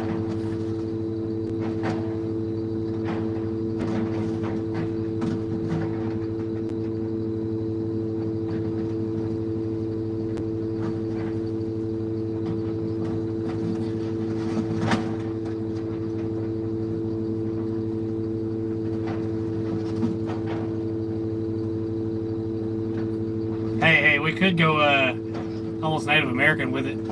Claw tooth. Meet the claw tooth.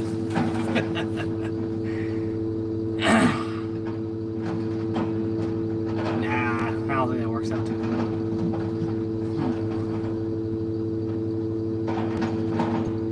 well. Oh, look, it's tickling the belly. Nah, it's just dissecting it.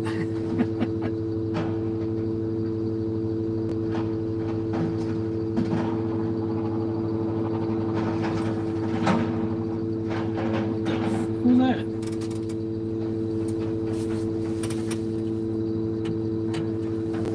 That sounded weird.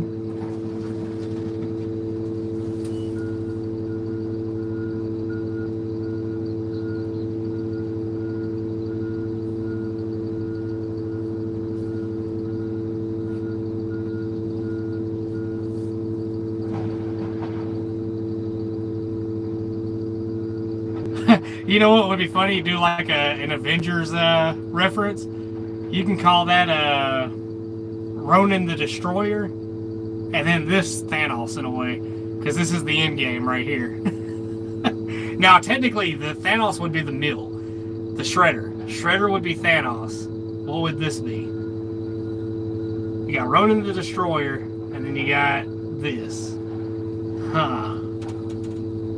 Because Thanos, that would be the actual end game, is the mill. That's where it gets shredded up, and then that's, from there on out, it becomes new.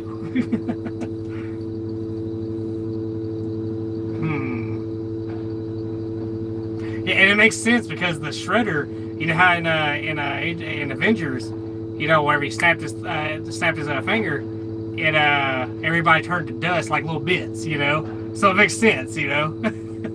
So that's Ronan the Destroyer. This is I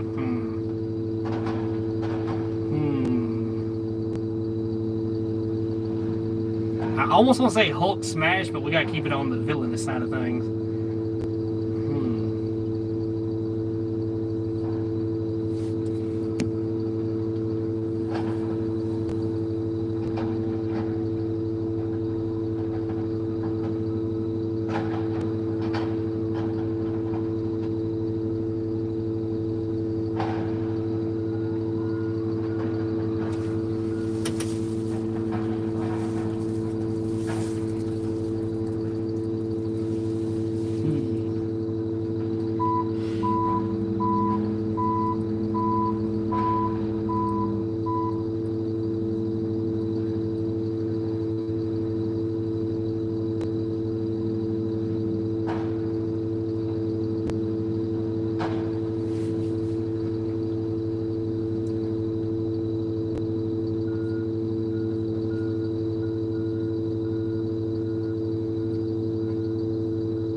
So Ronan the Destroyer RTD, we can call that RTD.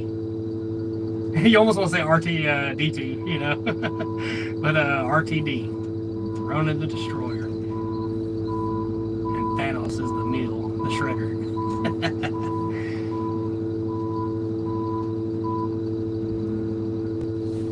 All right, here we go.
right back. Actually, let me down so I can reach it.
This is going to be the toughest. If it's going to struggle, it's going to be on this one.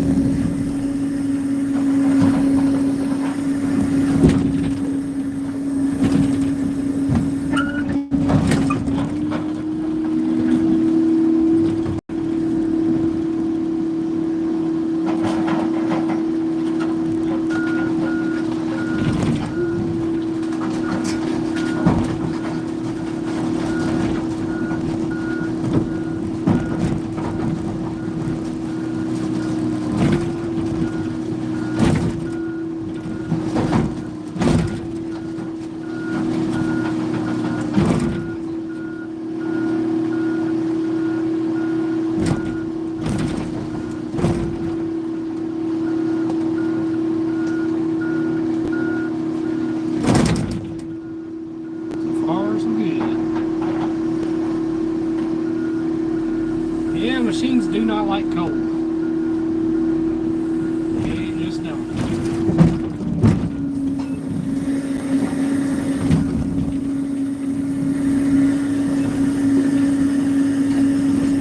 What I might do, if this stays cleared up, I'll keep those filters in here. If it does it again at any point, I'm putting them on. Those filters there were not old. Make sure that didn't fall over. Just trying to.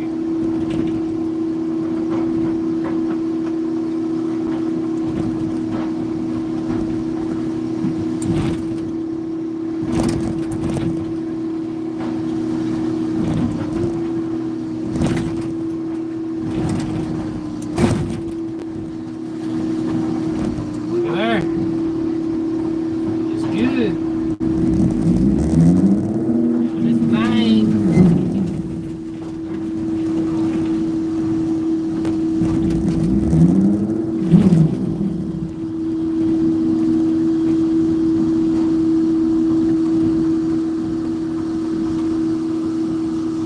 Oh, shit, I missed y'all's message.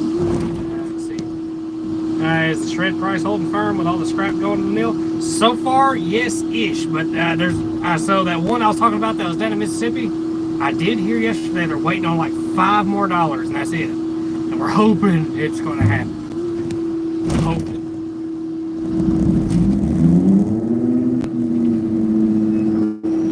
Yeah, look what we're doing. We're actually crushing a car or two. They brought us some cars.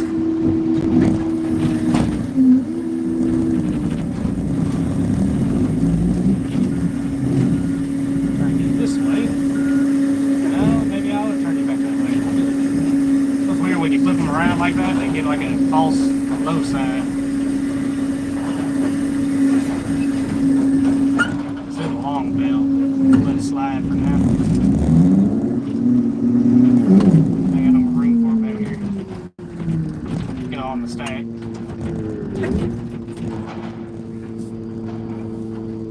Oh, that motherfucker still had gas in it. I've been watching, but I had to mute the audio while I was on my conference call, so I missed what was said. No, that's alright, brother. The stream has degraded a bit for me watching video. Anyone else? I did have it set for 720. I just wiped the window. Let me check my signal. I got full bars now. I'm good. I don't know what happened that one day it got blotchy because I did have like 3 bars. But yeah, right now I got full bars, man. It could just be where the vibration of the machine too, because it messes with the focus all the time. Or the frame rate too, yeah. No, that's not nothing to do with frame rate. I gotta do something better for a mount though. But I can't find nothing that'll work. Yeah, so I can't find nothing that'll work better than this. If I can get it on me and not wobble around, because I tried it with the phone. I tried a phone mount on my chest and it wobbled way too much, dude. Like anytime I come to a stop, you would be looking almost left and right, you know. Every time it came to a stop, it just... A GoPro is one thing on that chest mount. A mobile phone is a whole other thing. If the back of the chest mount, I think, was wider, you know, and would hold like more area and wouldn't flex so much, I think it'd be all right. But it flexes way too much.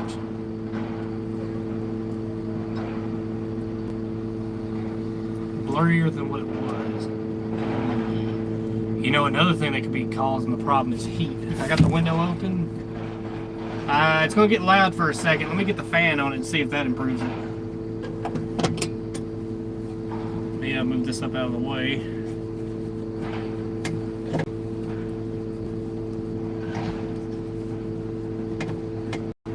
Alright. We'll get loud for a second. I'm going to cool the phone down and see if that improves it.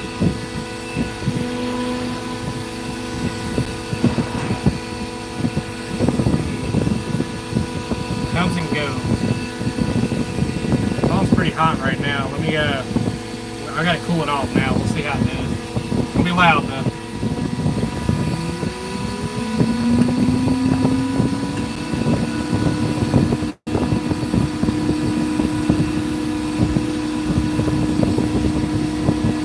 Oh yeah. They toss them around pretty good.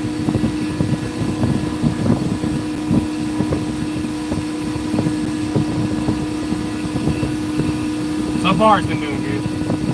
That's what he was asking.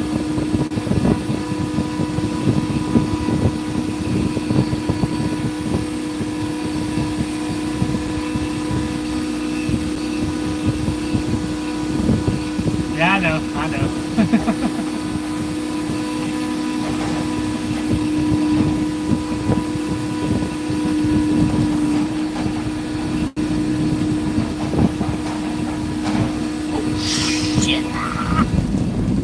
Holy shit!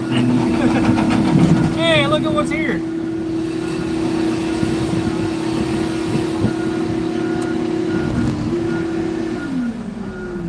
Yeah. That's Earl's old, the one he was having to borrow.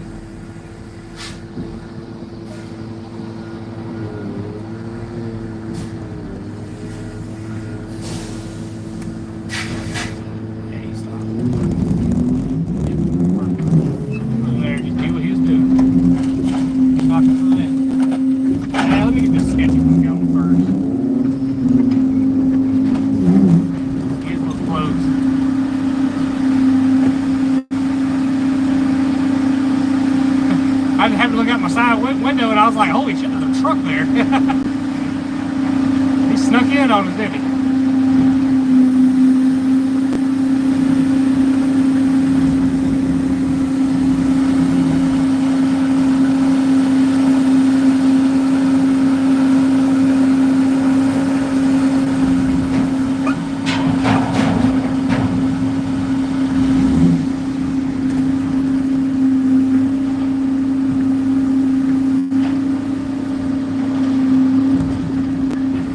Around there.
some paperwork. I'll be right back. This that was 041, I think. Yeah, 041. D11.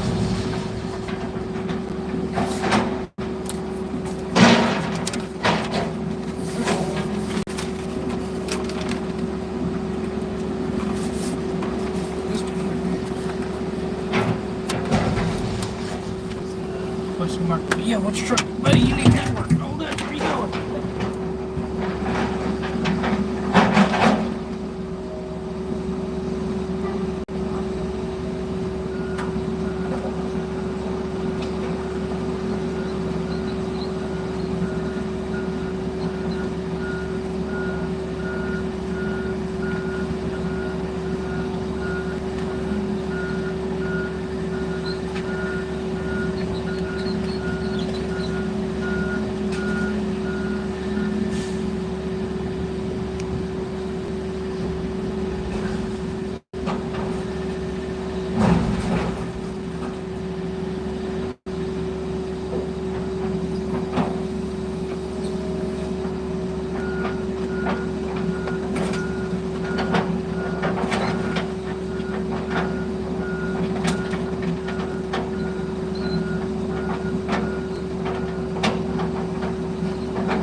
Well, he left right out of here without his paperwork, but I gave him an extra paper so when he catches him up there at the mill, he can fix that.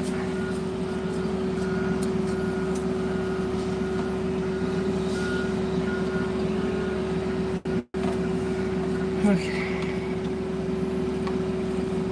I normally throw in them a new paper, but 9 times out of 10 they keep the first one.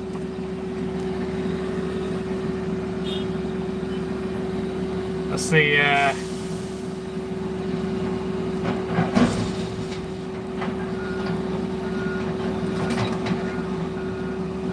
it's often blurry and otherwise screwy for me as well.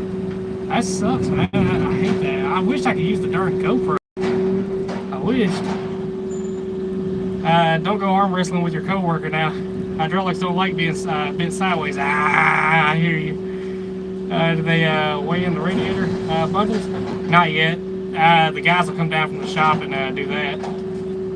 Let's see. A couple of those are almost recognizable as cars. Yeah, so sometimes the badge survives. Message retracted. I wonder if turning off autofocus or auto stabilization would help. Yeah, because it's stationary, I guess, in a way. Yeah, I could probably let it focus and then be done with it. Yeah, that might help. Taking off without his paperwork. Yeah, he did. He did. And here goes the next work meeting. Back in a bit again. I hear you, buddy.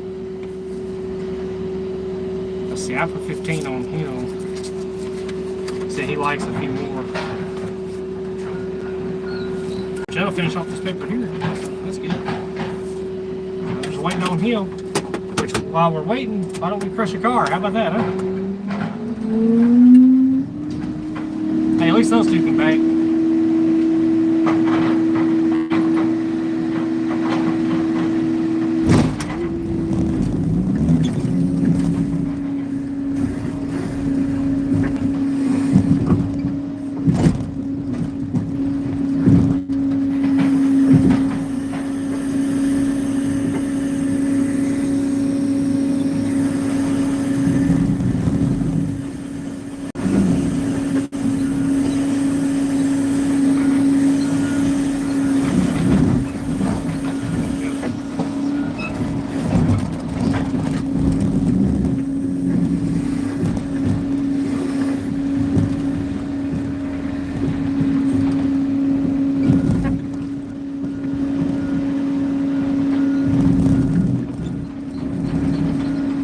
Oh shit, there was something on top of these bells back here too.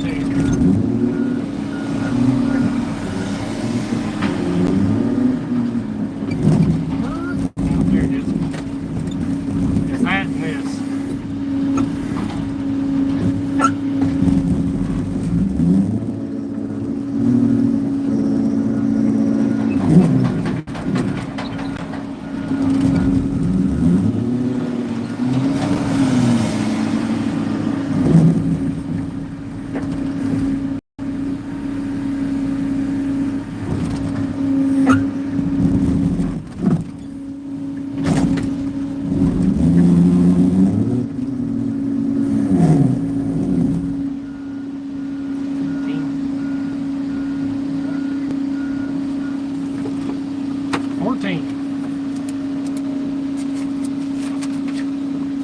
That was 041, right?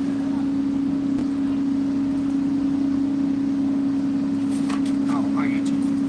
Got you.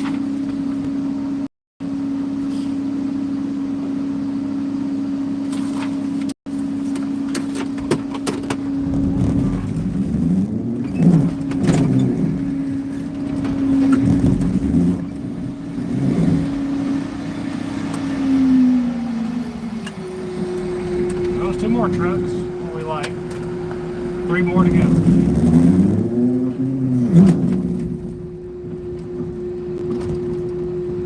Yeah, we're counting right now. Hold it.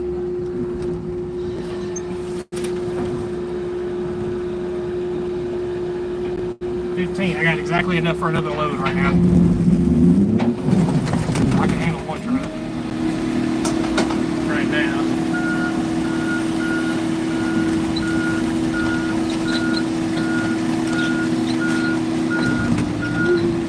He'll get up there, probably get started in the queue, and whenever he gets up there behind him, he's right behind him, he'll walk up there too, give him some paperwork. If anything, they got the job number recognized. The mill does. They'll figure it out pretty quick. I hate they have to go through that, but, you know, sometimes their drivers drive off without paperwork. It's a normal daily occurrence there, so it ain't nothing new.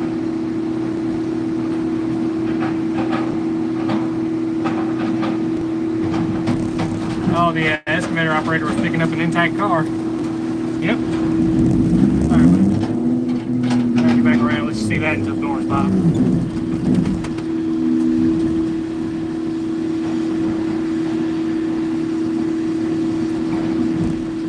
I didn't even catch it. I wasn't even paying attention.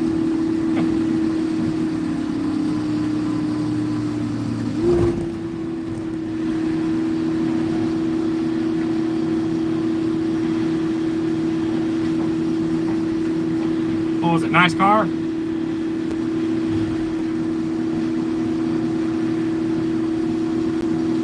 I see Anna antifreeze. It looked empty.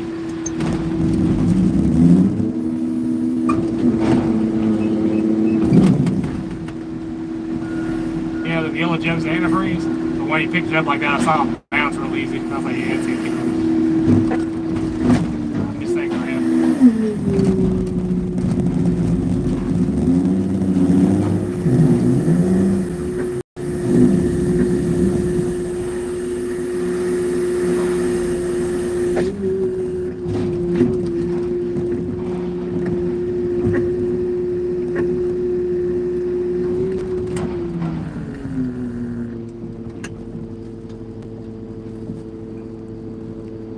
Let's see. That gold PT Cruiser came in a couple of streams ago. It's finally getting what it deserves. No kidding. I am a car guy, but I'll never shed a tear over a crushed PT loser. Yeah, I got you. Yeah, a lot of these cars, it don't hurt me at all, man. But there's some it does kind of hurt. And there's some, I've like I said, I've crushed my car several times. It makes you feel kind of, you know. Let's say I feel safer in my Tahoe than I ever will in my Nissan Altima because they crush super easy. They put up 0 fights. What'd they say? No. The frames will just load. Those are heavy frames over there. They got heavy axles on them. Let's see. It's probably a little dangerous that you told us they let you save cars. Oh yeah. If I watch a live stream long enough, I'll probably spot something I want to save. Hell yeah, dude. But the problem is, we gotta hope it's out there and not being put right there, because when it gets put right there, you'll see what I mean. It gets grabbed quick, and then it's over. Yep. That's an HHR there, I think. Yeah, that's an HHR. I've actually drove one of those.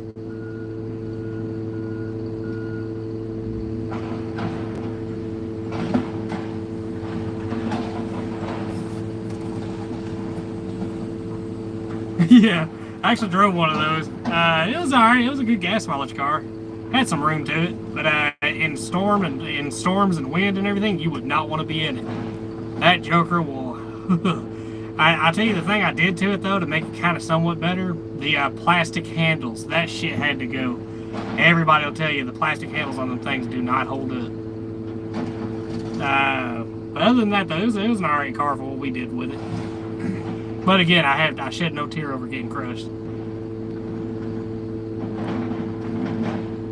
Well, you saved a license plate for me at the very last minute. Hope you could do that with the car too. Oh yeah, I'll try. Let's see. Not all. Now all you need is a VW Bug to complete the trifecta. We've crushed one the other day. Remember that yellow one? Worst plastic handles in the world. Yes, dude. Oh, on a Freightliner? Yeah, dude, they're always breaking. Always. The little plastic tab they got on them bastards. Yep. And then some of them, like on the older school ones, they got the die cast, dude. And it's just like pot metal die cast. The shit breaks all the time.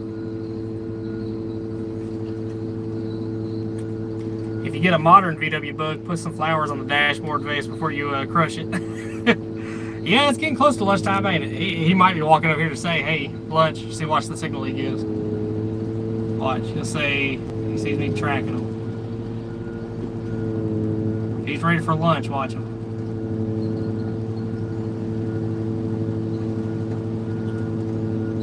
Gotcha.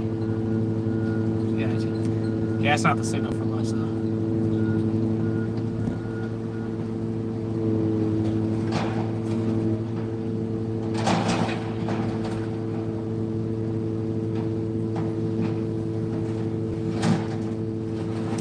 Let's see. Yeah, I'm eating lunch now because I have a root. Oh my god. Oh no. Ouch, dude. Trust me, I know. I feel for you. He's kind of cleaning up over here. The areas I cannot reach.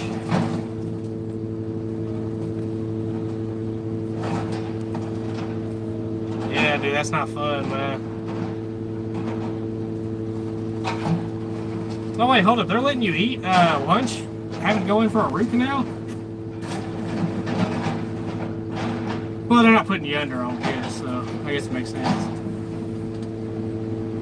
You opted for the one where you stay awake. No, normally whenever they do anything like that, yeah, that's why. Yeah, it's violent though. Get ready, it's violent. I've had one tooth pulled, man. I'll tell you right now, dude. That shit sucked. I busted a tooth, man, one time, and it had to be pulled, and I didn't think nothing of it. It traumatized me. That traumatized me, dude. They have to break that shit out your head, man. You should be in agonizing pain. You're like, I know this hurts. I'm just not feeling it right now. Yeah, and then you got that little socket, man. Oh, it sucks.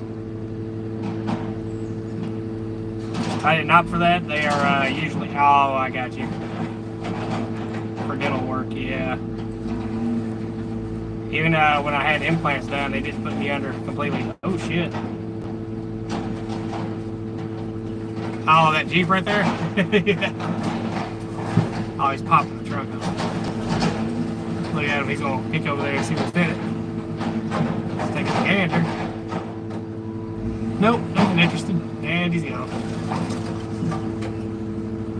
Can you ask the excavator operator if he can squeeze one of the cars like a soda can?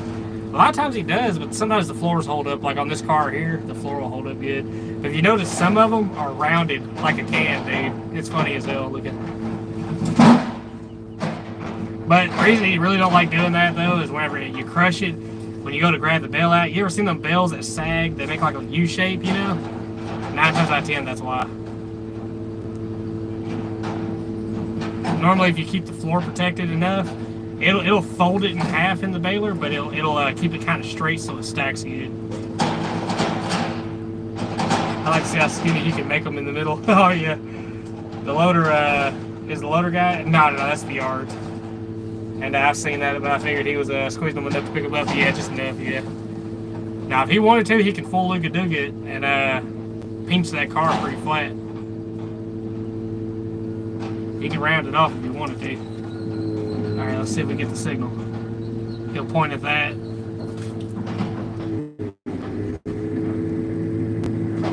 Get this out of his way.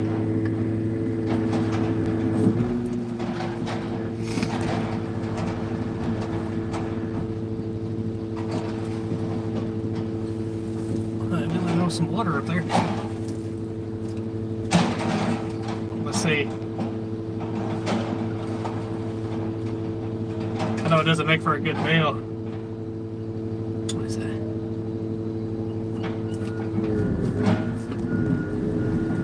Hold it, I'll get to you here in a second. So,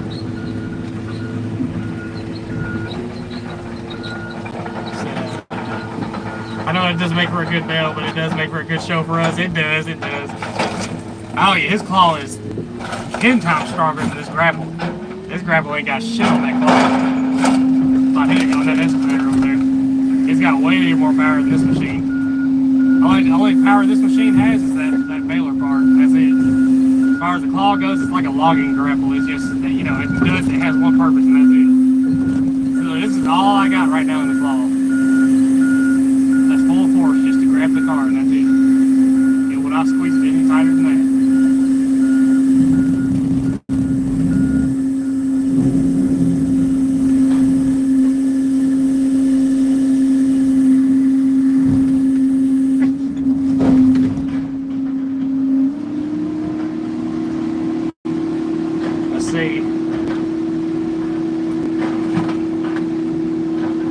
Oh yeah, the grapple is just for yeah, exactly. It's just meant to handle. It's what they call it. Actually, it's called a scrap handler. The claw is. But and they mostly like the ones that pinch has 4 pinches on it. Those are called scrap handlers. This is kind of like that in a way, but this is more commonly suited for like a log grappler or something like that. Pull this piece of trim back in. You can also collapse the roof with it, but not the car body exactly, yeah.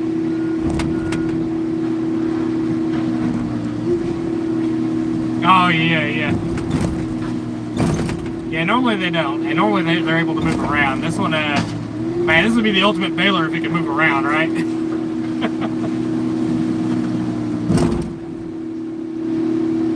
Like I said, this thing would be a lot more capable if I had an extension claw, you know, like a boom.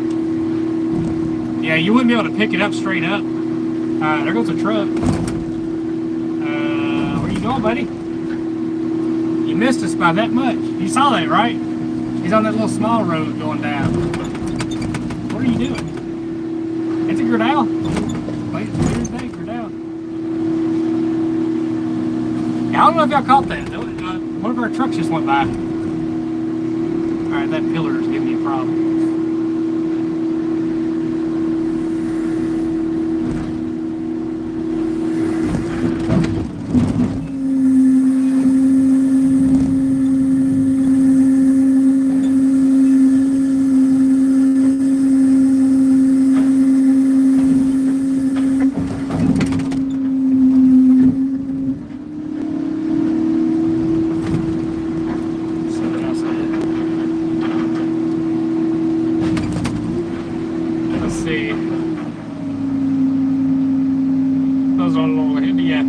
I'd want a mobile baler. This is a mobile baler. I mean, you don't move. Yeah, I know what you mean, though. Ever have a situation where a car got crushed by mistake?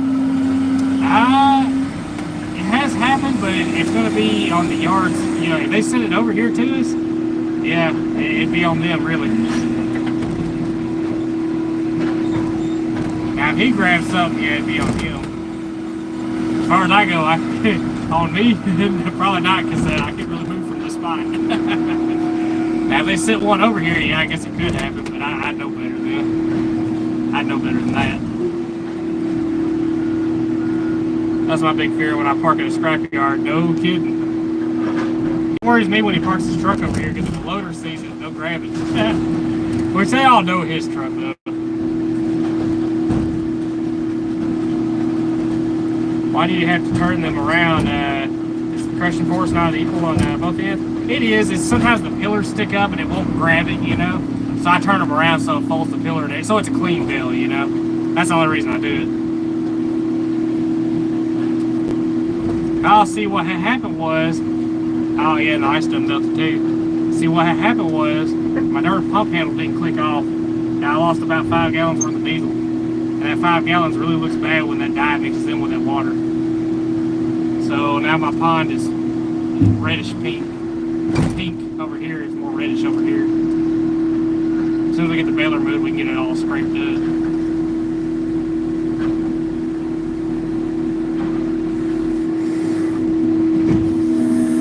Yeah, it's on the oopsie. It's going on the oopsie side of the channel. You know what? Look out. It happens.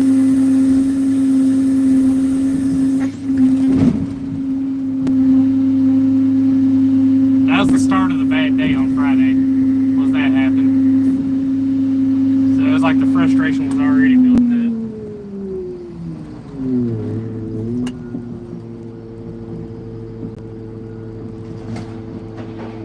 Yeah, it's died.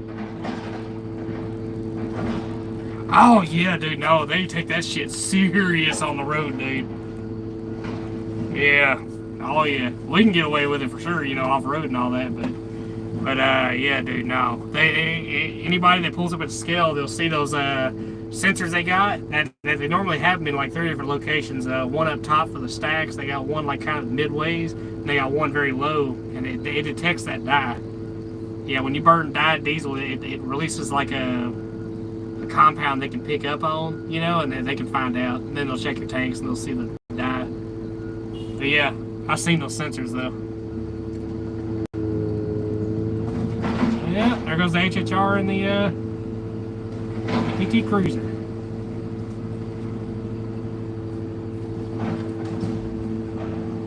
Let's see, oh crap, they can find it in here. Yeah. Have you ever noticed when you first pull into, could you bale a tree? They do make it, All John does make a tree baler, so I imagine, yeah, it would work the same. The only problem would be banding it. I think the one they got that bales trees, you can band it. Oh, he's bringing me those cars. That's nice of him. That's mighty nice of you. I appreciate that.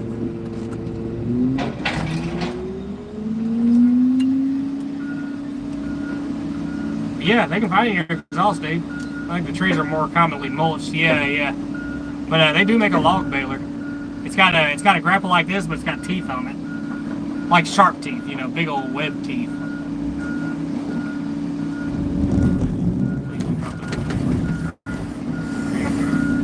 It's a reach for me, but I can get it. Yeah. Yeah, but they run bands on those, so you can band a bale of logs, quote unquote, a bale of logs.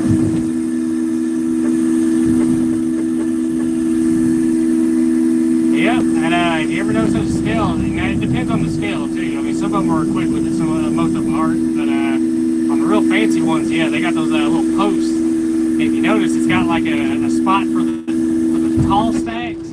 It's got a spot about midway down. It's got a spot, a detector, you know, at real low. And yeah, they can pick that up.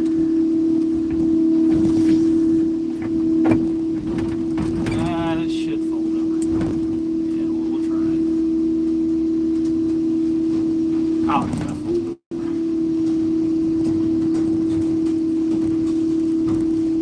Oh no, nope. I did not know that. Yeah. Oh yeah, dude. No, trust me. If there's a way to get you, there's a way to get you, and they got all the ways to get you. They're real good at it.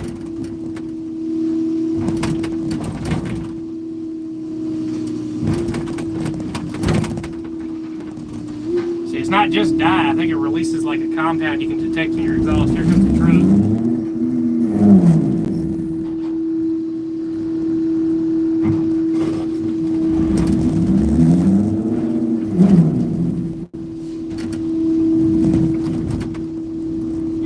Something new every day.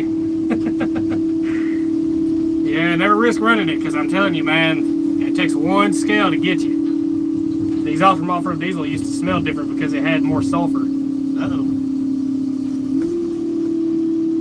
Oh, they just did it once. Let's see. Anyhow,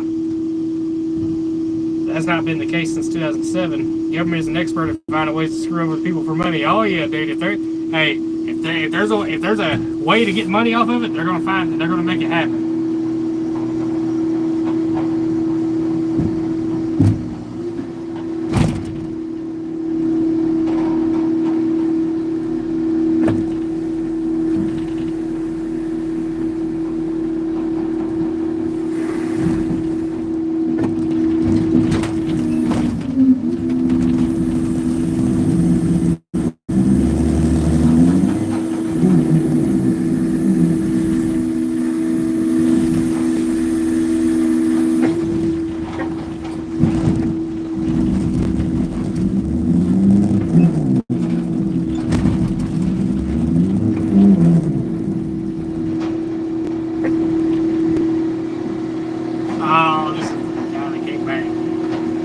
Back up there.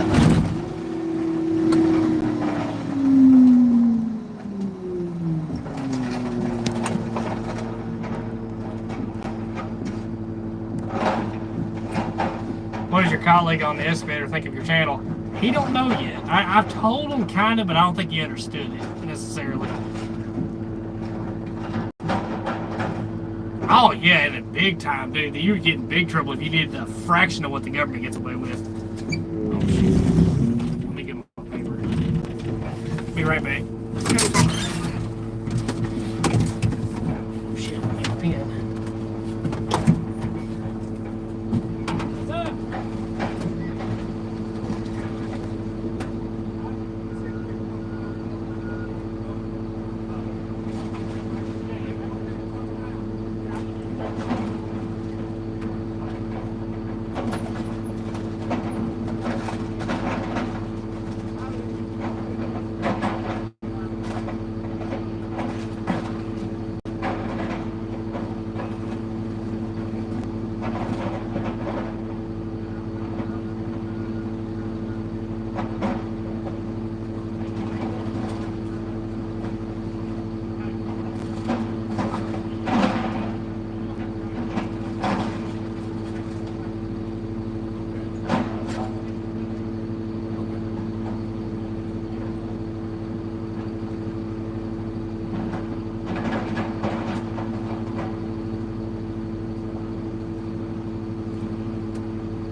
Here we go. Yep, first time I've seen him. I've seen that truck before though, plenty of times.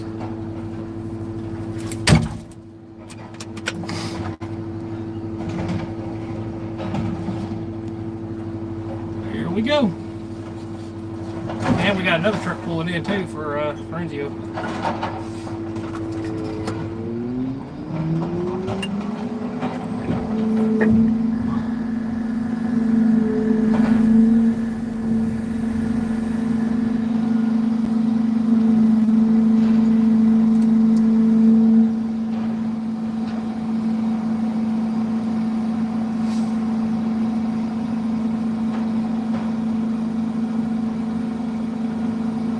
We ain't gonna knock him. This is his first time, you know, being here doing this process. I guess he ain't ever been with a baler before. But it's part of it. Learning curve. Yeah, you might have to redo it, buddy. Oh yeah, man. It's a decent sized machine. It's heavy more than anything. It ain't like just huge, you know. Not in real life, yeah. Yep.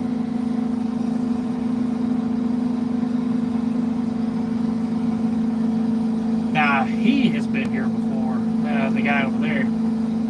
He'll back up there to Frenzio. He's already making his way over there too. Frenzio is.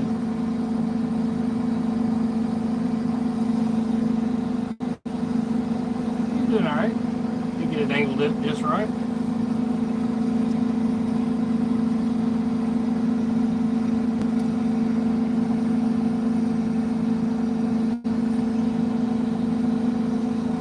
Oh yeah. Oh, does he have a baler like this?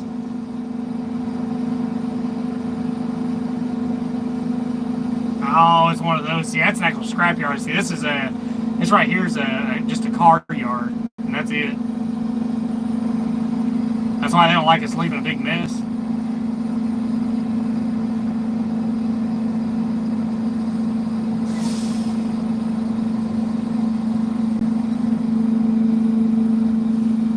Metal recycling in Spanish.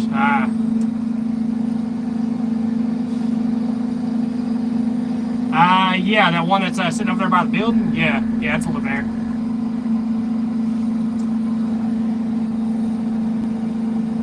Kojo Metals. They do, yeah, in the YouTube channel. Oh shit. Here, hold on, I gotta focus for a minute.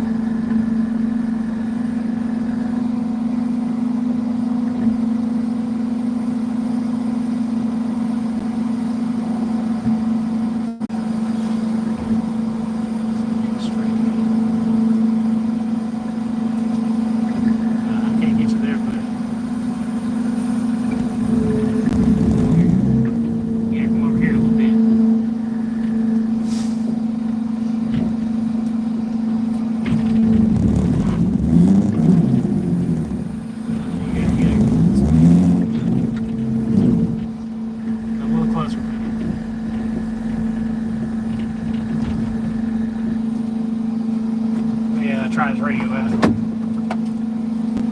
Hey, 038, can you hear me?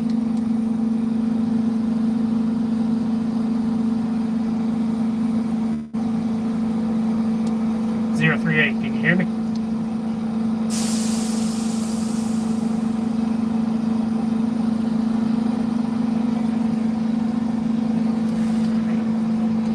front of that, kind of bring it over just a little bit. Yeah. That way I'm not having to drop it in there. I don't have a bad experience the first time. Because if he's that far away, I have to drop him in there. I hate doing that to him. Because it rattles the cab around something fierce. Their baler actually ejects out bills. Oh, yeah. Then there's a giant shear that cuts the cubes. And hell yeah. He'll even crack an engine block into shards. Hell yeah.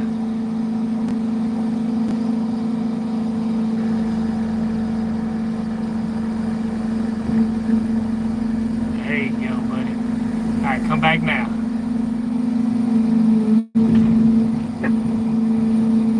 There you go. Oh, you're good, buddy.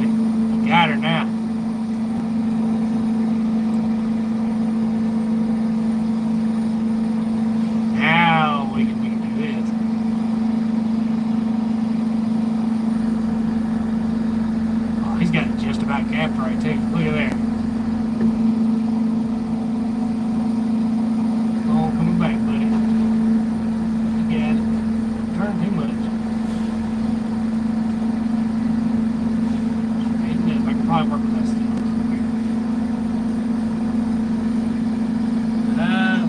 Weird stuff. Hold it.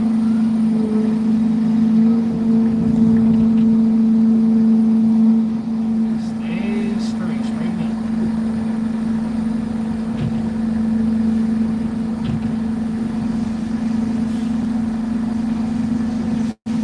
Don't come back. Alright, I can work with that.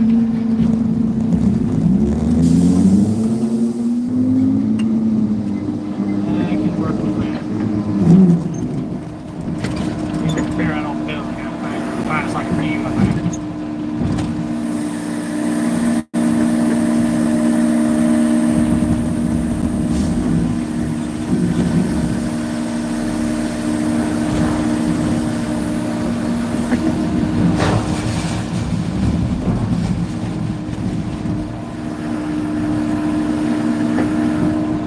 Alright, and then we're kind of got a lot of logs. Probably gonna load this kind of weird. Starting off. I kind of feel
heavy. It's just not like putting these long ones in front.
I'll come down there to you, man.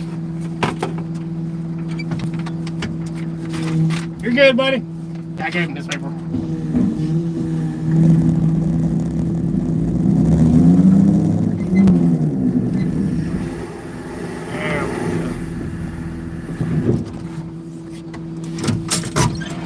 He done been here once?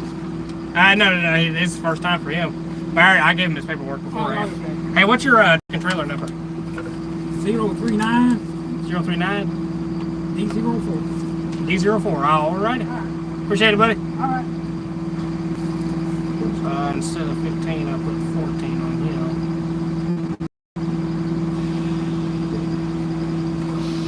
And I'll find out how much I put on him. Oh. It's feeling good outside now.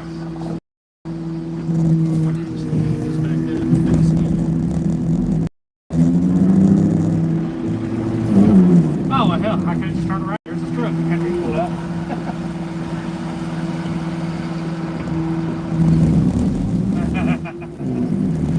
Some would say he's hungry. Yeah, that's the signal for lunch. Gotcha.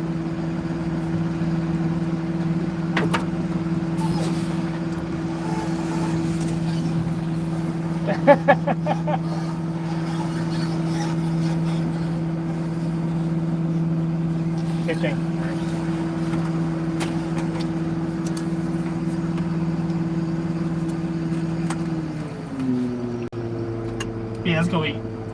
Yeah, I got you. I hear you. What you said. Alright.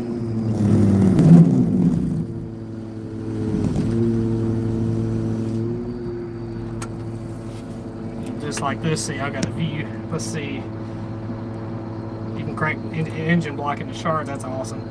Trailers with axles all the way back are a pain to swing around. Yeah, they are. How much longer do you think you'll be at this yard? We're probably almost we're 2 trucks away from being done with this yard. Yep, we're about to go to lunch. I'll leave the camera running. I'm just gonna go out there and heat up some pizza. I'm coming back. And we can hang out. Eat and hang out. Yep. It won't take me but a minute to heat all this up. What time is it anyways? Oh shit, it's almost lunchtime for them. Yeah, let me go steal the microwave before it all gets used up. Right back.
quiet, so people don't think I'm in here talking to myself. They turn the sound away from us. Engine. There we go. Kind of watch traffic and whatnot.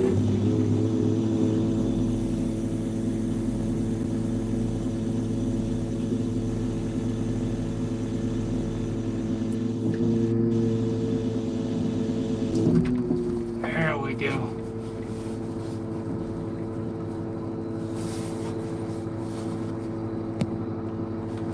What's everybody eating for lunch?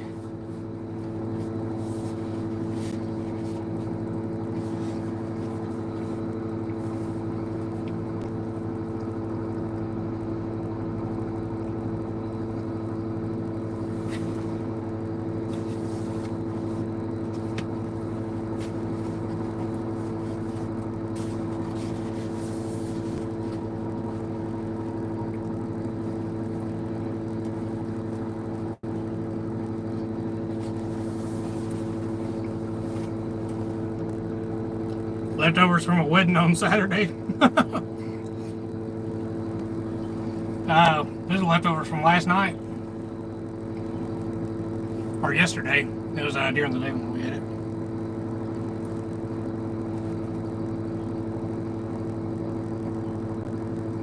Yeah, we went to a baby shower, or not a baby shower, a gender reveal. Mm-hmm. Hey, I don't know if you heard it earlier. Spicy barbecue ruffled chips and a bottle of water. All right. Oh shit, that would be good on a sandwich. You're eating a spag bowl? Hold up. Oh, a spaghetti bowl. I'm assuming. That might be a new dish I've never heard of. A spag bowl, wherever that is. Huh. Interesting. Yeah, while I was there at the gender reveal, I found out that loaded potato salad and taco meat goes perfectly together. I stumbled upon something, and I'm glad I did. Try it.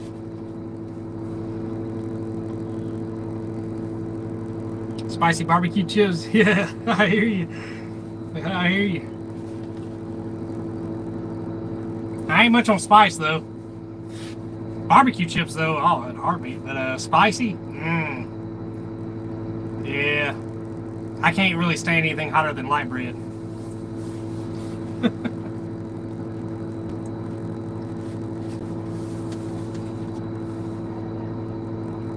Like a little heat, don't get me wrong, a little heat. Yes, I'm just the opposite. I know, a buddy of mine growing up, his mom would just eat jalapeno, peppers just like they weren't nothing. She'd chew them, no problem. Now, I didn't think nothing of it. Well, hell, she's eating it, ain't no problem for her. It must be good. Hell, I want to try it. She knew better. She knew. Man, I took a big old bite of that and started chewing it up. I found out that day jalapenos are very hot. Very hot. I even did the one chip challenge a couple of years ago. Jalapenos are good. Hell no, they ain't. How do you taste anything other than fire? Spaghetti, bologna. Oh, bologna? Yeah, okay. Oh, gotcha.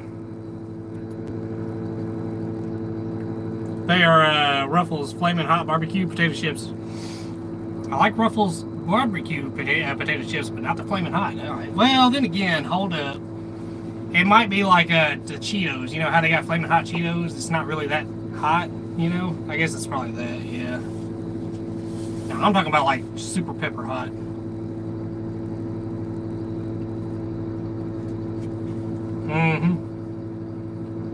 I hadn't had their barbecue hot potato chips. I've eaten Cheetos, Flamin' Hot Cheetos.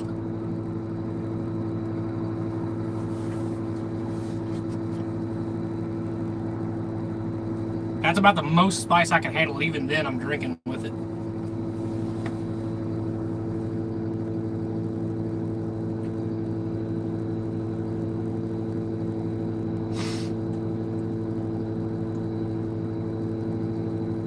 You mean Taki or Pack?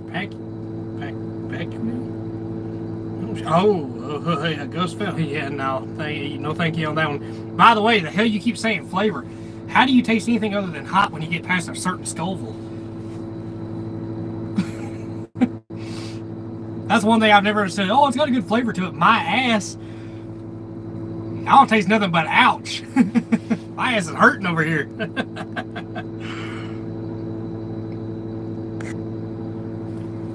Like jalapenos, I found the trick to those. You can dig all the seeds out. Okay, you can kind of taste. You can taste the flavor of it, you know. But with seeds, there is no flavor. There's only pain.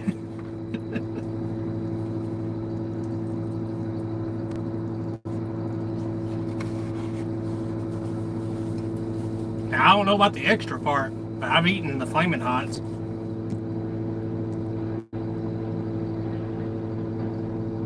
Yeah. Yeah, I'm not well adapted to the hot stuff.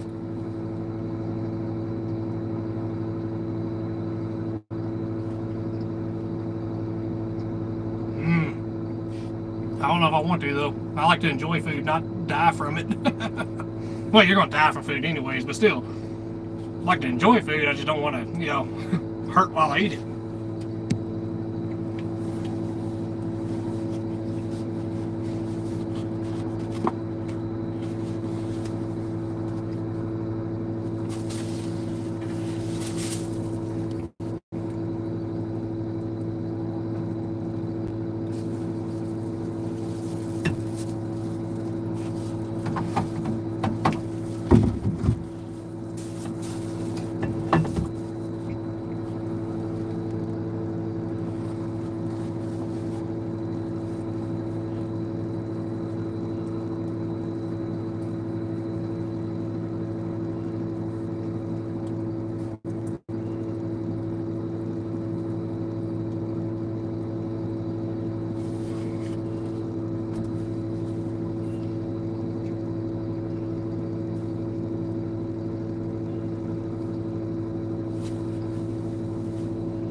I'll never forget that day.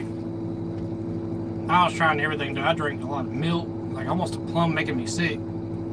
And I think the only thing that actually calmed it down was noodles. Ironically, ramen noodles is what calmed it down.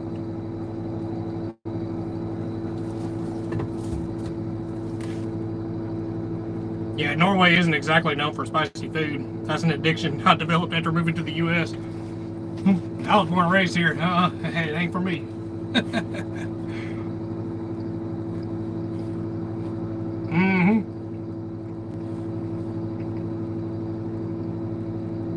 Oh, I got you. Yeah, no, I don't think I can get to that point.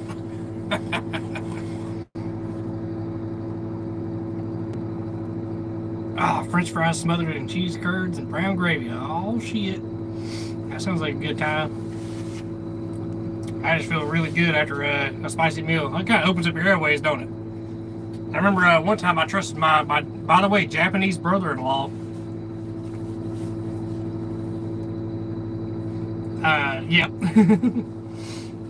But I trusted my Japanese brother-in-law, man, one time. Wasabi. He takes wasabi, mixes it with soy sauce, and he says it's a flash of heat. Flash of heat in my ass. I tried it. I dipped my sushi into it. Took a bite. My ass was on fire for pretty much the rest of that meal, it seemed like. Flash of heat in my ass. It clears the sinuses, he said. Hell no.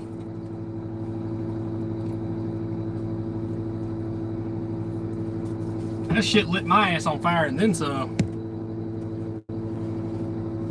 They couldn't bring the drinks fast enough.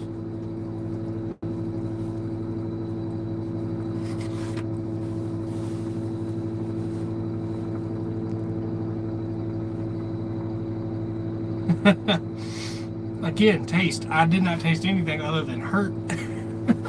My taste buds are weird, I guess.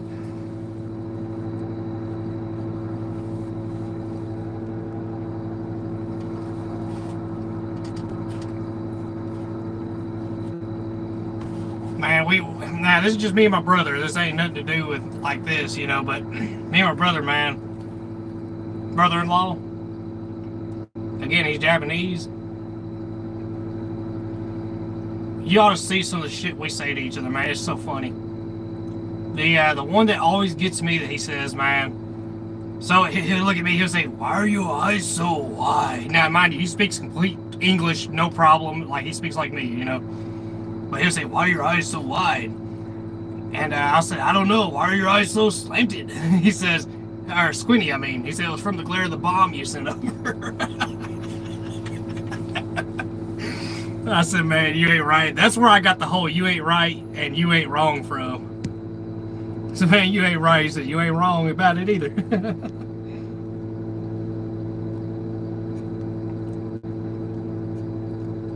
Now, some people's taste buds get overwhelmed by heat. They can't taste anything. That's what it is. Yep, genetic right there then. Let's see. I love me some good sauerkraut. Oh, yeah. I need to put a toilet roll in the refrigerator for data. Ah! Hell yeah. Damn, Chop, that's a good one. That's a great thumbnail picture. I hear you. Shit.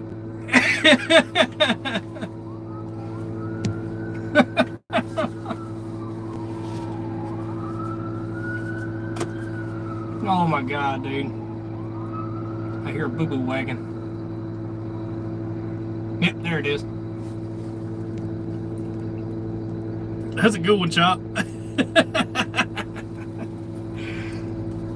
Oh shit, YouTube might pull that. I don't know, it might automatically do it, man.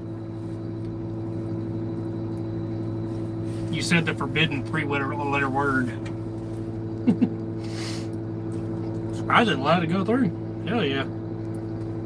No, don't worry about it though, man. We'll test it out. We'll see.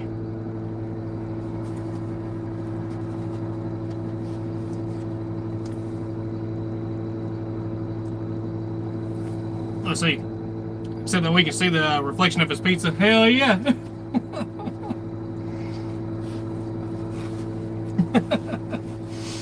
Yeah, I'm sitting just right in the sun.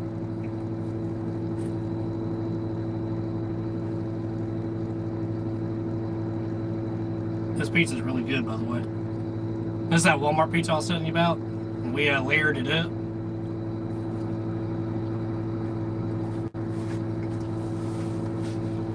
I have to run for my appointment before quitting time. Alright, brother. Nah, don't worry about it, Chop. No, man. We'll see if it does anything, because I know YouTube's bad about automatically doing shit, so don't think I did it.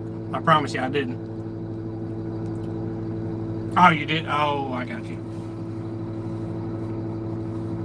No, I imagine YouTube would have got you on that one. It'd suck if they limited you on the channel to where I wouldn't see you, because I probably wouldn't know. Yeah, I got you. Yeah.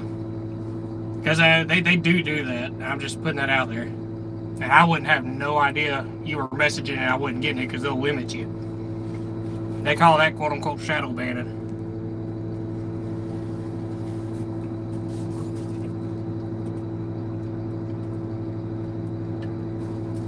But trust me, that shit was funny. We loved it. Oh yeah, we enjoyed it big time. I just know how funny YouTube is. Trust me, we cut up in here though, don't we? The horseradish capital of the world is like 20 minutes from me. Oh shit. And you don't like horseradish. Come on, man. Did you try all the different types?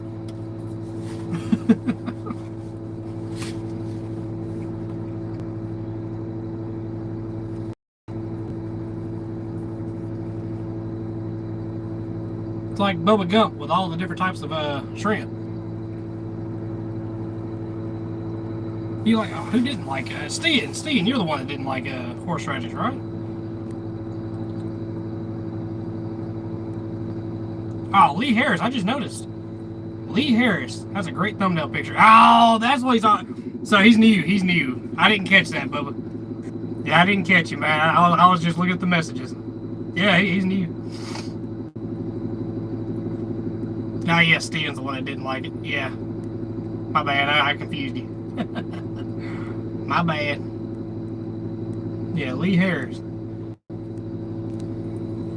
Yeah, that thumbnail picture, I almost think it's clickbaity, though. I don't think I'm going to do that again. But I do like it. I saw it, I was like, I got to use that. I got to.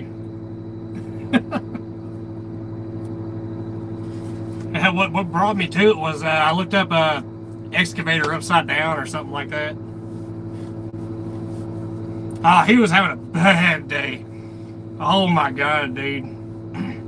It is quite impressive, though, when you think about it.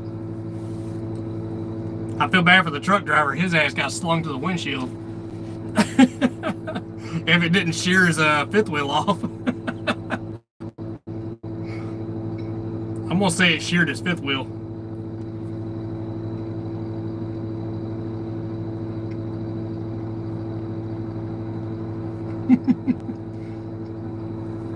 Yeah, I was looking for an excavator that was upside down, and that come up, and I was like, "Oh, that'll do." I like that.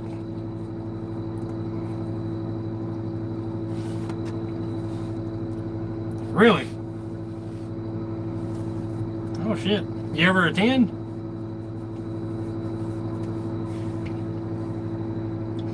But yeah, back on Lee Harris. I'll catch you here in a second when you reply. But I figured changing up the thumbnail so it ain't just a picture of the baler or a picture of the Traco or just whatever's like in front of me at the time. I figured I'd change it up a little bit. I just hope it ain't clickbaity. Right now we're on lunch. It's kind of boring right now, which even now we're just loading trucks. We like about 2 trucks. 2 or 3 trucks from being done. I mean, look at this. We ain't got hardly nothing up there, dude. Oh, we ain't got nothing. Yeah, we're 2 trucks from being done.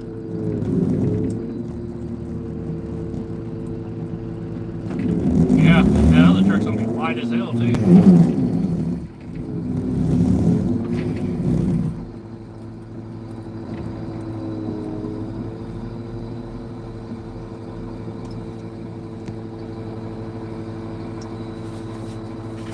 I didn't know. Oh, you're going to it this year? Hell yeah.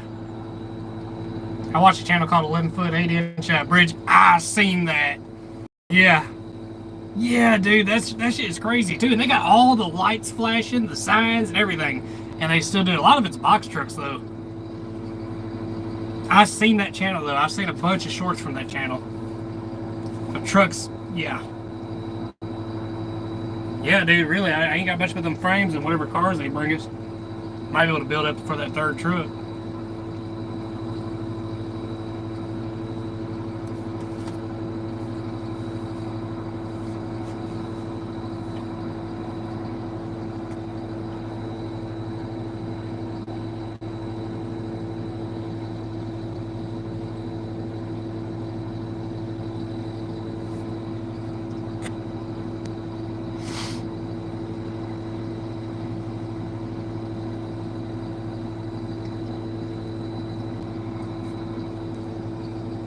Yeah, dude, man, that one bridge is destroyed so much. It's probably the most reinforced bridge they have.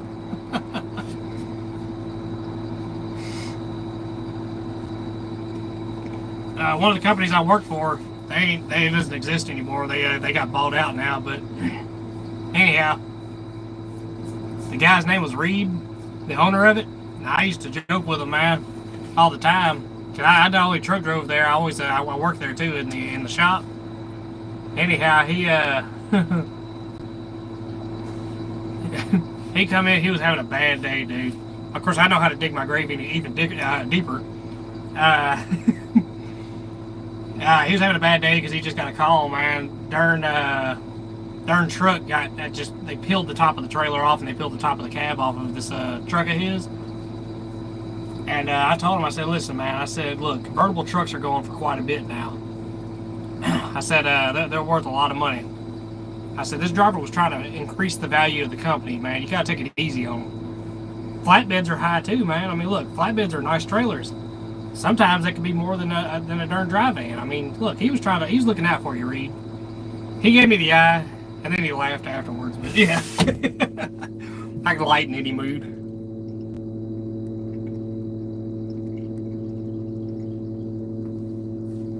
Yep.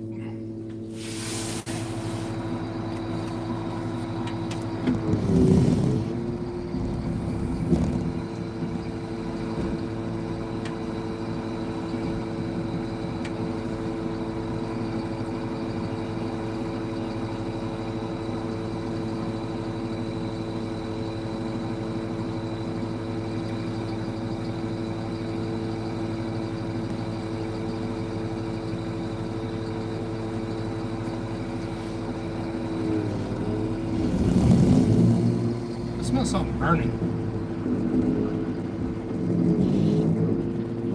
Oh shit, there's something on the other side of the house over there.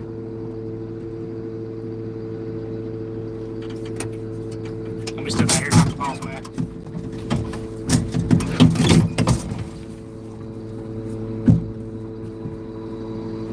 We ain't got much. We ain't got much.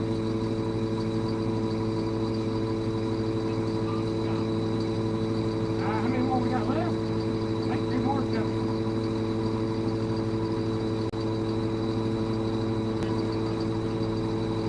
Oh, I think it's just 2 loads to burn. That's it. That's right now.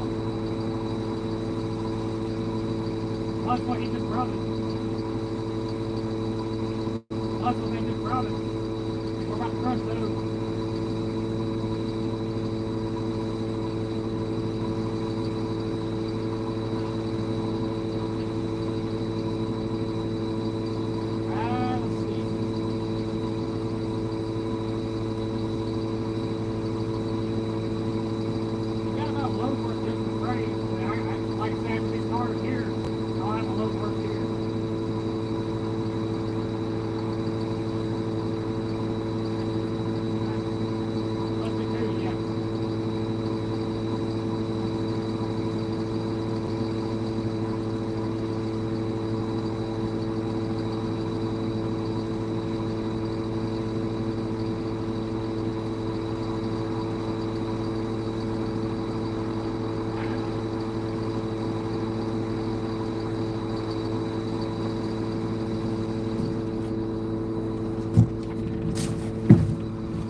Oh yeah, it might be a convertible. Hell yeah. Oh, that excavator would win over this baler. I don't hold a greater chance than hell of ever fighting off that claw. All I can do is try to outrun it. I can outrun it. Hey, speak of the devil.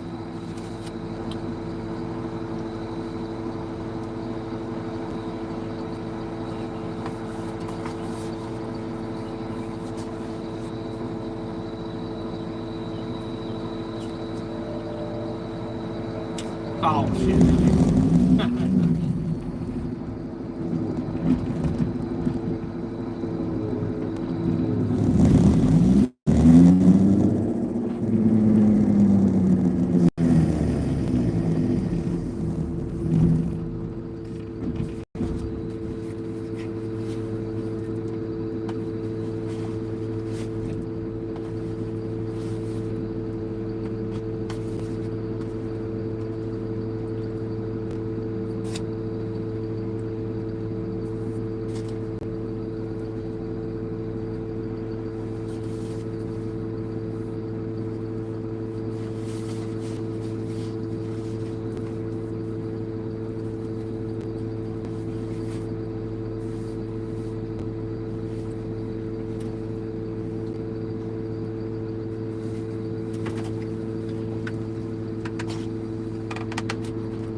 No more? Oh, there ain't gonna be no more? I thought 2 more was coming. I thought. I think so.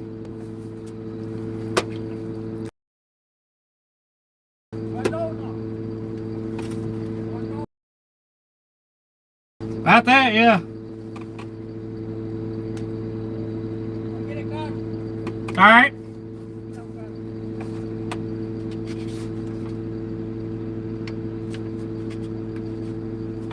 Well, it might actually be one load. Oh, no, I'm not leaving yet.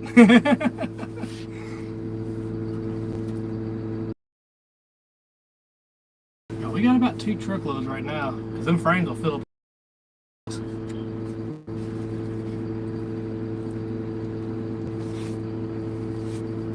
They're not as heavy, but, you know, they take up a lot of room.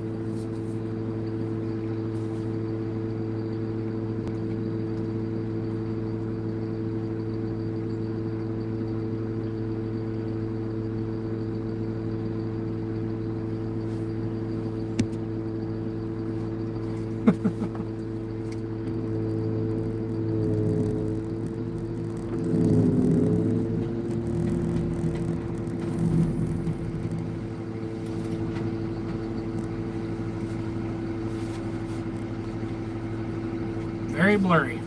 Check my bars again. Full bars.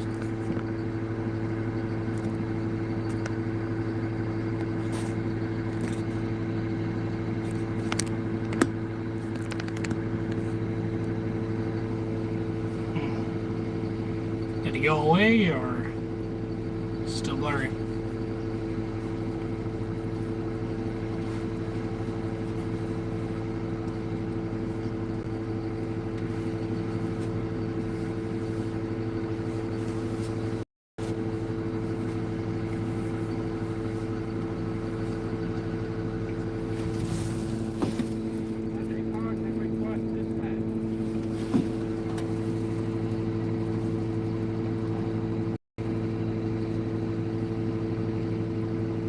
Well,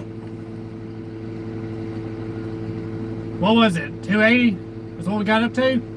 So we're at 315 now. We're at 315 now. I didn't reset it. I didn't reset it because we're still on the same job. Yeah. 315?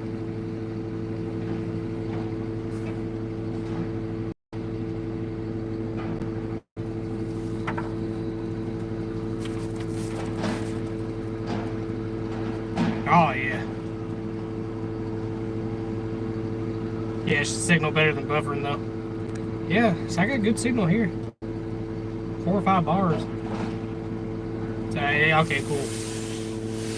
I think, I want to say it's frame rate, though, if it's going blurry like that. Like pixel.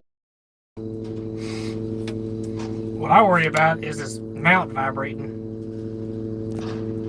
Because if I grab it, it should get super clear. Oh, like I said, if I can get it to where it's on me, it wouldn't do so much. But I have to have both my hands for the controls, so that I can't just hold it, you know, on a stabilizer.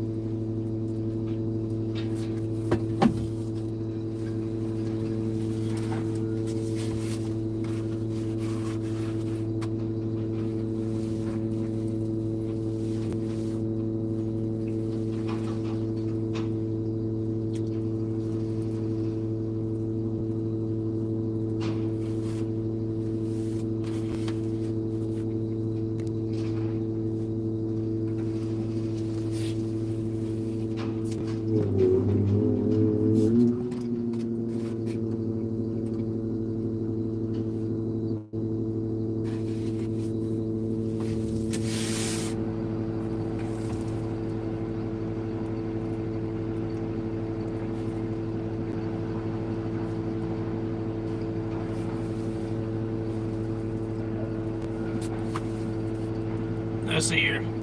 Gotta go take a 92-year-old mom shopping today. Man, you take it easy, man. Y'all be careful. Nice meeting you, man. Yeah, it's normally more lively than this, but it's yeah, this is one of those weird jobs we did where it was we pre-crushed it, you know, so we had a bunch of cars left over, so now we're just kind of sitting. But they said they weren't going to do this anymore, so we ain't got to worry about that now. So anytime we're on a job, we're doing a job. We're having to rush, bail trucks, bail in between trucks, you know, the whole nine. But yeah, you take it easy, man.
Yeah, we don't like but less than, what, 2 hours? Oh, an hour and a half. Yeah, we'd like an hour and a half for those last two to get here.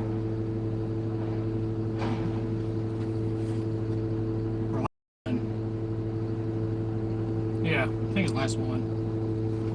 I forgot while I was loading that one guy, that other one slipped in on us.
Man, I hope the temperature stays accurate. 'Cause I definitely might ride the bike tomorrow.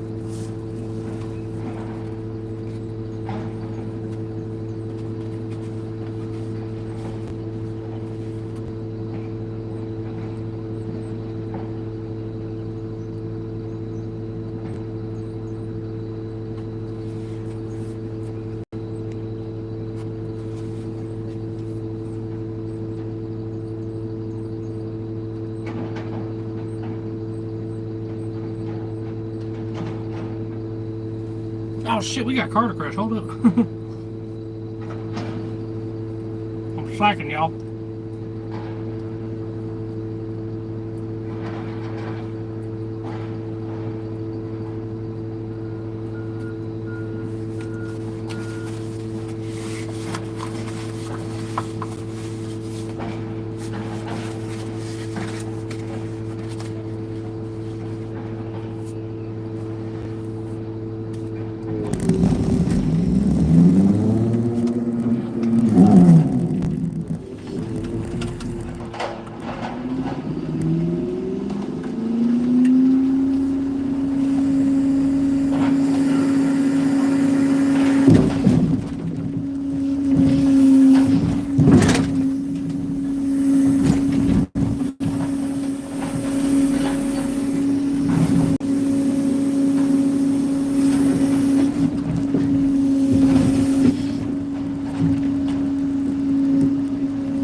Oh yeah, dude.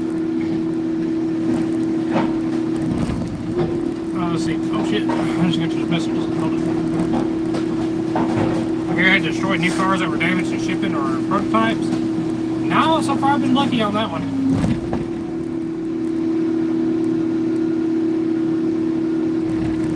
I mean, there might. It depends on if it went to auction or not.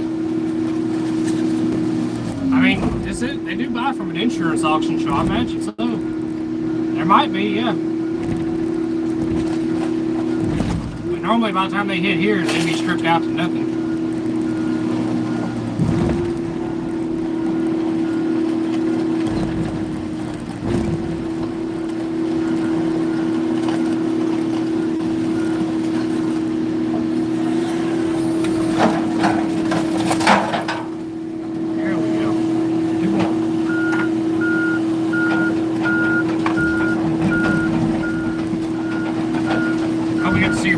Yeah, dude. I'm at the dentist now waiting for my execution. Yeah, I hear you.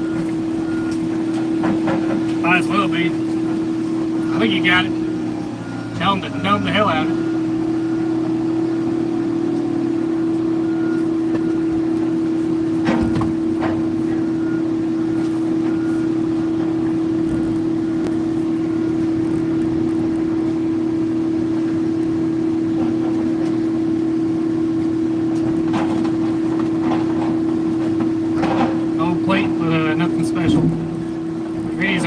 That was contracted to crush a ton of complete brand new F-150s in transit because the dealer got flooded. Damn, that sucks.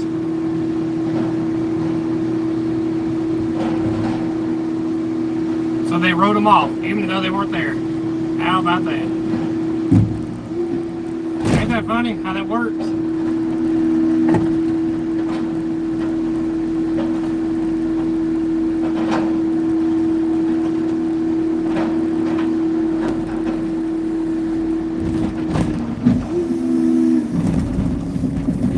Something like that, they'll want you to destroy it. They want you to.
dude. They were 100% complete.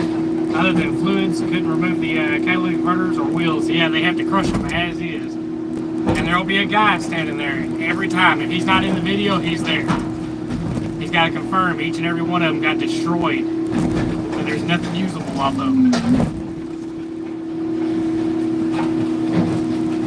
That shit's wasteful to me.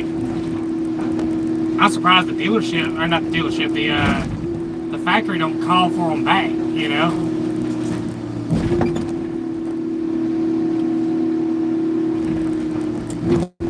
It just seems like that would be cheaper versus just taking a straight loss, you know?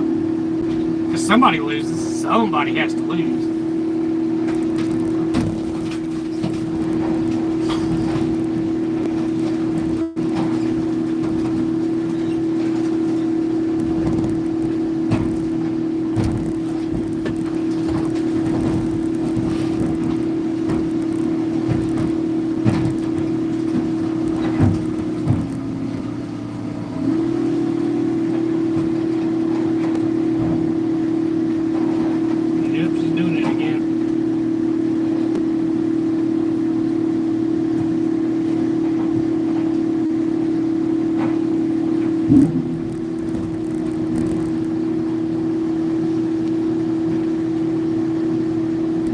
Yeah, see, they want to make sure, that's what I'm saying, they want to make 100% sure that nothing gets taken off of them, nothing gets used. That's just how they are, man. But I imagine the contract's pretty decent. I feel bad for the guy who has to crush them. These are brand new. You can smell the newness.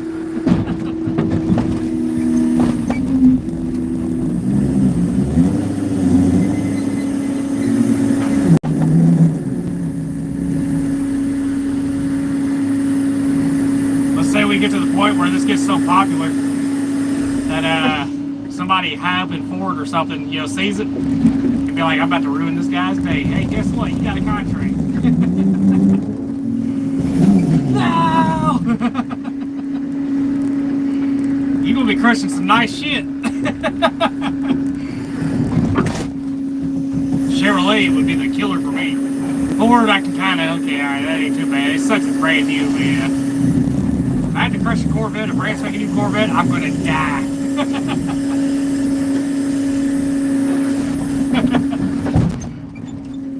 Dude. That's my dream car. Ever since the C8, man, that's my dream car. Mid-engine vet, gotta have it. I gotta sell my house, you know, I'll buy that and live in the Corvette. Two-seater, that room is doable. I'll figure it out. Human shit in the woods for you know, all of evolution, so I mean, we're good. I'll figure it out. At least I'll have a Corvette. I just gotta fit a car seat in there somehow.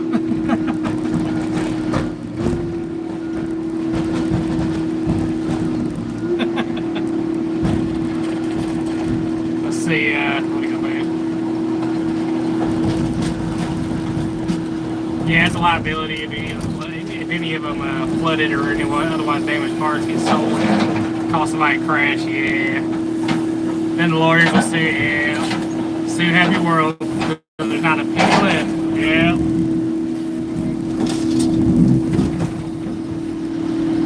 Yeah, you gotta love that. Yeah, she's doing it again. I ain't done good there for a minute.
I didn't even catch it. My bad, buddy.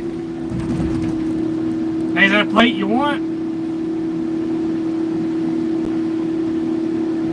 Destruction hasn't happened yet.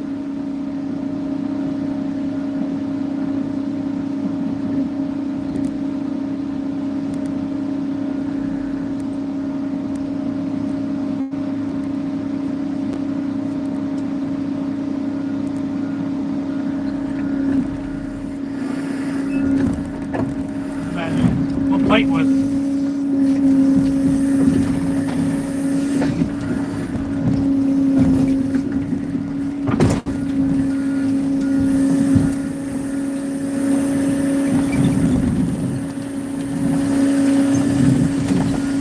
Oh, there's no plate on it.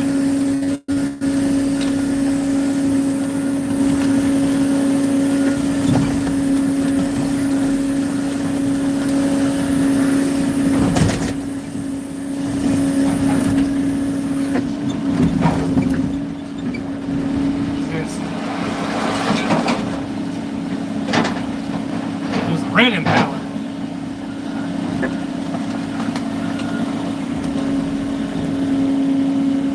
Like the bumper off of it, or like this?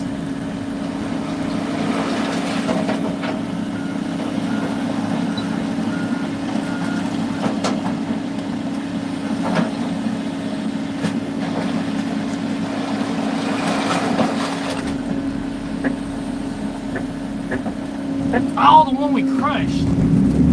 Shit. It took me. Oh, it's a paper tag. Yeah, it's a paper tag. Yeah.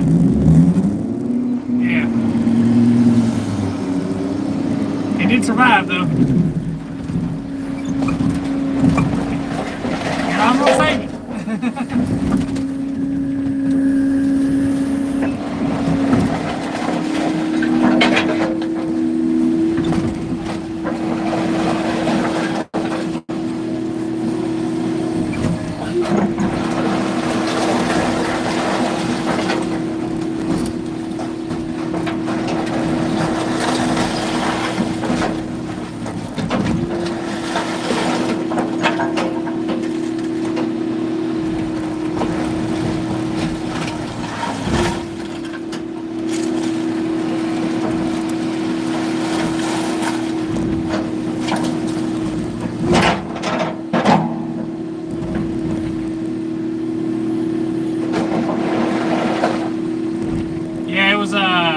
It was a paper tag. So I turned around and saw it was a paper tag. Yeah, like what you get at a dealership. Temporary tag.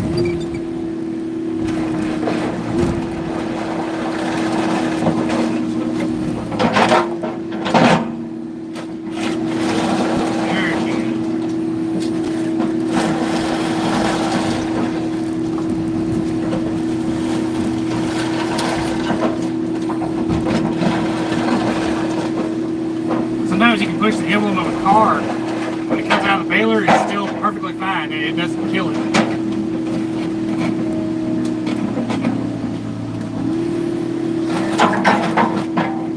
It is having trouble.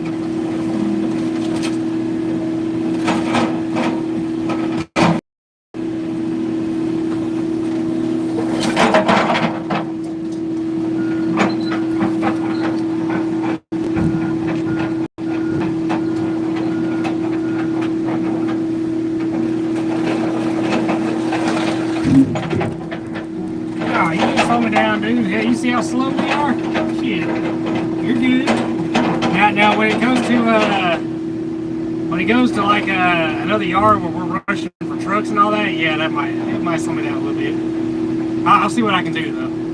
We ain't got time. I do apologize in advance. A lot of times it's a race out here, man. But here lately it's been boring as hell. And it's like as soon as I go to start up all these live streams, man, that's when it gets boring. Yeah, I think that's why half the people that get on here kind of leave. They're like, "Well, that's happening."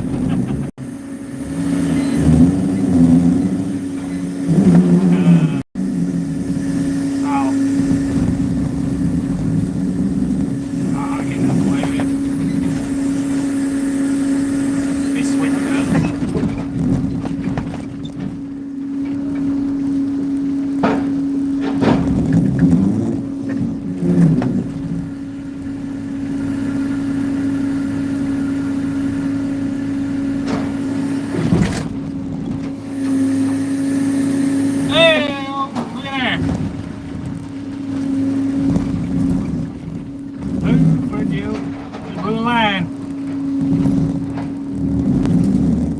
pressure off of it. Before I can service it. It's gonna make a mess. Ah, there we go. Well, at least y'all caught that.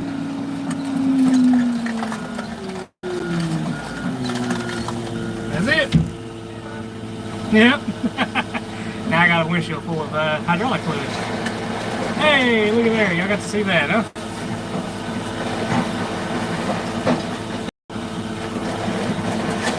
Yep. That's exactly what that means. Yeah, I hear you. Under that key, yep.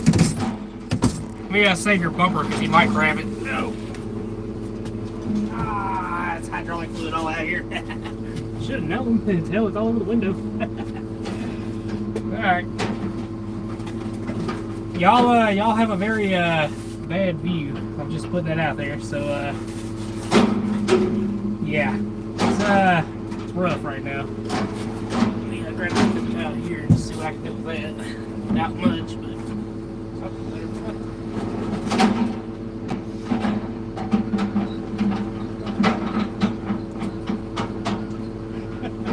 It covered every fucking thing.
Alright. Oh shit, yeah. I guess I could turn the key back on, so I got power up here.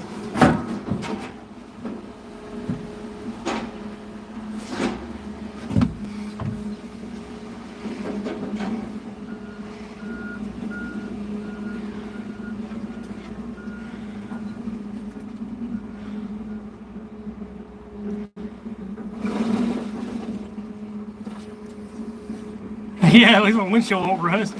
Here, I'll come back and read the rest of these. Let me get this hose off. Y'all can see kind of good though, I think. Kind of cleared it up right there. Alright.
guess what, everybody? It might be done. There we go. Alright, let's see what the damage is. Let me get the phone out of the sunlight. That'll probably help out.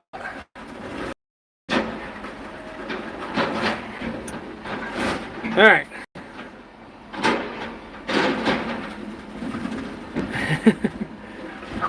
Let's see. Let's see. Yeah, the windshield won't rust now. That's good. Oh yeah, I'm not gonna lose your plate. I think it was, what was it, Arkansas? I think. Might have been Tennessee, I think. Let's see, yes, I was just curious. It's Tennessee, just neat number. Yeah, repeating digits. And he's taken it from the Baylor, yeah. I have an Illinois trailer plate. Got from 1983 hanging on the wall. Got from somewhere. Nice. Let's see, I covered my garage walls. Yeah, leaky, yeah. Alright, take this phone call. I'll be right back though. It'll pause or something. Guess what? If anybody's still here, we just got the confirmation we are going to Mississippi tomorrow. We're going tomorrow, which means we get to move with the Baylor. Yep. But yeah, so there's that. That's awesome news. I just got confirmed we are doing it. They already ordered the trucks. We'll load 2 trucks in the morning and that's it. But yeah, well, let's see. Man, it's hot inside this jacket. Gotta come out of the jacket. Okay. Alright, everybody. I know y'all just tuned back in. We just got the confirmation we are going to Mississippi tomorrow. So we're about to have a change of scenery. Lots of cars. Lots of them. So yeah, we're fixing to have a fun time. Oh yeah. Yep. About to have a fun time. But alright, so that's the update. Tomorrow's gonna be a busy day. We'll be moving to Baylor. Y'all will. I'm gonna try to get video of that for y'all. I'm gonna try to go live. Yeah. Yes. Yes. Yep. So yeah, y'all get ready for that. That's happening tomorrow. And I'll try to, like I said, I'm gonna try to go live. I'm gonna see how weirded out he is about it. I gotta bring some cleaner in and deal with this, and we'll go from there. Yep, we're moving tomorrow. I'm gonna start shoveling and all that good stuff because we gotta be ready to move. They're coming early in the morning after we load these 2 trucks. Which I tell you what, I might not load those trucks. I might just be shoveling, so I won't be live early. But I'm gonna try to go live and catch the Baylor moving, man, because we're gonna be following it. But yeah, well, yeah, I'll go live tomorrow and try to catch the Baylor moving. And then when we get there, I'll get y'all up in the cab, get everything started there, and then we'll get the we'll show you the setup kind of.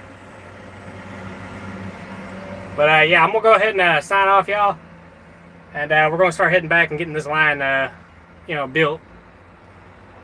But all right, y'all take it easy. It was a joy talking to everybody, man. It's always fun. And hell, we get into some stuff, man, I tell you. Y'all make it entertaining, man, really. Really. But I appreciate the likes and everything, man. Y'all just take it easy. I'll see y'all tomorrow.